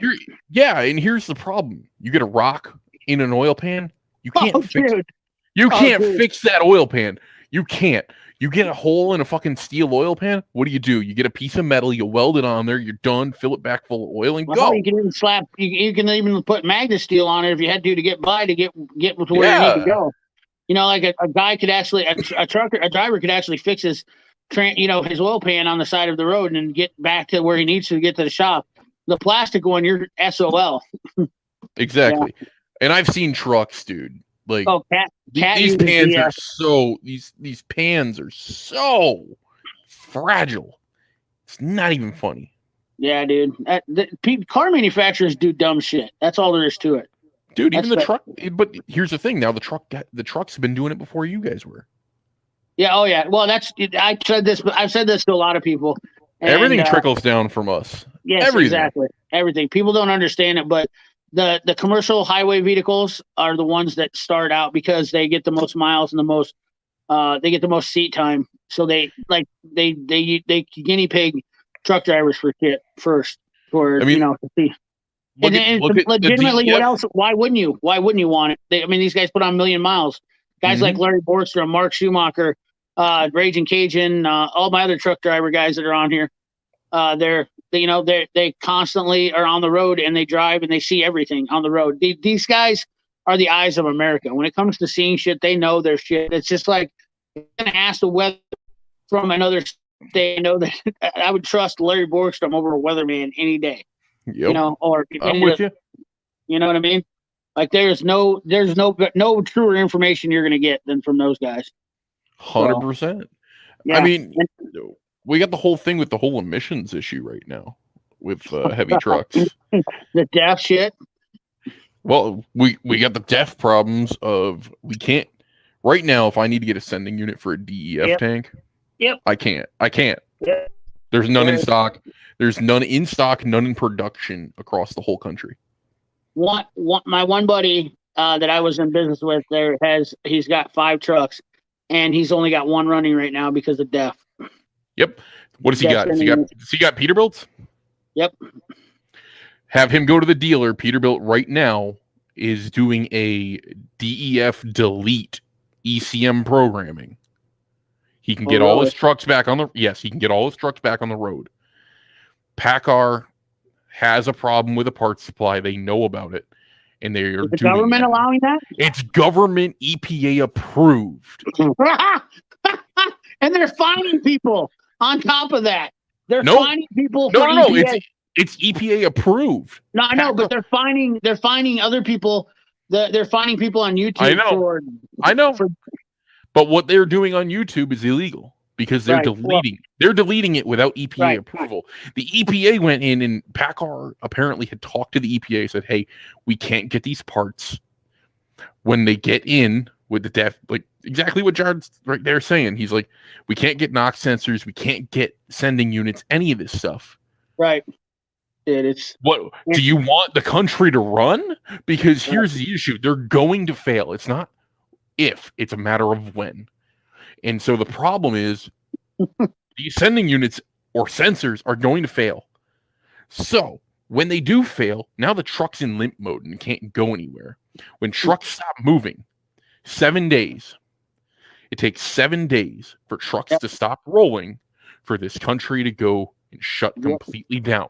Yep. 100%. And we're So already in a deficit. Like that's the worst part about it is it is killing the industry. There's another reason like people don't understand. Like there's these trucks are going down and causing people to not be able to do their normal job. So that's going to delay, dude. One truck that could be a 53-foot load of whatever. I mean, something bread. that's in high demand can literally bread. I mean, anything. It could just stall out a whole town.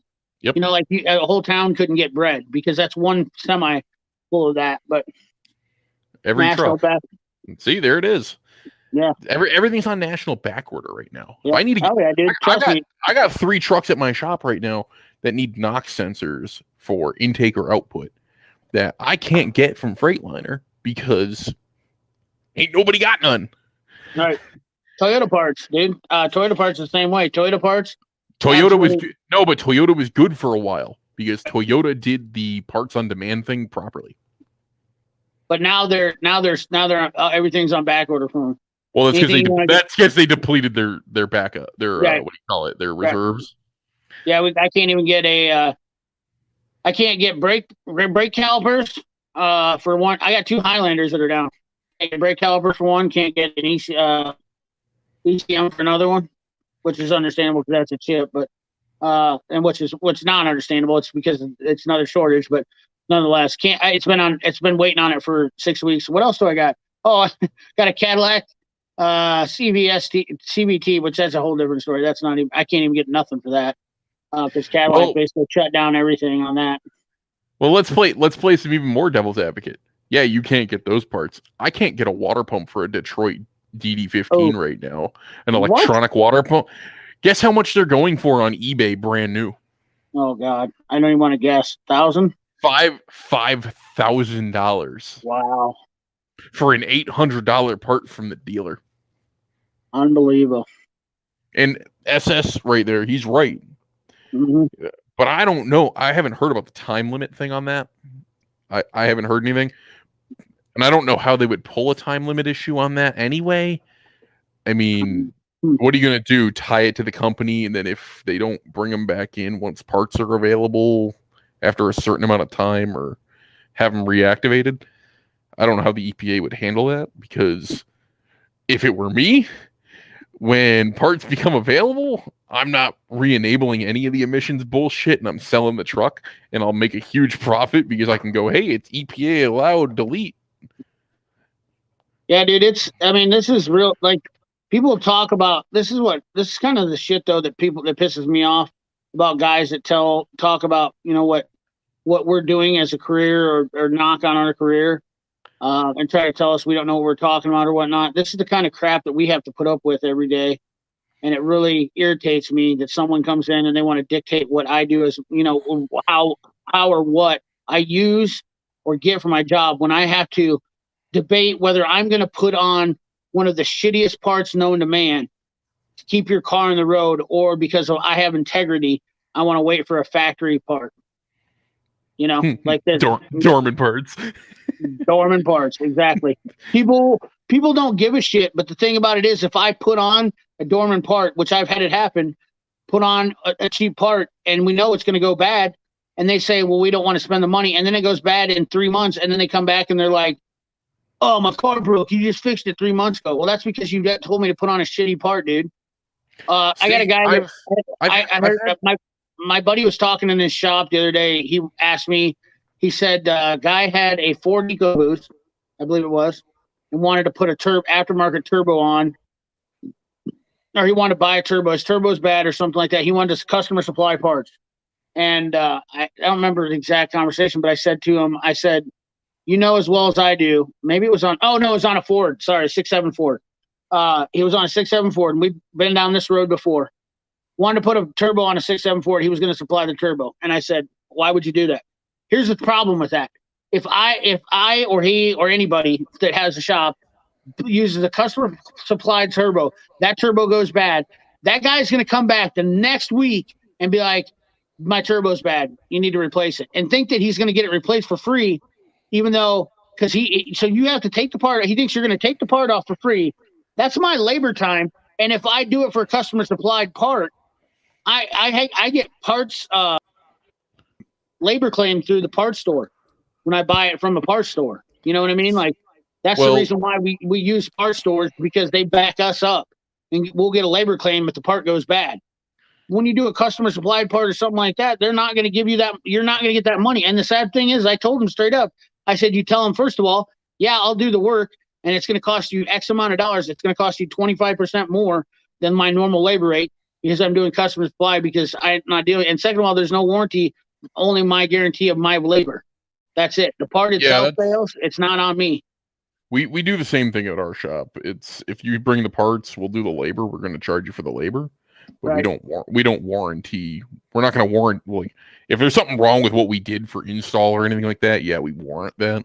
But as far as parts warranty, there is no. It never warranty. ends well though. It never fails. The same. They do the same thing over and over. It's always but that's the thing though with what I'm doing. It's not really a big deal for us, at least, because big trucks, they just need to get down the road. So and we'll tell them outright. We're gonna go, dude, this part is going to fail in 3 to 5 months. Right. Big truck guys are a lot different though. I mean, every guy that I've ever had that has a big truck, they're usually a lot more. You know, they're more about they want to make the money, and they're forgiving. You know. But SS Repair, we have 5 DD15s for water pumps. Did get the update to go back to non-variable speed types. I haven't heard anything about that because I'm a small shop. So yeah. If you got, unless you're I know it's doable. Like bringing your own food to a restaurant and have them cook it. Yeah, I got some steaks here.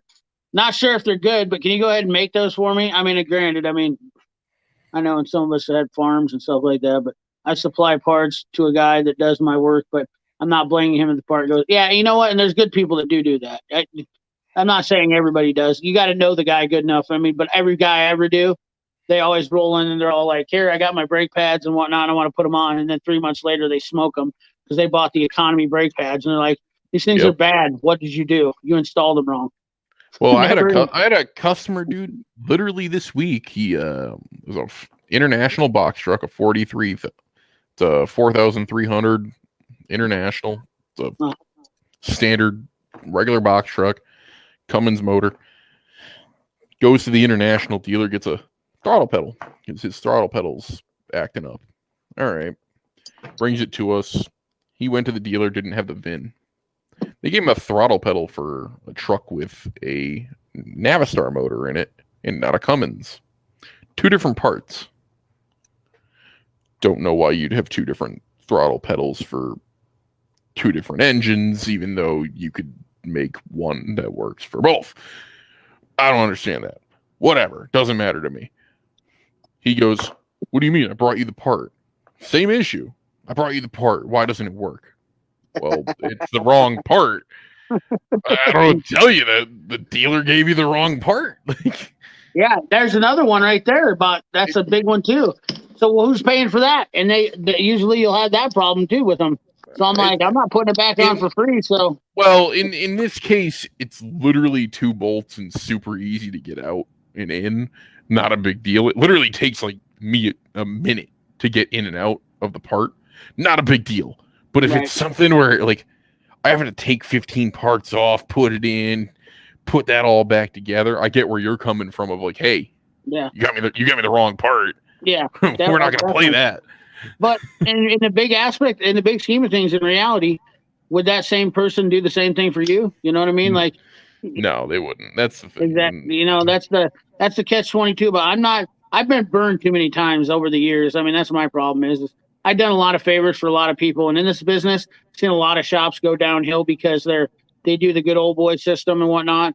And unfortunately, loyalty, like I said, is at a premium nowadays, and very few people do I put that much trust into. So unless you are somebody that's like Tarek, where you can literally call me a dickhead and everything to my face, like that I'm, what I mean, like that's you have to be that good of a friend of mine to be able to get away with that. Like that's, otherwise I'll literally cut you off and be like, yep, see you later, bye. You know what I mean? Like that's how it works with me. I just don't. There's very few people that I do it because it's costing me more money in the long run. And like I'm not in the. This is my living. And in order for me to maintain your profit, well, there's a certain level where you can only take so much before you're going to start losing money. And I just don't want to lose any money nowadays. I want to maintain a decent business. I'm not trying to be greedy, but I can't always do that stuff. And all it takes is a bad month of doing that 12 times, and you're upside down, and now you're going the wrong direction. That's my only thing for that. Not saying it's bad. I understand where you're coming from. Like if it's 2 bullets, it should be. Back in the day, I would really like to be like that. I really do. That's the bottom line. Is I think that's the way the world should be. But if it's the wrong person, it all depends on who it is.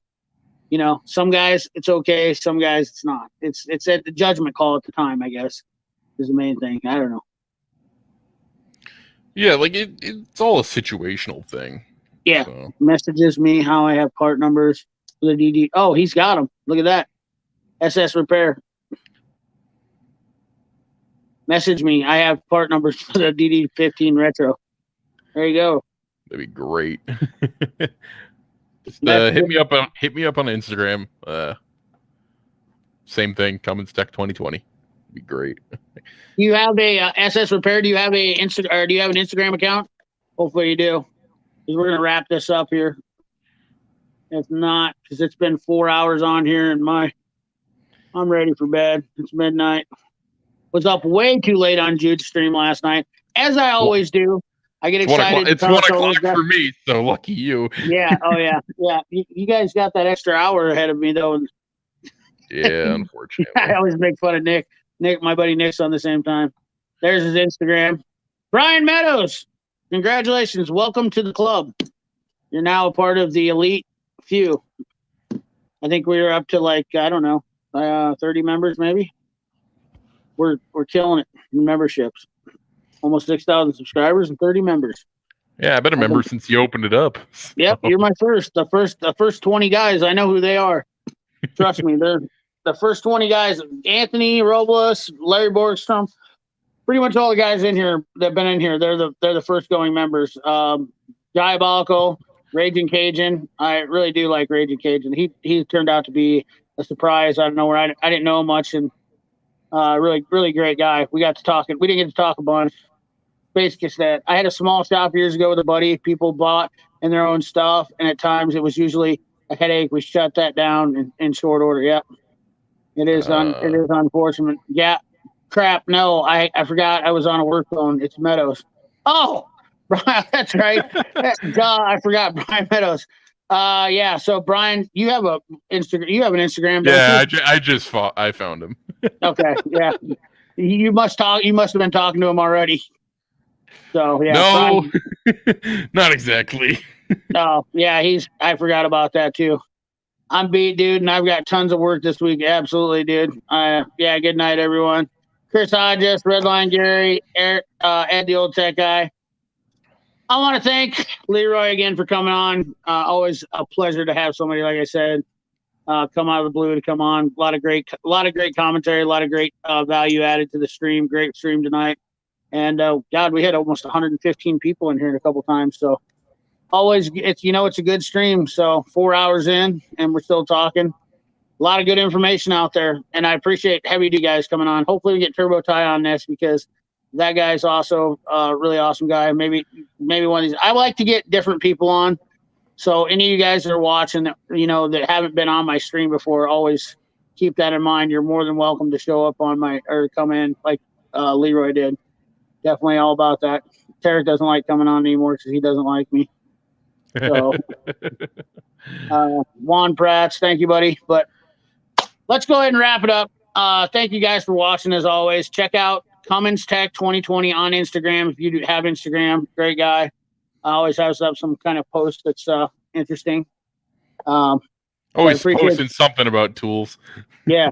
I mean, dude, that's what we're all about. Tools, cars. I mean, at the end of the day, it's all about thank you, Juan. It's all about information, spreading information and keeping everybody informed. So that's what we do here. So like, comment, share, subscribe, ring that bell. Remember, guys, keep your hands dirty and your money clean. Keep your tools dirty and your money clean too. Thanks for watching.